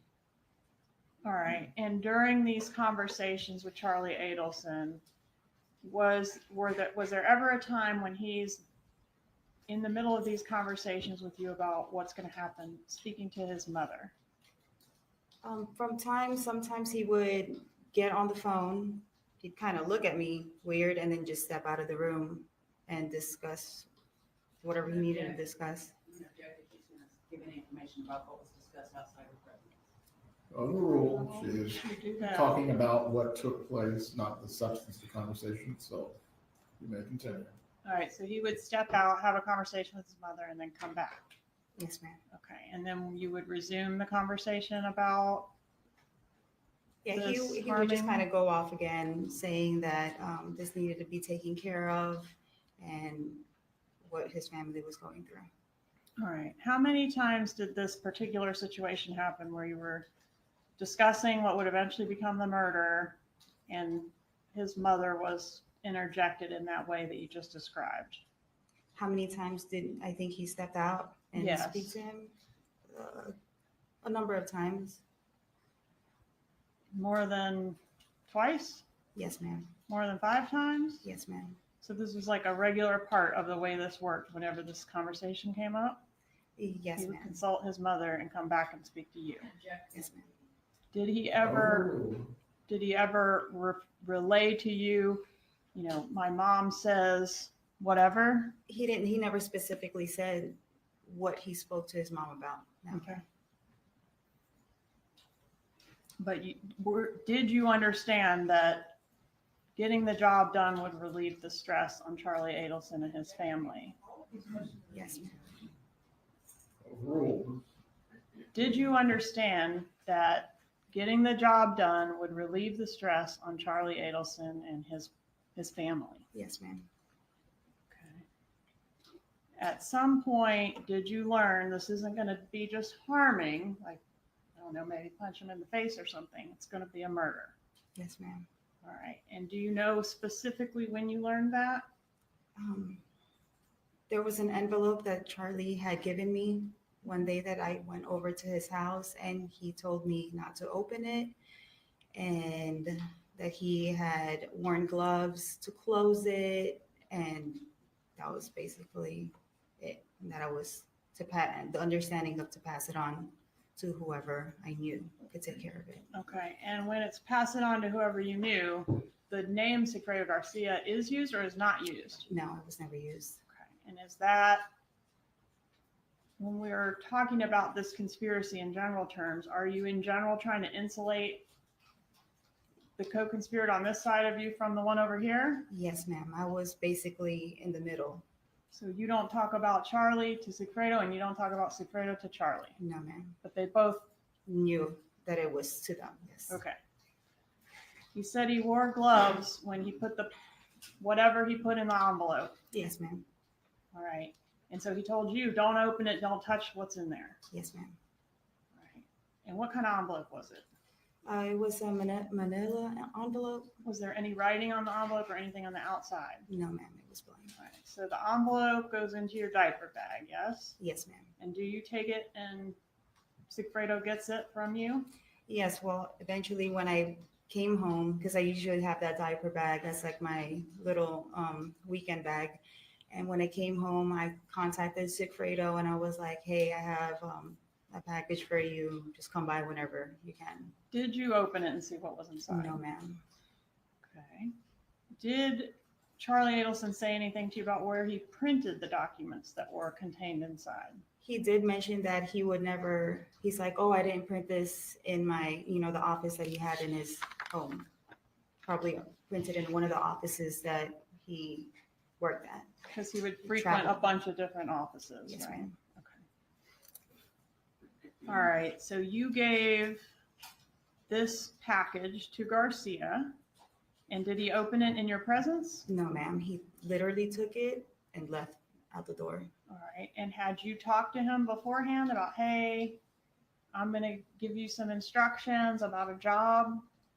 No, there was no conversation about it. Basically, just I have that package, and then he took But it. how and did he left. know what the package was? Had you talked to him at all about, hey, I got a job for you? Oh, yes, yes, ma'am. Like I told him that, that I have potential person that needed to, get harmed or beat up from my understanding at that time. Mm-hmm. And then he was like, okay. Okay.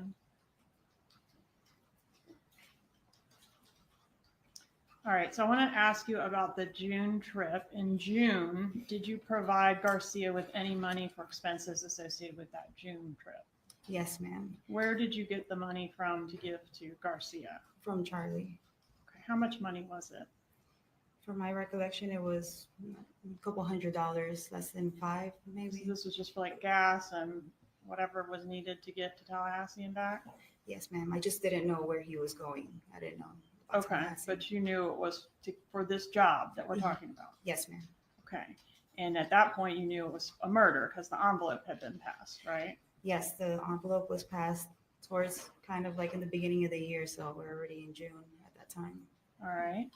And when you went to Charlie to get the money for the expenses, what did you say? I needed some money for, for the job that he had told me about, and that they needed to either scope it out or, just funds to get out of town. Okay. So your understanding was the first mission to Tallahassee, or you didn't know it was to Tallahassee, but the first trip that needed funds was going to be like a scoping trip, not to actually accomplish the murder. To my understanding, yes, ma'am. All right. Did you give that money to Garcia? Yes, ma'am. All right. And after the June trip happened, how did Charlie Adelson react to, I guess, just things not progressing along very quickly with this job? Well, since I guess nothing happened and something was to happen, he was like, well, what's going on? And I'm like, I don't know. So Sigfredo didn't tell me anything. He's just MIA again, because he just kind of goes in and out of my life. So sometimes he'd be hard to reach. Yes, ma'am. And were you worried that like maybe he'd taken this few $100s and now he's Of gone course. off the grid and I can't really give any information to Charlie about what's happening? Yes, ma'am. Okay. Were you getting any pressure put on you to get the job done? Yes, ma'am, from Charlie. And did that increase over time, like between, and I specifically want to know about between the June trip and the ultimate murder trip? Yes, ma'am. He was a little bit more adamant and persistent. Well, Katie, why hasn't anything been happening? What's going on? And were you then in turn putting some pressure on Garcia to get it done, make it happen? Yes, ma'am. Did you relay the message to the killers that the victim was going to be going out of town the day after he ultimately was killed? No, ma'am. Did I had you no know- knowledge. You didn't know anything about Dan Markel's travel schedule. No, ma'am. Do you know whether his travel schedule was contained in the documents inside that manila envelope? I would think a lot of information was there because for some reason, Sigfredo knew information and Charlie knew information, and that's why the whole confusion was on me. And it's Okay, but you don't know what was in there. You didn't look at it, and you didn't relay that message about the travel. no, ma'am. Had no knowledge of it. All right. I want to show you a text that was sent between the June trip and the murder trip.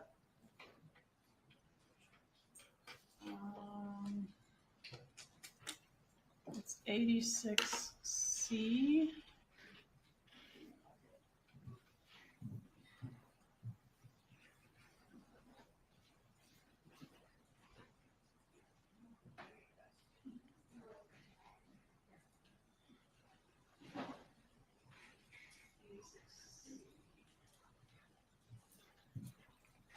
There's a text message where you are asking Charlie Adelson To put you on the payroll, basically, you need to be able to show that you're working. Do you remember sending that text message?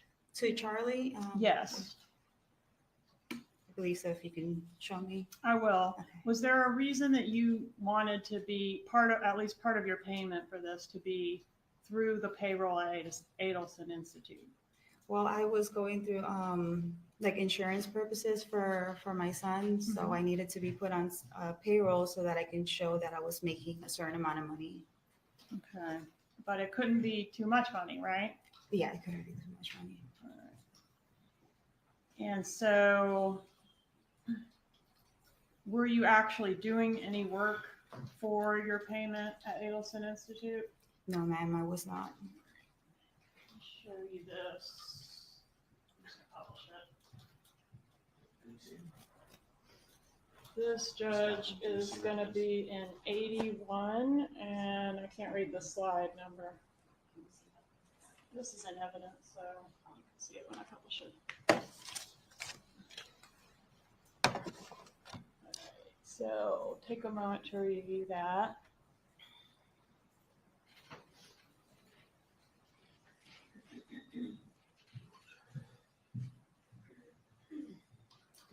Yes, ma'am.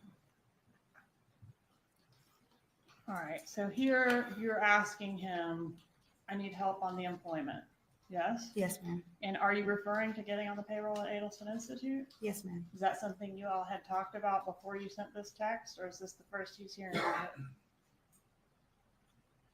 I don't know if I spoke to him prior to being on the payroll. Okay, how does he know what you're talking about when you say, I'm gonna need help on the employment?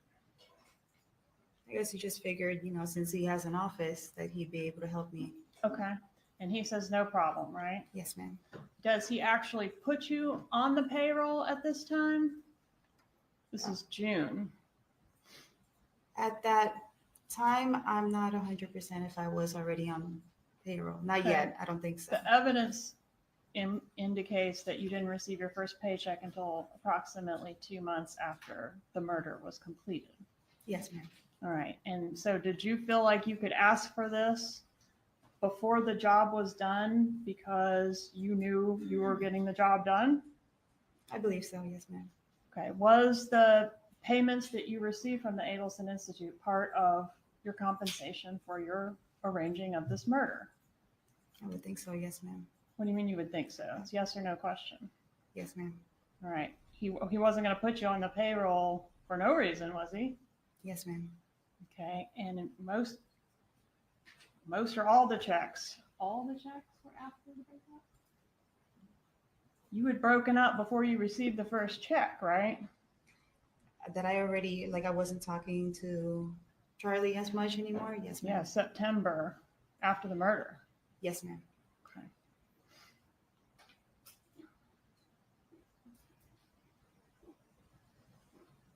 Had you ever met Wendy Adelson? Yes, ma'am, I have. When did you meet her?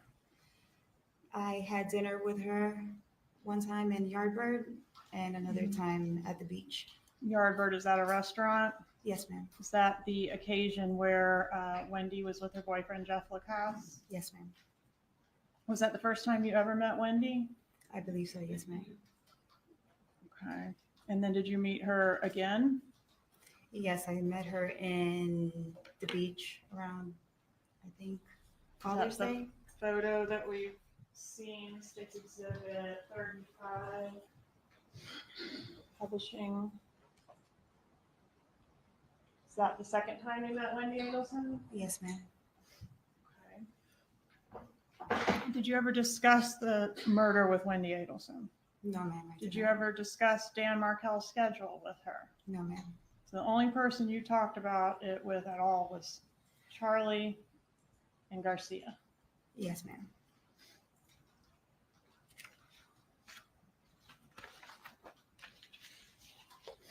All right, for the July trip, once the murder was done, did you receive a phone call from Sigfredo Garcia? Yes, ma'am, I did. And were the two men looking to get their money for the murder? I don't know what my conversation was with Sigfredo, but I did speak to him on the phone. But you understood that you needed to get the money, right? And pay Yes. them. Yes, ma'am. That was part of your job, Yes, ma'am. part of your role in this whole thing. Yes, ma'am. Okay. And did you go to Charlie Adelson's house to get the money on the night of the shooting? Yes, ma'am. He had contacted me and told me that there was an accident and if he can have dinner with me that night. Okay. And the accident was a reference to the shooting of Dan Markel. Yes, ma'am. Okay. Which was not an accident, right? No, ma'am. When you get there, how is Charlie acting? He was pretty frantic, just pacing back and forth, and he had a gun in his hand. Okay. Was that unusual behavior for him? Yes, ma'am. Did he say anything about his parents when you arrived at his house that night? He told me that his parents just left. Did you end up staying the night there? Yes, ma'am, I did. Were you planning on spending the night there? No, ma'am, I was not. Okay. Originally, was your plan to get the money and take it to the two men that killed Mr. Markel? Yes, ma'am, it was. All right. What happened the next morning? Well, since that night, since he was like pacing back and forth and he had given me a Xanax, that's why I fell asleep. Okay. And that's why Did it he was- take Xanax as well? Yes, ma'am, he took one as well. Okay. And the next morning, did something happen with the money? Yes, ma'am. So I woke up. I was like, I got to get out of here. And he told me that the money is in the trunk of my car. All right. And was the money in the trunk of your car? I actually did not check it. I just got my keys and left. So you believed him that it was there. Yes, ma'am. And when you got to where you were going, where did you go to deliver the money? I was trying to contact Sigfredo and had a hard time trying to contact him. And then I eventually ended up in the alleyway of where Lewis lived at that time. At Luis Rivera's residence. Yes, ma'am. And did Garcia show up there when you pulled up there? Yeah, he just kind of jumped in my car. I didn't know where he came from. All right. And was he able to get the money? Yes, I told him that his money was in the trunk of the car. And he was able to remove it and you observed him removing it and the money was there. Yes, ma'am. He went to the back, grabbed it, and then that's time he left. How did you get your cut of the money? I don't know if it was later on that night that he came back to my apartment or the following day, and then he put it in the closet. How was your cut of the money packaged? It wasn't like a cut. It was just basically it was in a bag, in a plastic bag, grocery bag, and I believe there was like a paper bag and then a Ziploc bag inside it. All right. So the inner thing was a Ziploc bag. Yes, ma'am. Okay. When you opened the Ziploc bag, did you notice that the money was stapled together? Yes, ma'am, it It was. was. Okay.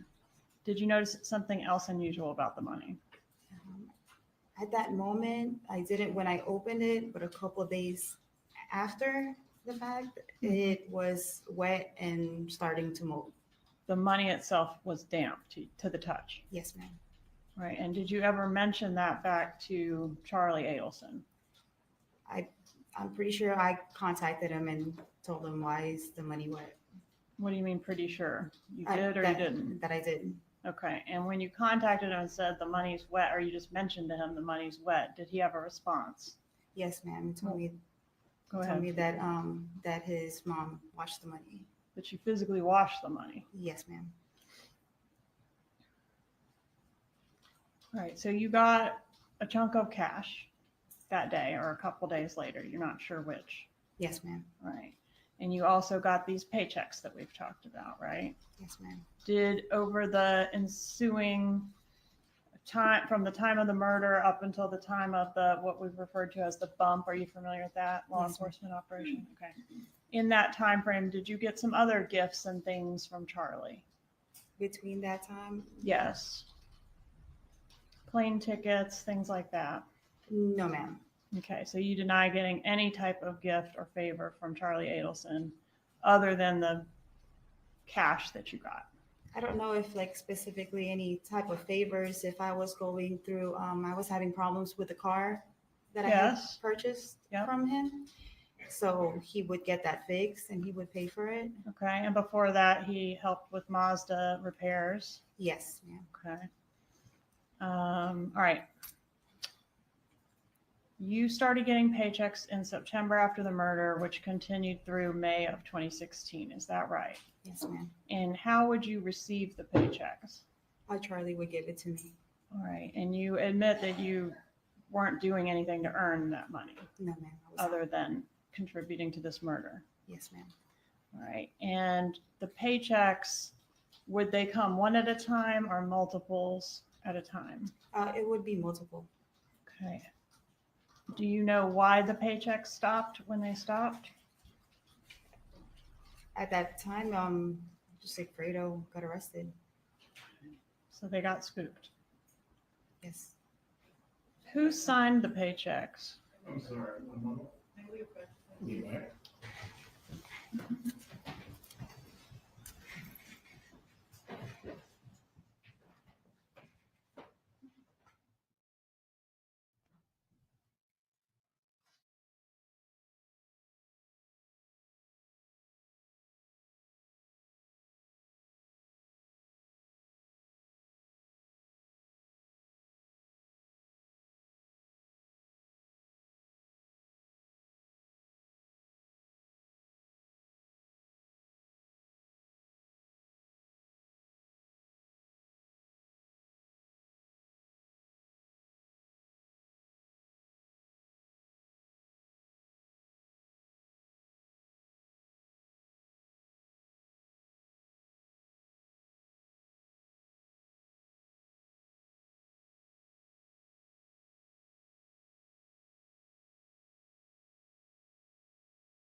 May I continue?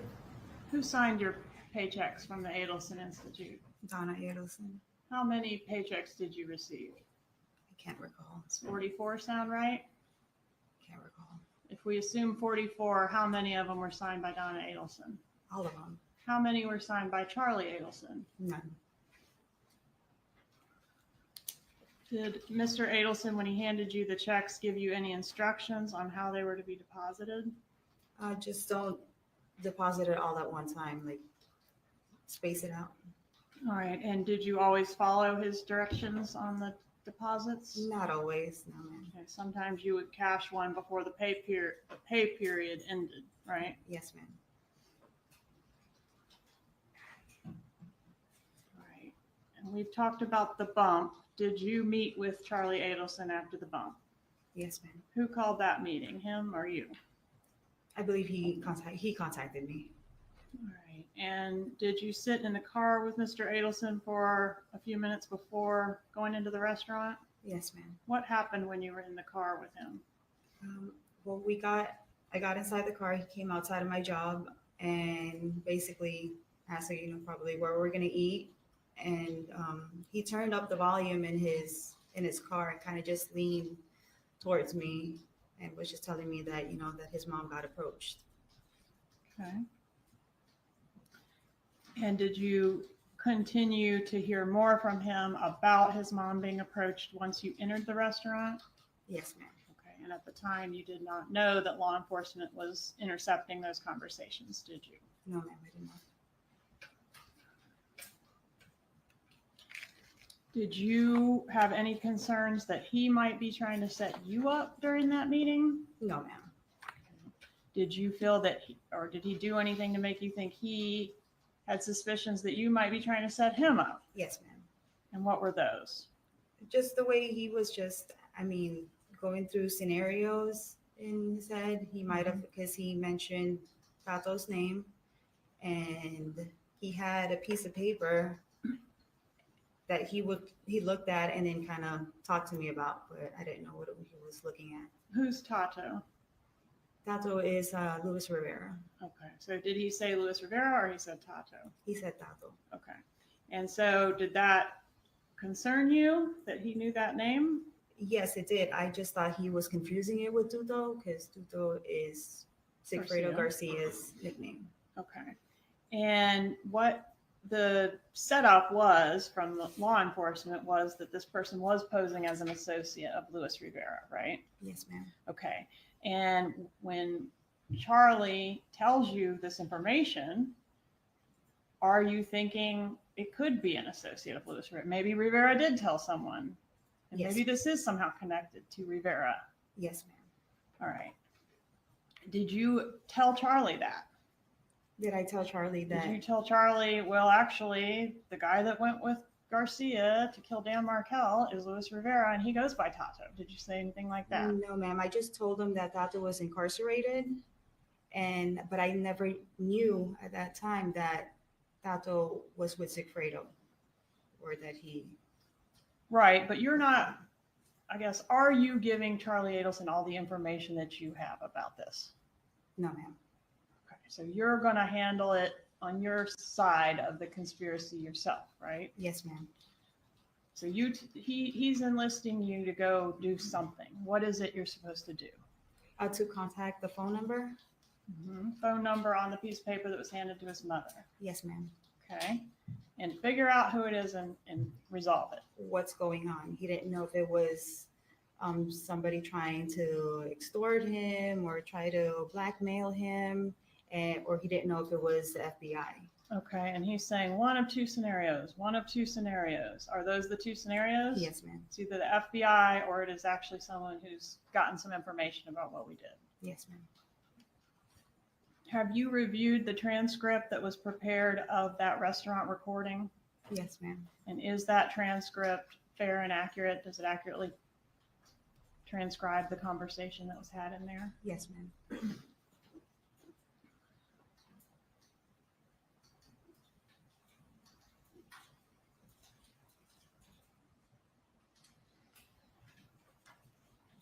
You knew Luis Rivera well, right?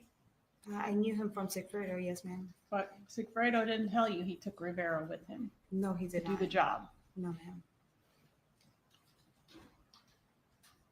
And even though it was pretty obvious, you didn't tell Charlie that Garcia was doing the job. No, yes, ma'am. He didn't know. He didn't know that it was Sigfredo.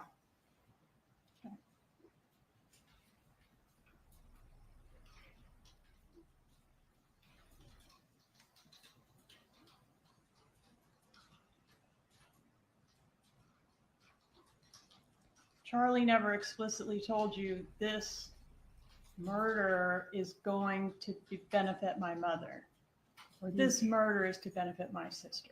No, ma'am. He did not. So stay, please rephrase your questions. Kevin. Did Charlie Adelson ever tell you this murder is to benefit my mother? No, ma'am. Did Charlie Adelson ever tell you this murder is to benefit my sister? No, ma'am. But you knew that, didn't you? Yes, ma'am. He did tell you that his mom was at the house right before you arrived, the night of the murder. Yes, ma'am. He did tell you that his mother washed the money, Yes, ma'am. money that was payment for the murder. Yes, ma'am. Did you speak in code on that wire? On the wiretaps, yes, ma'am. Okay. Property and tenant, that was code for looking into who was behind the bump, right? Yes, ma'am. Well, Charlie tends to go on his little rants, and then I kind of just followed, what he was saying. Yes, but you spoke in code. Yes, ma'am. And you understood you were speaking in code because you might be tapped, right? Yes, Somebody ma'am. might be listening. Yes, ma'am. But there would be no reason to speak in code if you hadn't done anything wrong. Will you agree with that? Yes, ma'am. Innocent people don't talk in code, do they? No, ma'am. No further questions. Cross-examination.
afternoon, ma'am. Good afternoon.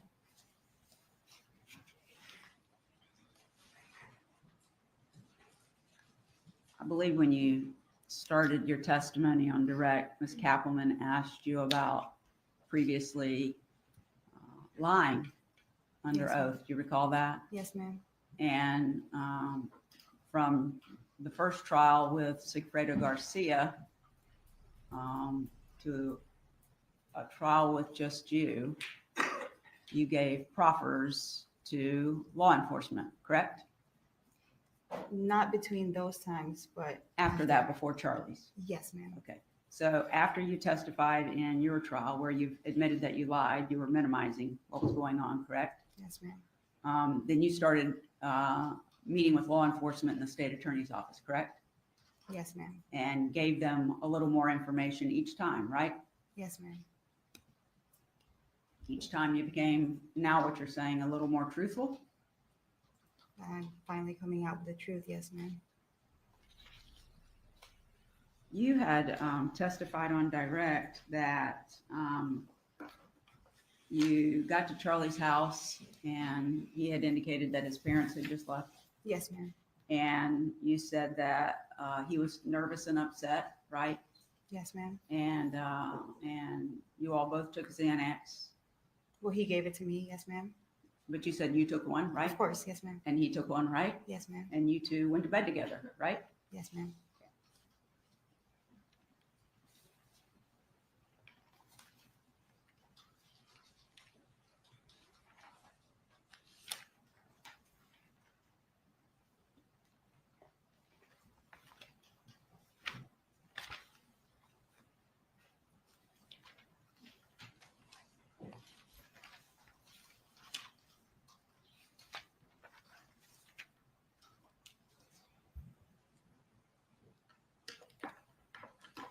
So what you're telling the jury is you met Charlie Adelson and started a dating relationship, right? Yes, ma'am. You weren't exclusive at that time, were you? No, ma'am. Charlie dated a lot of women, didn't he? I believe so. Yes, ma'am. Okay. And at some point he tells you that he wants something to happen to someone, right? He wants someone to be harmed. Yes, ma'am. And he asked you if you know anybody that could take care of that for him, right? Yes, ma'am. And so then you contact Sigfredo Garcia, who's the father of your children, correct? Yes, ma'am. And you and he are having a rocky relationship, right? Yes, ma'am. And so you engage Sigfredo Garcia to be the one who causes whatever harm it's going to be to Danny Markel, correct? Yes, ma'am. And after you do that, you know who Luis Rivera is, right? Do I know? Yes, I know. At that time, you knew who he was? Yes, ma'am. Okay. But is it your testimony you did not know that he was going to be involved with this as well? Yes, I did not know that he was going to be with him. Let alone, I didn't know that Sigfredo was even going to be the one. Well, I'm sorry, you hired someone other than Sigfredo to do it? No, I didn't know that I just gave him, I told him that somebody, needed to be harmed. I didn't know that he was going to be the one. Okay. to And do so. how much money did you tell him he could make? I didn't tell him an amount. So you testified before that you knew Sigfredo needed some money and you could certainly use some money. So that's why you agreed to do this. Yes, ma'am. And so you were going to agree to have somebody killed and you didn't even know how much you're going to get paid? No, I did not know. Okay, so now we know Sigfredo and Luis Rivera came to Tallahassee, right? Yes, ma'am. Okay, so it's Charlie's asked you, you've asked Sigfredo, unbeknownst to you, apparently, he has asked Luis Rivera to go. Yes, ma'am. Okay, and we know that Luis Rivera and Sigfredo Garcia traveled to Tallahassee on more than one occasion, but ultimately, they follow and track down Danny Markel, and when he pulls into his garage, Sigfredo Garcia gets out and shoots him in the head and kills him, right? From what it shows in my trial, yes, ma'am. Okay, and then they come back to South Florida, Sigfredo and Luis Rivera, right? Yes, ma'am. Okay, and you go to Charlie's house, you pass out with the Xanax, you get up the next morning, and he says there's money in the trunk. Yes, ma'am. At that point, you're claiming you didn't know how much money it was. Yeah, I did not know how And much. as of then, you still hadn't discussed any dollar value for having someone killed. No, ma'am, that was probably on the paper that I had handed to Sigfredo, the one that he got out of my diaper bag. I don't want you to speculate because you don't know, do you? No, I never opened the envelope. But your testimony is you arranged a homicide and didn't even know what the pay was going to be. Yes, ma'am. So the next morning, Charlie says the money's in your trunk and you get up and leave, right? Yes, ma'am. And you go to Sigfredo, right? Yes, ma'am. And he knows you're going to be bringing him money, right? Yes, ma'am. And he hops in your car and you tell him you got the money. Yes, ma'am. And so your testimony is then he goes into your trunk Yes, ma'am. and he takes the bag out of the diaper bag. No, it was not a diaper bag. It was the plastic bag that Charlie put in my trunk. No, the money was inside your diaper bag is what you testified to before. No, ma'am, I did not. Oh, where'd you put it? The money Yeah. was in the trunk of my car. Okay. All right. I must have misunderstood your testimony. I thought you said it was in the The diaper bag. envelope was inside the diaper bag. Envelope was inside the diaper bag. Yes, And ma'am. that's what you delivered to Sigfredo. That's the envelope that Sigfredo picked up from my apartment. Yes, ma'am. That Charlie had given to you. Yes, ma'am. That you say you didn't know what the contents were. Yes, ma'am. Okay. So moving forward, now Danny has been killed and Sigfredo gets in your trunk and gets the bag, right? It gets the money. Yes, ma'am. Well, it's in a bag or not? Yes, in the plastic bag. Okay. All right. So he gets the bag. And at this point, you say you haven't even seen the money. Yes, ma'am. I did not. Okay. And then a day or two later, he comes back to you and gives you, I guess, what is going to be your share, correct? Yes, ma'am. And at this point, you still don't know Luis Rivera's involved? At that point, no, ma'am. You still didn't know? No, ma'am. Okay. So you said that Mr. Garcia puts the money into your closet? Yes, ma'am. Okay. And a few days later, you actually go into the closet. I don't know if it was the same day that, that he put the money there, but a couple of days later when I had opened the bag, that's when I felt the moisture of the money. So you didn't touch the money the first day. I don't recall if I did or if I didn't. So I'm talking about the first day that Charlie gives it to you. You didn't touch it that Oh, day. no, I did not. Okay. And you didn't touch it the next day. That's when you gave it to Sigfredo. Yes, because he just grabbed it from the trunk of my car. Okay. And a couple of days later, he brings you your share and puts it in your closet. A day or two. It might have been the same day or the day after. He put it Okay. in the closet. And then at some point you open the bag. Yes, ma'am. And inside the bag, you find, it's not very thick, but you find stacks of money that's stapled together, correct? What's not very thick? 10 $1 bill or 10 $100 bills stapled together. That's not very thick, is it? It was just in stacks of whatever amount it was. I didn't count it. It was stapled together, right? Yes, ma'am. Okay. So how much did you get for arranging Danny Markel to be killed from Charlie's request to passing that on to Sigfredo Garcia? How much money did you get? I never counted how much money was even in the bag. As you sit here today, you're telling this jury you never know what your cut was. You No, can't ma'am. tell them. No, ma'am, I never counted it. You spent some of it, didn't you? I believe so. Through And you, time, depo- yes. and you deposited some of it into your bank account, Yes, ma'am. but you don't know how much yours was. No, ma'am. But you do admit that Charlie gave you a check after that from Adelson Institute, right?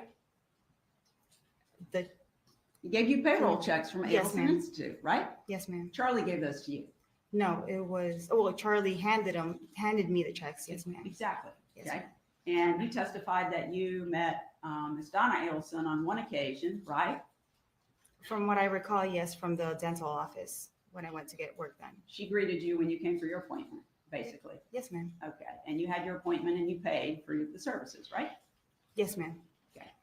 And there's been testimony that Charlie, after that date,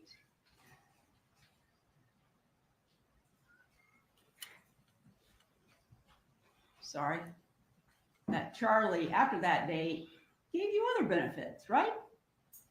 Yes, ma'am. I mean, you and he weren't together anymore, correct? After, After the homicide? no, we were not together, but we were still friendly with each other. We were still, You're friends, but you went back to Sigfredo, right? there was a time where I was between Sigfredo and still intimate with Charlie as well.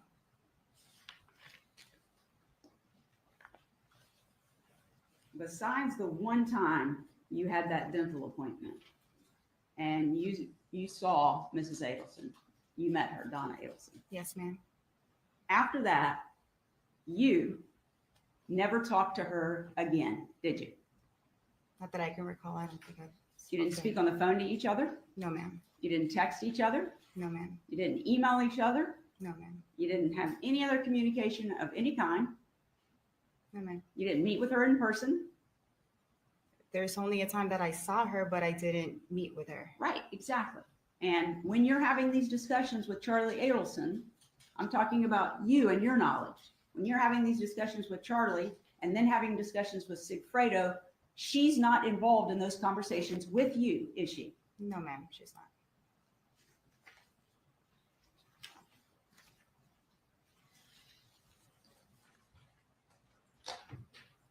May I have just a moment?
Redirect examination.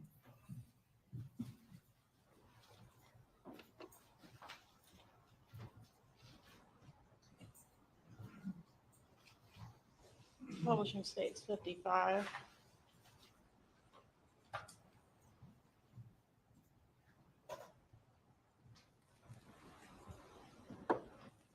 Donna did not have any conversations with you, did she?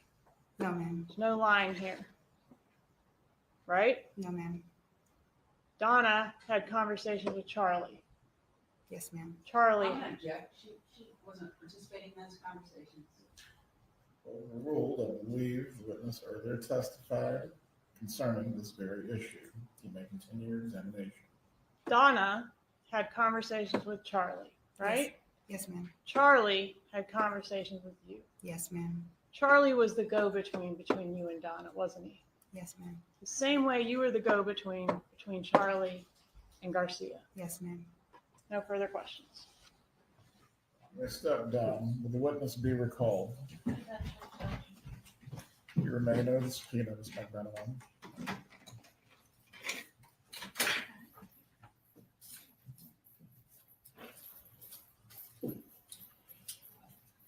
I believe you stated Sergeant Corbett is going to need to set up before you get started. All right, members of the jury, we're going to take a break before the next witness.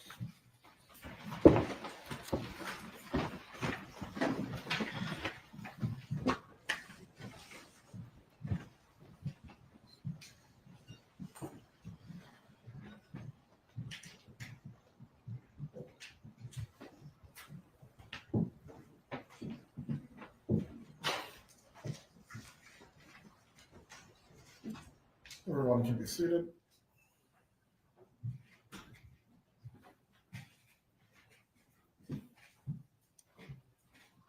If anyone needs to use the restroom or stretch your legs, please do so now.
be seated.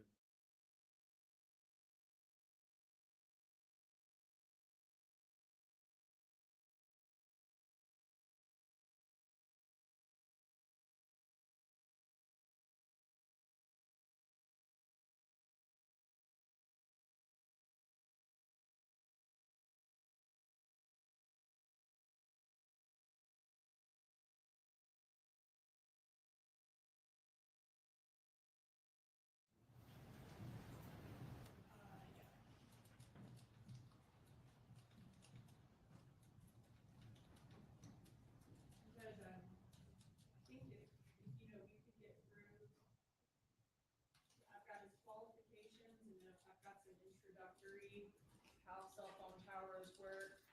We could get through maybe about 30 slides in an hour, and I could let you know when we're at that stopping point if you haven't stopped me already. Very well. But anytime you want to stop me to stop for the day, that's fine. Because I think probably in all it might take 3 or 4 hours.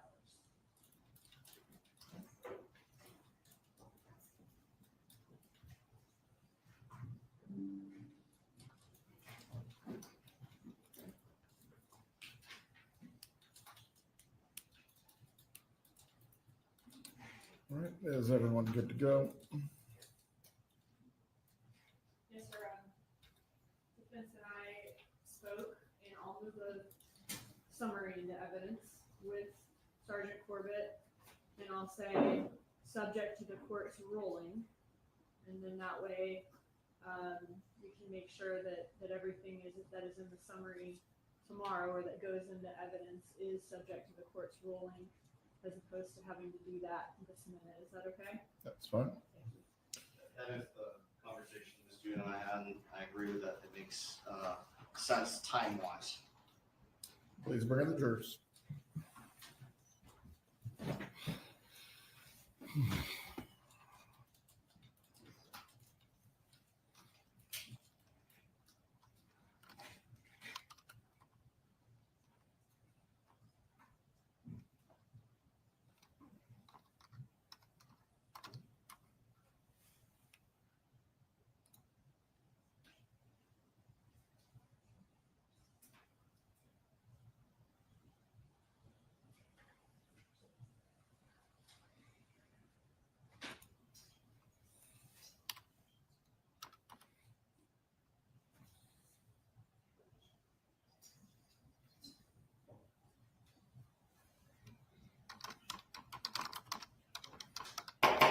All right, jury, enter the courtroom.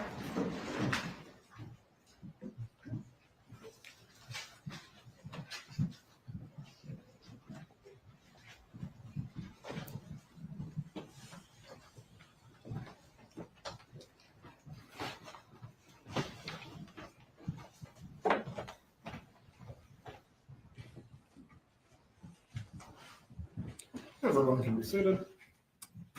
State, please call your next witness. State Call Sergeant Chris Corbett.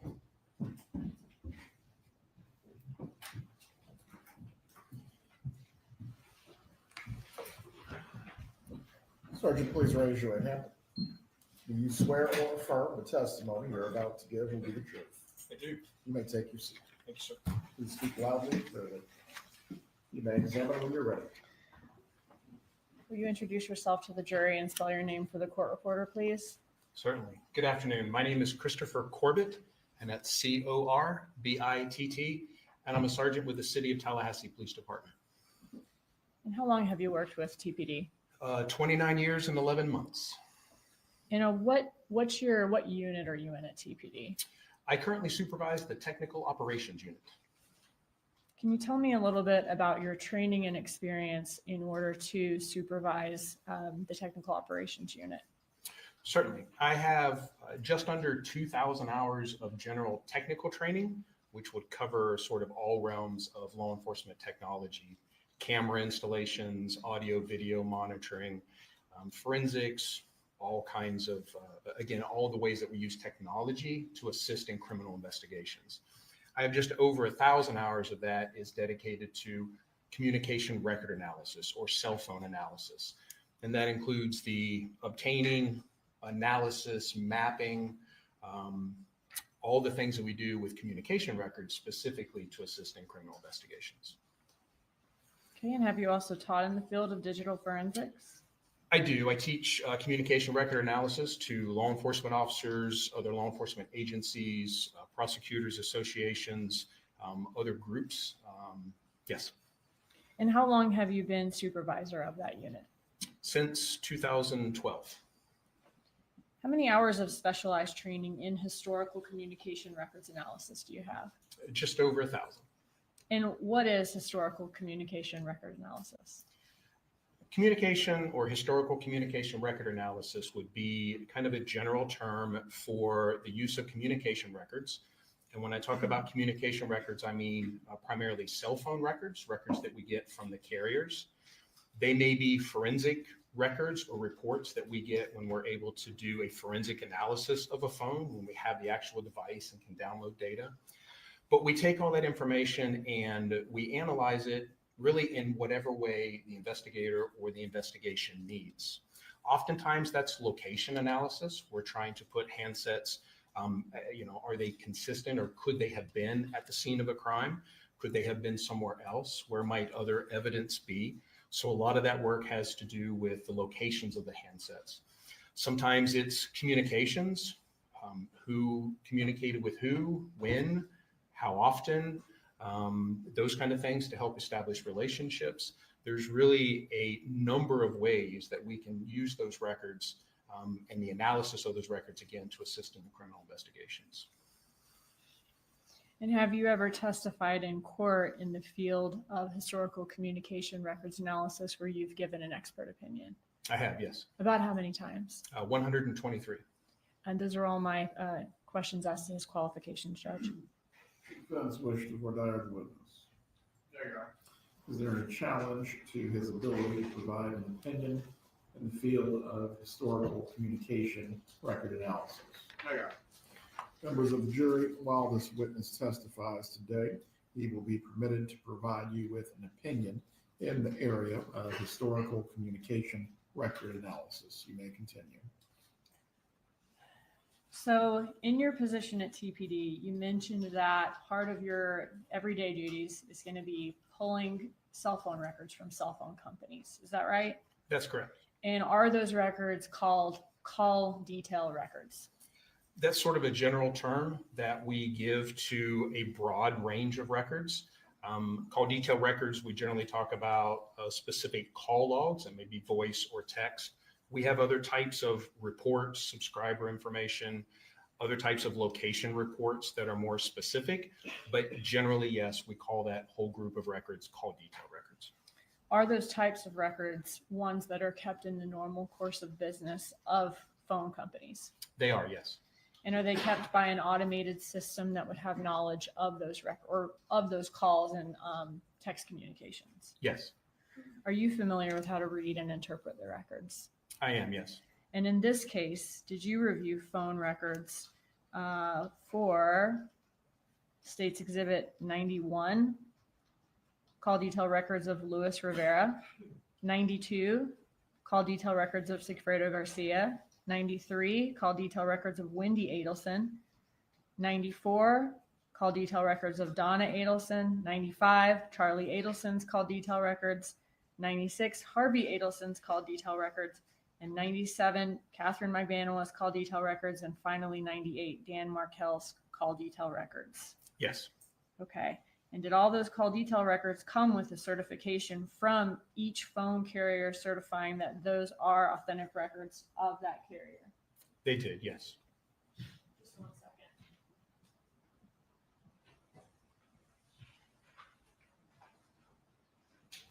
I'm going to show you States 55, which is already in evidence. I got to turn you off and turn you back on here. Actually, I'll just show it to you so you can remain. Look at States 55. This is our chart. Yes. Okay, here you see some phone numbers below each person's face and name. Yes. Okay. Have you been able to review a chart like that before? Yes. Okay.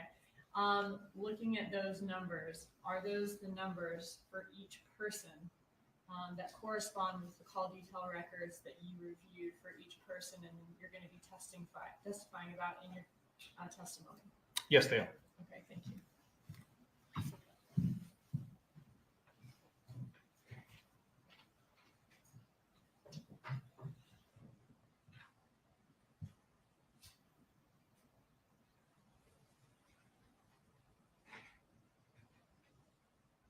At this time, Your Honor, I would move into evidence States Exhibit 91 through 98, certified business records. Any objection? There you go. States 91 through 98 are admitted. Thank you. In addition to all of those call detail records we just went through, did you also review traffic tickets that were received in the summer of 2014 by Sigfredo Garcia and Luis Rivera? I did, yes. Did you also review car rental agreements, 2 from Comfort Rental in Miami and 1 from Save Gas Rental in Miami? I did, yes. Did you also review surveillance video from Premier Gym, as well as from Spirion, which is a GPS company that is the company that has the GPSs on the rental car? Yes, to be clear, the Premier was video, the GPS was latitude, longitude coordinates. Thank you. Sorry about that. And did you base your opinions in this case? Oh, and did you also receive, in addition to all those things, Cellbrights and returns from subpoenas from email addresses as well? Yes, so there were forensic analysis conducted of several handsets and yes, an iCloud or multiple iCloud accounts. Okay, that gave you access to emails as well. And separate actual email legal demand returns. Okay. Did you base your opinions in this case on all of those records that we just discussed? Yes. Now, are many of those records voluminous? I'm talking hundreds, even thousands of pages. Yes, they are. Did you prepare, instead of having to go through each page for the jury during this presentation, did you prepare a summary in order to show the jury what the phone company's records say in correlation with the other evidence in this case about the subjects, in this case, phone activity and locations? Yes. And will you be relying on that summary for your testimony here today? I will, yes.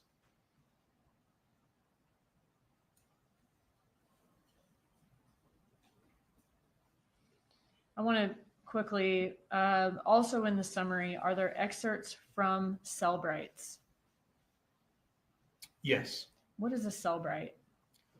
Well, a Cellbright has come to mean many things.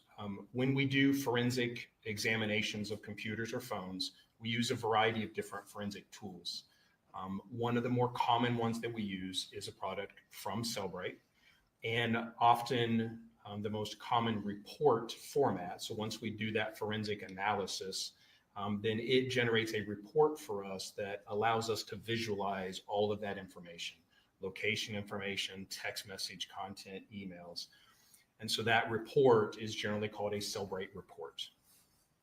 Okay. Judge, at this time, I would move State's Exhibit 73, which is going to be, or which is the summary of all of these records that Sergeant Corbett has put together and he'll be testifying to today, a summary that will go into evidence with the jury, subject to the court's ruling.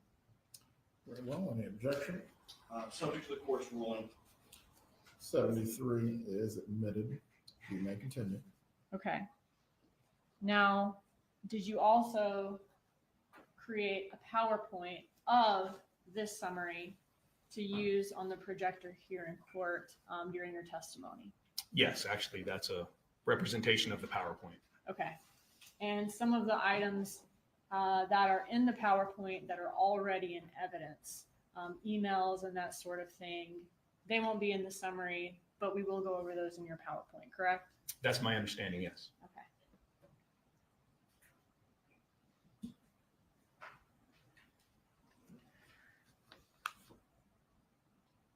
All right, Judge, at this time, I ask for permission for Sergeant Corbett to use his PowerPoint to show a demonstrative of the summary exhibit. You may proceed. Thank you.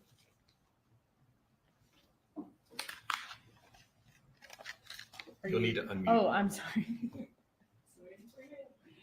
Okay.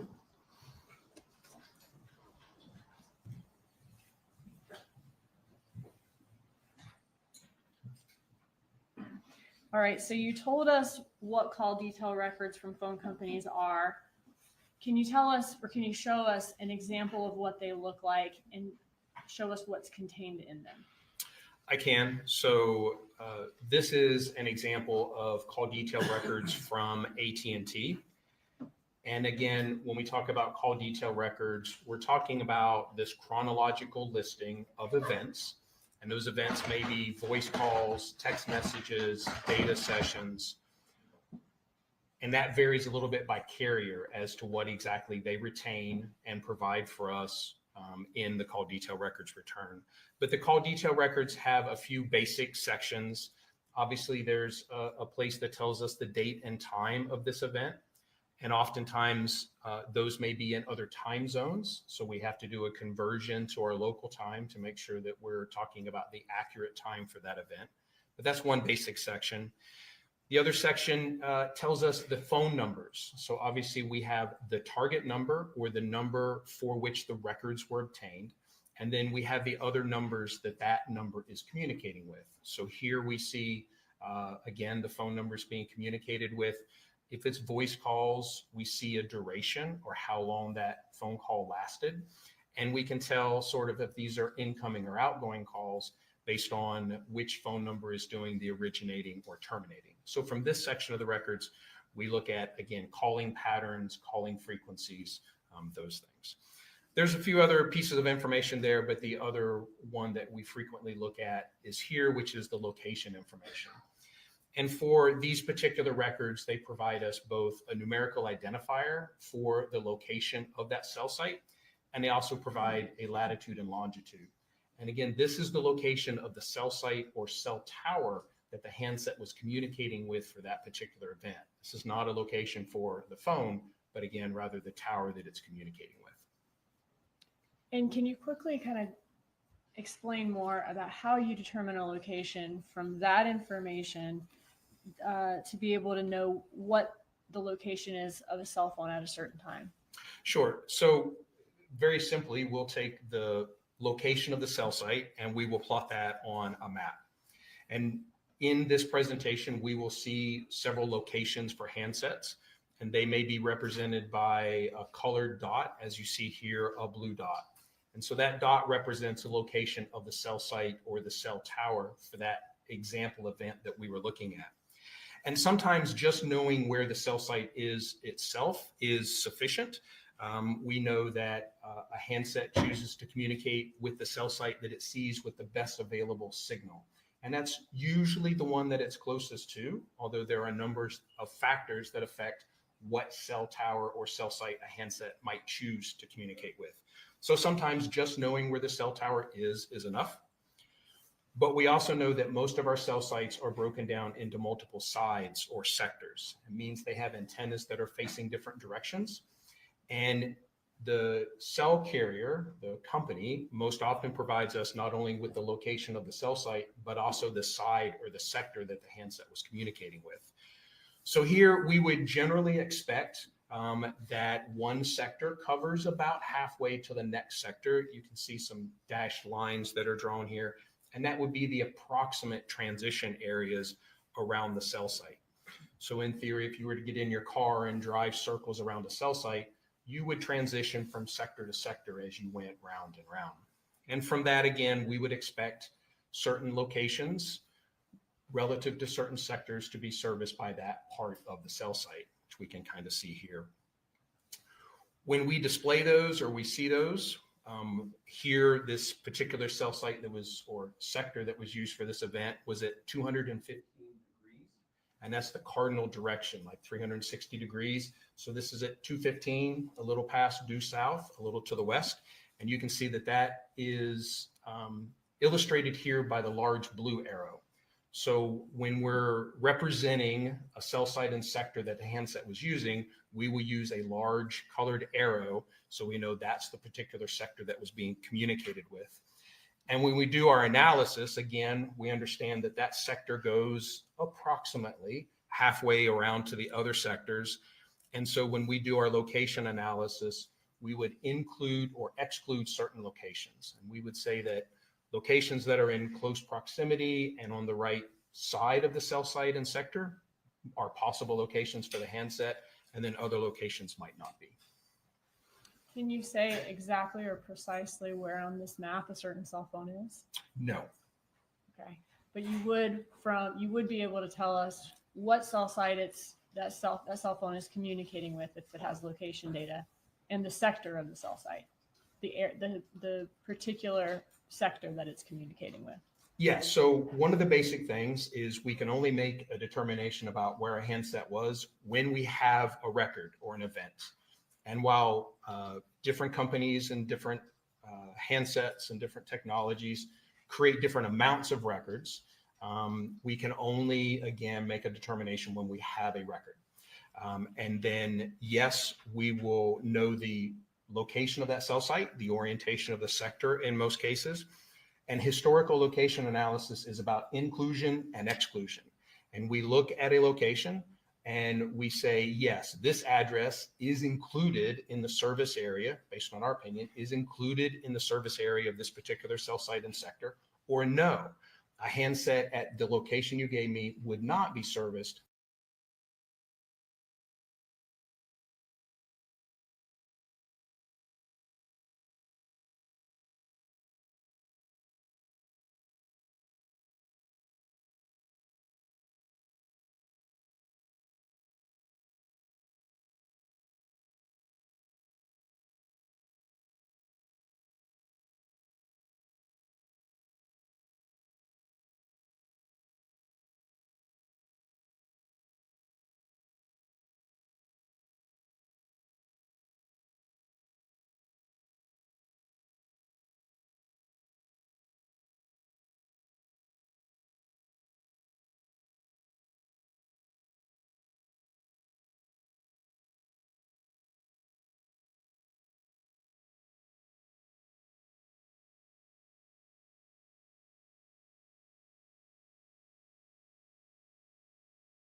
They are very technical and very detailed reports. So when we represent those in the presentation, to make it easier to read the actual content, we may do something more like this.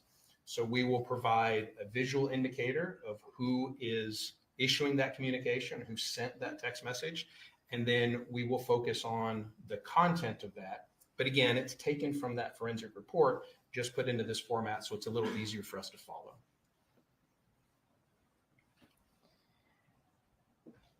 Can you walk us through Dan Markel's location on the morning that he was murdered? Yes. So we do know, and I'm on slide 14 now, we do know that the morning of the homicide, he was at home at his residence on Trescott Drive. He did drop his children off at Creative Preschool. He went to Premier Health and Fitness and then returned to his home on Trescott Drive. And did TPD believe that whoever shot Dan Markel was at these same locations that he was at that morning? We did believe that him being under surveillance was a definite possibility. Okay. And was there a Prius that was identified based on surveillance images following him that morning? There was, from the Premier Health and Fitness. Okay. how did TPD try to identify who was in the Prius from the phone records perspective? So one of the first things that we did is what we call a tower dump. And that is just a request of the carriers to provide us all of the transactions that occurred through cell sites that may service a particular location for a very particular or specific time frame. So if we know that Mr. Markel was around his house at a certain time, then we can request all the phones that were around his house.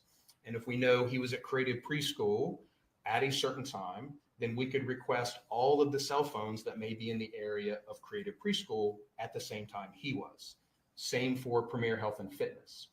And then we would hope that the only cell phones that would be in those exact locations at those exact times would either be Mr. Markel or whoever was following him.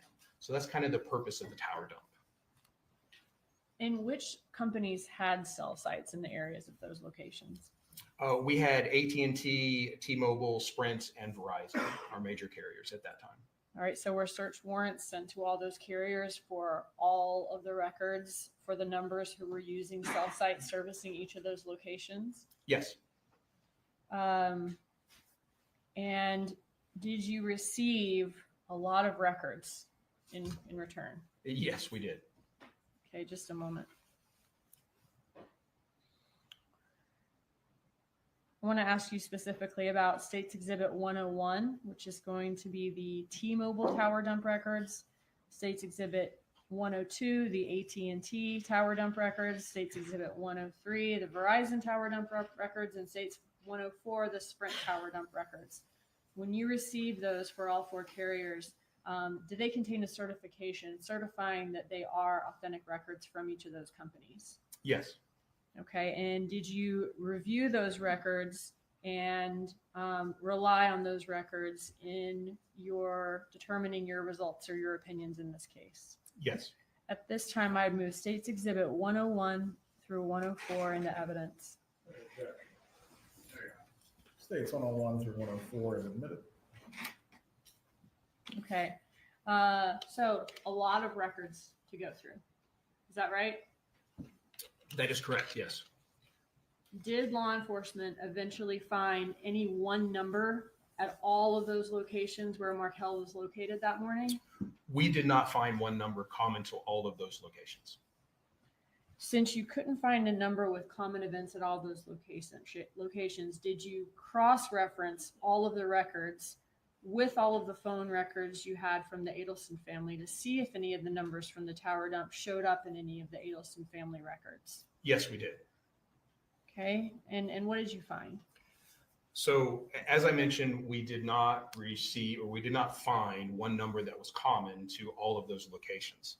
That does not necessarily mean that the other handsets were not there, but we go back to if there's no events, then there's no records and there's nothing for us to compare to. But what we did have from the tower dump were a number of reports with cell phone numbers of cell phones or handsets that were present at those specific locations and times for us to look at or compare. What we also had was a number of CDRs or communication records from various subjects in the investigation. We use analytical software to kind of help us out with this, to crunch large numbers. But we were able to actually compare all of the handsets that were here in Tallahassee around those specific locations and times with all of the records, the phones and the phones that they were communicating with for all of our subjects in the investigation. And what we did find is, and this is slide 19, we did find a common number, this 7.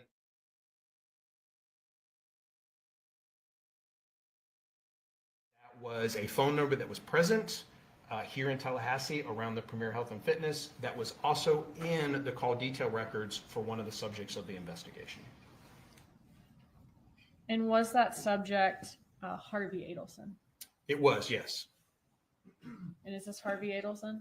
It is, yes. Okay, and this is an example of his call detail records? That is correct. Okay, so Harvey Adelson is the husband of Donna Adelson, father of Charlie Adelson and Wendy Adelson? Correct.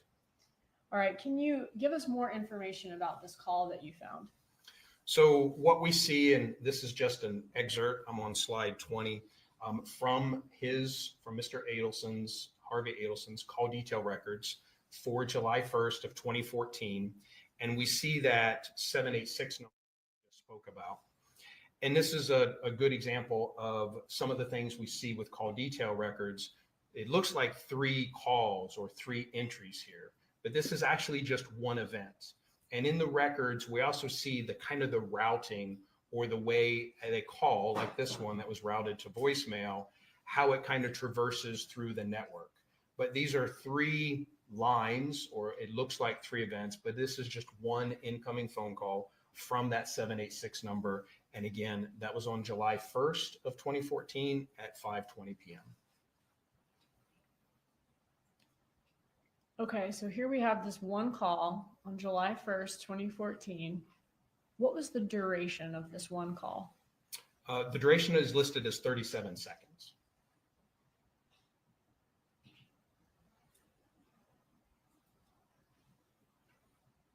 And 37 seconds as in, does that include the amount of time that it's taking a phone to ring? In this case, it does not. They do provide us both a seizure time, which is how long the phone rings or how long it takes to connect, and then an overall duration. Okay, so a 37-second call. Do we know whether this call was routed to voicemail? This call indicates that it was routed to voicemail. Okay, so the 37 seconds, would that include an amount of time for a voicemail to play and an amount of time for a message to be left if a message was left? It could, yes. Was there any other communication in all of the phone records that you have between the 786 number you found and Harvey Adelson's phone? No. Who did the 786 number belong to? So the 786 number belonged to Sigfredo Garcia. Okay. Just a second.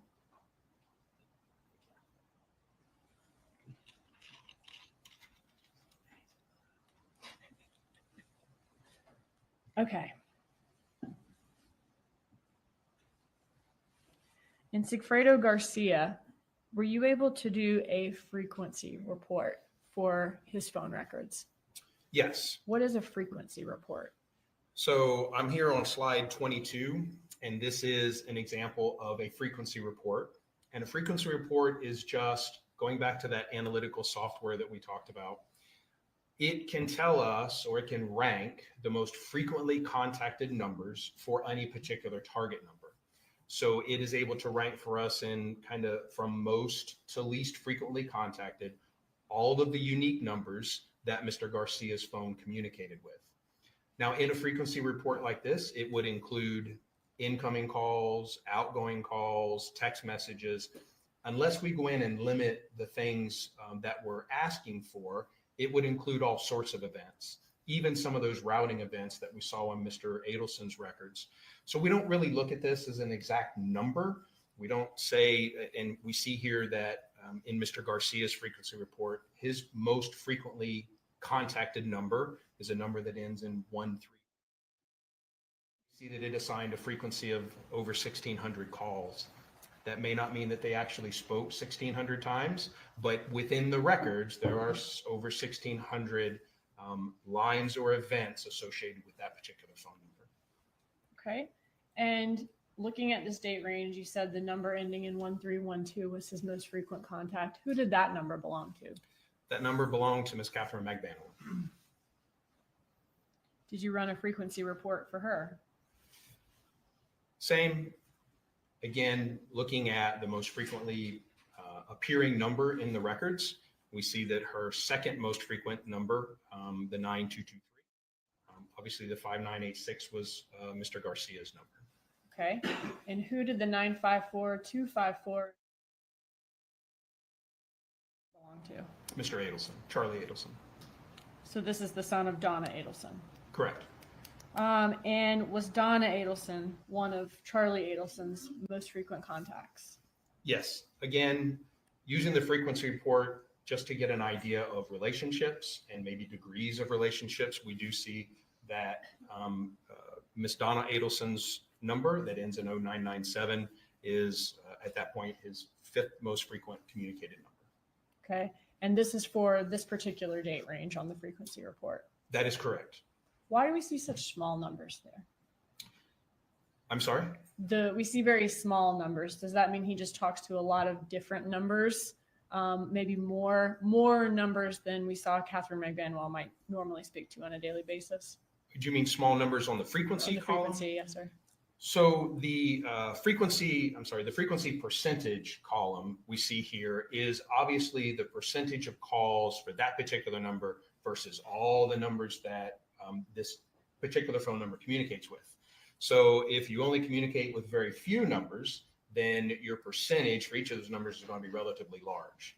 Charlie Adelson communicated with a number of unique phone numbers, so the overall percentage is a little lower.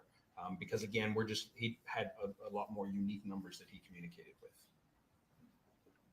Did you do a frequency, or I'm sorry, so who does the 954 Adelson, did you do a frequency report for her? Correct. And we see here, this is slide 28. We see that the 9223 of Mr. Charlie Adelson for this date range is her most frequently contacted number. Did any other number appear in the tower dump records you received from the phone carriers who was a frequent contact of Sigfredo Garcia? Yes. As I move on to slide 29, going back to Mr. Garcia's frequency report, and again, comparing the numbers that the subjects of the investigation communicated with versus numbers that were physically present in Tallahassee, either around Premier or around Mr. Markel's residence or Creative Preschool, what we did find was this 305 number that was, again, present in Mr. Garcia's records. One of his more frequently contacted numbers was also physically here in Tallahassee. And who did that number belong to? That number belonged to Mr. Luis Rivera.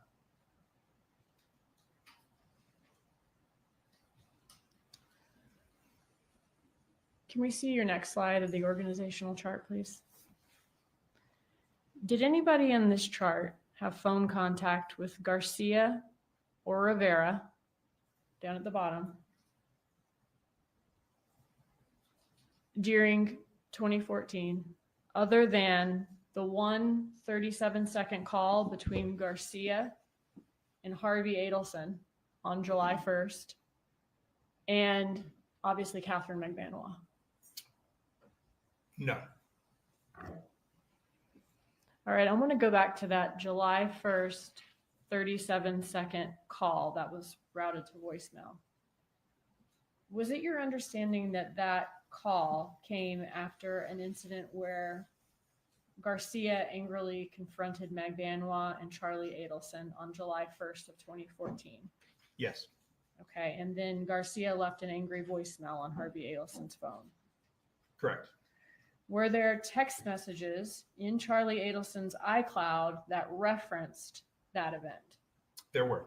Okay, and do you have those for us here? I do. So this is slide 35 now cumulatively, and we see the communication between Mr. Charlie Adelson and Ms. McVanwell. Okay, so if this is July 2nd, beginning at, is that 9:12 a.m.? Yes. So this would be the morning after that voicemail is left on Harvey Adelson's phone That's correct. by Garcia. That's correct. Can you walk us through these messages? Certainly. So Charlie Adelson states that this really sucks, and Ms. McVanwell responds in a couple of messages that she doesn't like the fact that someone thinks they can make decisions in her life, and then apologize, and that the leaving messages was retarded and childish. Okay.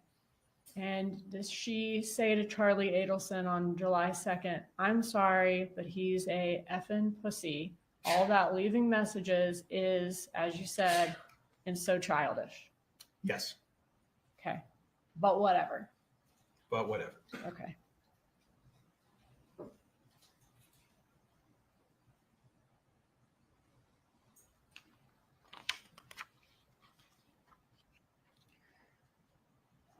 All right. Can we go back to our chart? I want to ask you a little bit about the communication and emails between these parties. Did law enforcement look at the communication and emails between these parties to see if anyone seemed to have a motive to kill Dan Markel? They did, yes. Okay. I want to go through just a couple of these. I think we may have 5 or 6 in here, and I want to start chronologically, if we could, from the beginning of 2013, moving up to the murder, as far as the written communication, moving up to the murder, and then I'll ask you more about the locations of the parties for the trips to Tallahassee after that. Okay. Okay, so if I could first turn your attention to March 6th of 2013. Is this an email from Donna Adelson and then the email associated with her is donnaharvey@gmail.com? That's correct. Okay. And when we're looking at some of these emails, does sometimes the name that it appears that the email is from, is sometimes that name different, even though it's from the same email address, donnaharvey@gmail.com? Yes. How does that happen? It can happen in a few different ways. That display name is what we call it, is a kind of a separate piece of information that is attached to your email address. And in this case, the email is Gmail. It provides the email service, and you can go into your Gmail account and change your display name or change the name that you want to come up when you send email to someone else. Also, if you're using different email clients and you're checking your Gmail, maybe through your iPhone native mail application, you can also set a different name in there. So either changing it within Gmail or changing it within the email client that you're using, especially if you're using multiple different devices, it's possible to have different display names for that same email address. Throughout the emails that we see in the records from donnaharvey@gmail.com, is the display name sometimes Donna Adelson, as we see here? It is, yes. Is it sometimes Donna Sue? Yes. Is it sometimes Donna and Harvey? Yes. And is it sometimes Harvey Adelson? Yes. Okay, so is this an email from Donna Adelson to Wendy? Yes. Okay, and is also a way of determining who sent the email, who signed off on the email at the end? Yes, certainly the signature or content of the email itself. Okay. Looking at this specific email, in this email, does Donna Adelson call Dan Markel a name? She does, yes. And what does she call him? So I'll display that. What you see here on the screen is the actual email in the form that it was out of the return. And then when we emphasize certain areas, I have enlarged those and made the font bigger. I did not change things like boldness or italics or punctuation, just made it larger and changed the color to red to emphasize the sections that we're speaking of. So to your question, she says, this guy is a major fucker. I hope that your attorney is the shark that is her reputation. And then in this email, looking down 2 paragraphs below, does it say Gary told Dad yesterday? It does, yes. So in this communication, Dad is referred to in the third person. Correct. Okay. And just as you were saying before, can that give context about who sent the email so that it seems like Mom is sending the email as opposed to Dad from that shared email account? Correct. All right. And is this email signed off on? It is not. Okay. Looking 2 months ahead to May 21st of 2013, is this an email from Donna Adelson to Wendy Adelson? Yes. Okay. And in this email, does she say, wow, exclamation point? Yes. And says, he is such a royal jackass. How smart are you to get rid of this piece of S word? And then types out a scream. Yes. All right. And is this email signed off on? It is with I love you, Mom. Were there also emails that showed Donna Adelson's strong interest in Wendy and her sons being able to relocate to Miami? Yes. Looking at another May 2013 email next, is this an email from Donna Adelson up top to Wendy? Yes. And in this email, what did Donna Adelson tell Wendy Adelson is the most important part of her divorce? So this is slide 42 that we're on now, and we see that the most important part of your divorce is relocation. I sincerely hope your attorney understands that that is your non-negotiable. In the next slide, does Donna Adelson give Wendy Adelson some ideas of what she should tell the judge about how this is negatively affecting the lives of Donna, Harvey, and Charlie? Yes, she does.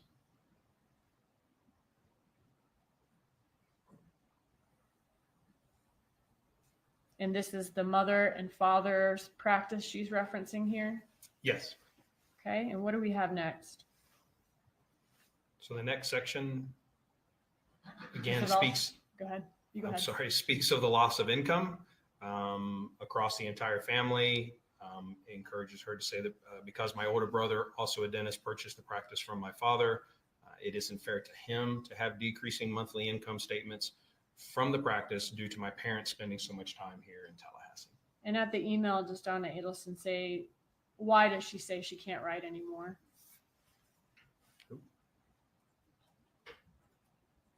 Sorry, we skipped ahead a few there.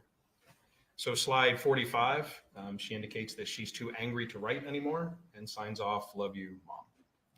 Looking at the next month in June, on June 25th of 2013, I want to ask you about an email there. And was that just days after a very significant event in the divorce? Yes, Was Wendy Adelson relocation denied with prejudice just about 5 days before this email was sent? it was. Yes, the request to relocate with the children to South Florida, yes, was denied. All right, and what does Donna Adelson say to Wendy Adelson in this email? So this one's from Donna Sue up top. Correct. Okay, and what does she say about their recent loss in court? She encourages Wendy to never, never give up and that it is time for action, time to take control of your life and not let Jibbers, which is a nickname for Mr. Markel, think that he's just won anything by having you remain in Tallahassee. And I think we've seen some of these, so let's go just quickly through the rest and go through the next one. In the next, does she appear to give Wendy Adelson a bit of a pep talk about what she should do next? Yes. Okay, does she say that the rest of their family's lives next will be determined by her performance in the next couple of weeks? Yes. And how he hasn't beaten the Adelson family yet. I'm sorry, she needs to put on the performance of her life. He hasn't beaten the Adelson family yet. That's correct. And she has a strong family behind her. Yes. Is next in this email where we see the plan of action outlined. That's correct. And if you could skip through, is this the plan of action about posing the kids in front of the Catholic Church and getting them baptized? That's correct. And assuring her that this is just an act, but don't tell anybody. Yes. And that she should take control of him psychologically. Correct. After this portion where she wants her to psychologically manipulate Dan Markel into converting the children to another religion, what does she say she plans to do next? There is a plan of a financial offer to Mr. Markel. Does she say, I am planning or we are planning? It states we plan to make. Does she go on to describe who this we is in the team? She does, yes. Okay, can we see that?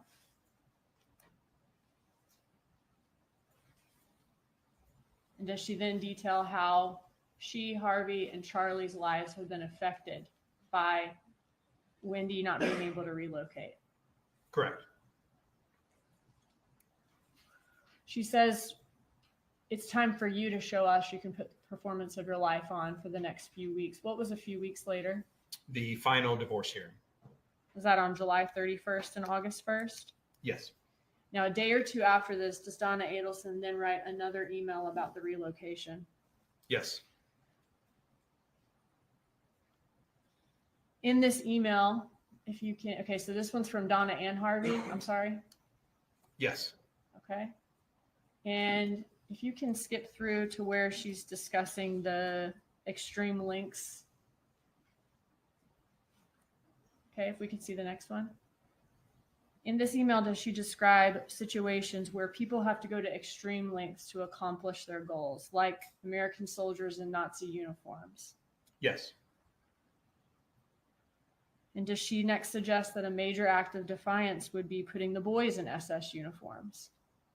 Yes. Or Hitler Youth, I'm sorry, Hitler Youth uniforms. Next in this email, does she tell Wendy Adelson to stand up? It's all part of an act and we are willing to help you. She does, yes.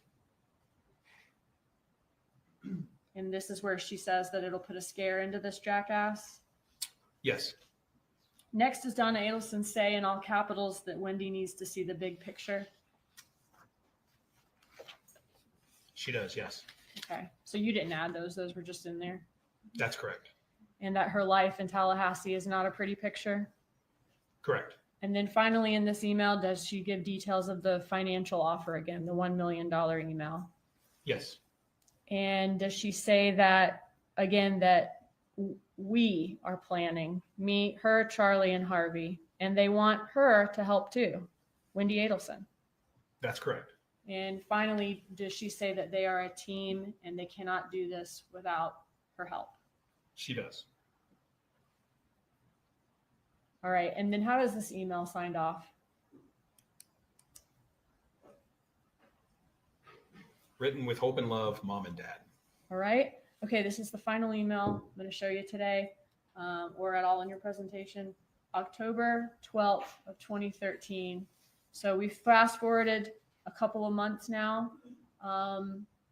Looking at this email, what can you tell us about the email chain here as far as who sent the first email, who sent the second email, and who sent the final email? So what we see here, again, emphasizing kind of on the content about what's being sent. But if we look at the email chain, we can see originally this is an email from Mr. Markel to Wendy Adelson, where Wendy Adelson has forwarded it to the Donna Harvey Gmail account. And then the Donna Sue has forwarded it to Charlie Adelson. So in Dan Markel's email sent October 10th, the subject is general principles. That's correct. And in that email, does he reference that he wants a right of first refusal, an RFR? That's correct. What does that mean in this situation, according to him? In this situation, if what he wanted was that if Wendy was unavailable to take care of the children, that he be given the first right of refusal before Wendy solicited her parents or anyone else to watch the children. Okay, and then Wendy forwarded that on to the Donna Harvey at Gmail? That's correct. And then did Donna Sue then forward that email on to Charlie Adelson? Yes. And what did Donna Sue say to Charlie Adelson about the contents of everything that she'd forwarded to him? That Mr. Markel was absolutely crazy and impossible, emphasized. So this effer is sending this to your sister on a regular basis. He is absolutely crazy. She defines RFR and she says impossible in all caps and exclamation points. Yes. All right, so the date of this email, is this October 12th of 2013? Yes. So she's sending this to Charlie Adelson, this information about how impossible Dan Markel's being, what he's doing to Charlie Adelson's sister, about 2 weeks before Halloween of 2013? Yes, a little 2.5 weeks. Okay. Judge, I've got a few text messages next, and then we're going to go into all of the location information. So I could go probably another 15 to 20 minutes and get through the text, or we could stop now, whatever the court prefers. Just finish with the text. Yes, sir. Was there also phone communication that showed Donna Adelson's venting to Charlie Adelson about Wendy Adelson's custody battle? Yes. Now, around the same date as this last email we saw, October of 2013, in this text message, does Donna Adelson say, "Horrible evening for your sister and for us. Dad finally had to walk outside to lower his blood pressure. Just awful. I can't even explain." That's correct. Who is she sending that to? To Charlie Adelson. What does he say? So this is slide 66. As we continue into slide 67 with the rest, she indicates, Donna Adelson indicates that she's on the way back to Wendy's house with only one of the children. And Charlie responds, I bet, let's talk this week. Okay, so she doesn't go into any more detail here, but she's describing how stressed Wendy is, and that's causing Dad a lot of stress, and it's just awful for her too. That's correct. And this would have been at that same time or around the same time as the last email, about 2 weeks before Halloween. Correct. All right, so let's go to October 30th of 2013. So the day before Halloween of 2013. Here is Donna Adelson. Does Donna Adelson say that she just got a text from Wendy casually mentioning that she's moving ahead with the purchase of a house that she liked. I guess she wants to do it before a certain date when she goes to England. And what does Charlie Adelson say? That she had never told me. She never told me, meaning Wendy had not told her. How does the conversation go after that? Is Charlie for this or against this?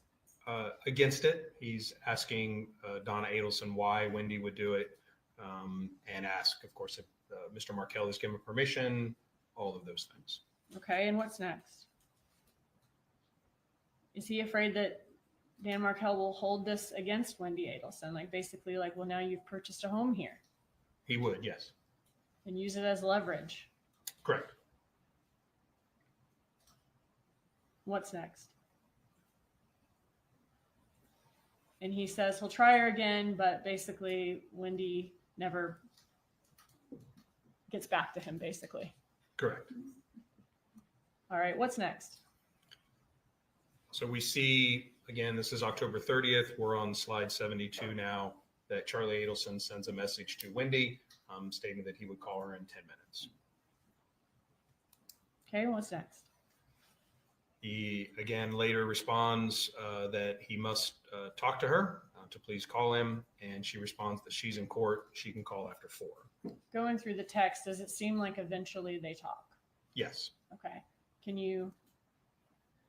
Okay, so they're still setting up a time to talk. Everything's okay. What's next? Does he then report back to Donna Adelson? Yes. So we're on slide 75 here, October 31st.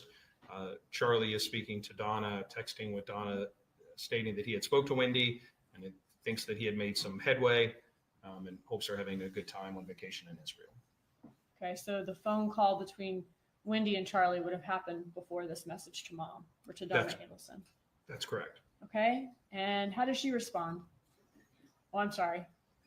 So then does Charlie check back in with Wendy? He does, yes. Okay, and tell us about that conversation. He asks how she's feeling and gives her some general advice and tells her that he loves her. And does that advice involve renting things as opposed to buying them? That's correct. Okay, and says, I love you. He does. What's next? Does Donna then check back in with Charlie? Yes. So this is slide 78. Again, still October 31st. And Donna Adelson is communicating with Charlie Adelson. And what does Charlie say next? Spoke to Wendy for 20 minutes last night. She texted me today that she pulled the plug on the house. Smiley face with a lot of smiles. Yes. And that's at Halloween on 5:19 p.m.? Yes. All right. And how does Donna Adelson respond to this news? She says, wow, Charlie, thank you again. How did you accomplish that? You are a miracle worker. Tell us. Okay. So she's saying, thank you again. And she calls him a miracle worker. Yes. And then does Charlie lay out the reasons or how he was able to get Wendy to do this? He does. Which was kind of the same things he was pointing out to his mom earlier. That's correct. And says Dan would hold it against her and it would be the second dumbest mistake of her life. Correct. Without specifically saying what the first is, I guess. Correct. What's next? He's telling her how long it took to talk to Wendy about it. Yes. And we're on slide 82. Again, this is November 1st of 2013. and he continues the conversation. All right. What happened next? Or what's our next text message? Do we have one from February of 2014? Yes. Okay. Here does Donna say that Wendy is totally stressed out. Yesterday was a rough one. She'll probably have to go through another depot. Outrageous. Her attorney is abusing the system. I'm sorry. Her attorney will claim he is abusing the system by filing all these motions. And a $500,000 bank account is the same $50K tried to get his hands on. And Charlie responds, crazy. Yes. Okay. What's next after Donna is venting to him about this? Does she say it's a total waste of the court's time? Yes. I apologize. I went fast there. But yes, that it's a total waste of the court's time. This is slide 85. We're on February 15th. That yesterday he sent Wendy a text that he saw her leaving the school in our car at 2:07 p.m. He is stalking. Okay. Well, how does Charlie respond to that? Oh, sorry. And then does Donna talk about wanting to get a protective order? But that's Yes. very hard to do if there's no threats or abuse. Correct. But a judge should know that she's being stalked. Correct. And Charlie says, I agree. Yes. Okay.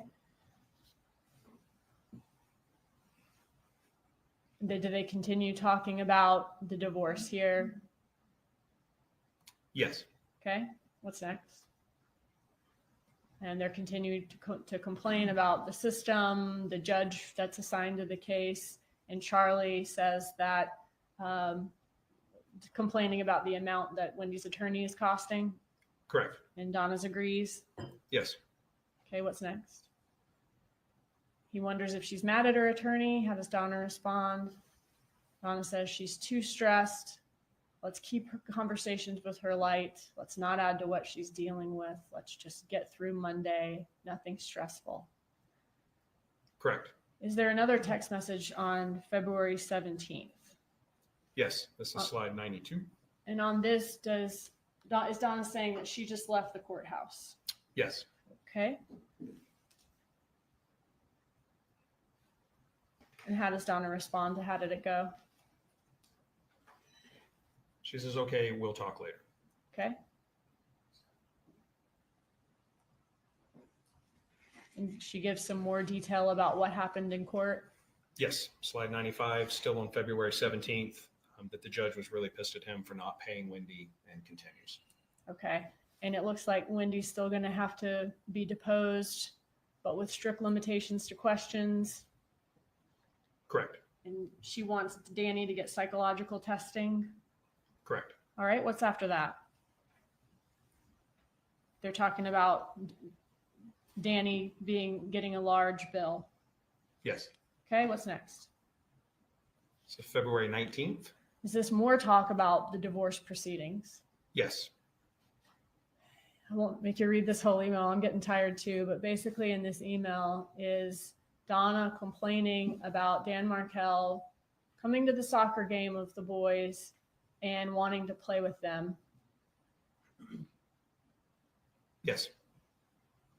And she calls him an F word here. Yes. A couple of things. And basically saying he's allowed to attend the children's activity when it's Wendy time, but that's it. He can't be spending more time with them than just attending. Correct. Okay. What's next? This is now March 4th of 2014. We're on Okay. slide 98. Okay, thank you. So on this day, so on March 4th of 2014, was there a text message in the records where Donna Adelson asked Charlie Adelson to erase a text that she sent to him? There is, yes. Okay, can you walk us through that exchange? So again, this is March 4th. She is communicating with Charlie. She indicates 37 miles to Gainesville. As in coming from Tallahassee going to Gainesville. That would be correct, yes. Okay. And what does she say here? She says, I can't talk now, but I'll text you before we stop in Gainesville where I can go to the bathroom and have a moment of privacy. Then I'll call. Please pick up because I will have limited alone time today. Erase this text after you read it. What does she send a few minutes later?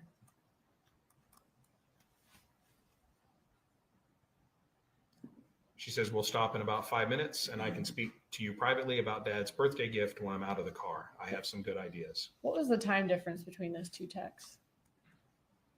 This text was at 10:42 a.m. and this is at 11:08 a.m. Okay. So 20 minutes before, she's texting saying, we'll have a private conversation and erase this after you read it. Then she sends a text 20 minutes later saying, I can speak to you privately, and says what it's about, Dad's birthday gift. Correct. Does she tell him to delete that text where she said the subject of the private conversation? There's no request to delete that text. And how does Charlie respond? He says, great. And then is there some communication after that where they're setting up this phone call? Yes. Okay, can you show us that? She's saying, don't call yet. Correct. Okay. She needs 5 more minutes until she can get to the bathroom for the Yes. private call. Okay, what's This next? is 11:10 a.m. All right, moving on to May 30th. In this text is Donna telling Charlie that she had a tough conversation with Wendy. Yes. All right. And this text message then is on the second to last day of May of 2014.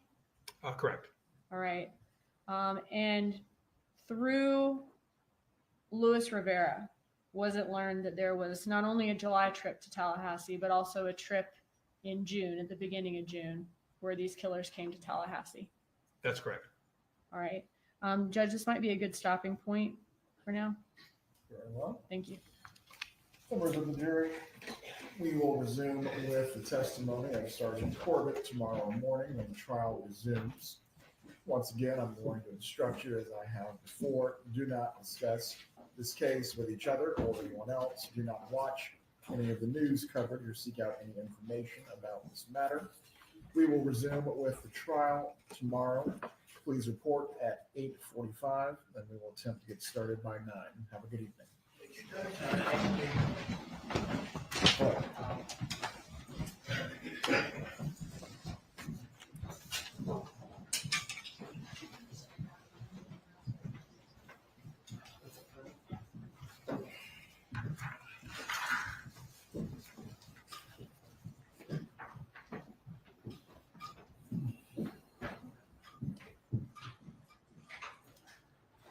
Everyone can be seated. Go ahead. Is there anything that we need to address before the examinations continue tomorrow morning? Judge, just have not had a chance to go through in full what my experts sent me, the changes. That I might want to address in the morning. I just haven't had a chance to go through it We have this evening at this point. yet. Thank you. Any other matters that we need to address? We'll be in recess. Please report by 8:40 tomorrow, and we'll wait the jurors to resume. Sorry, Your Honor, you said 8:40? 8:40. Thank you, Your Honor. I mean, that's a- Doesn't matter.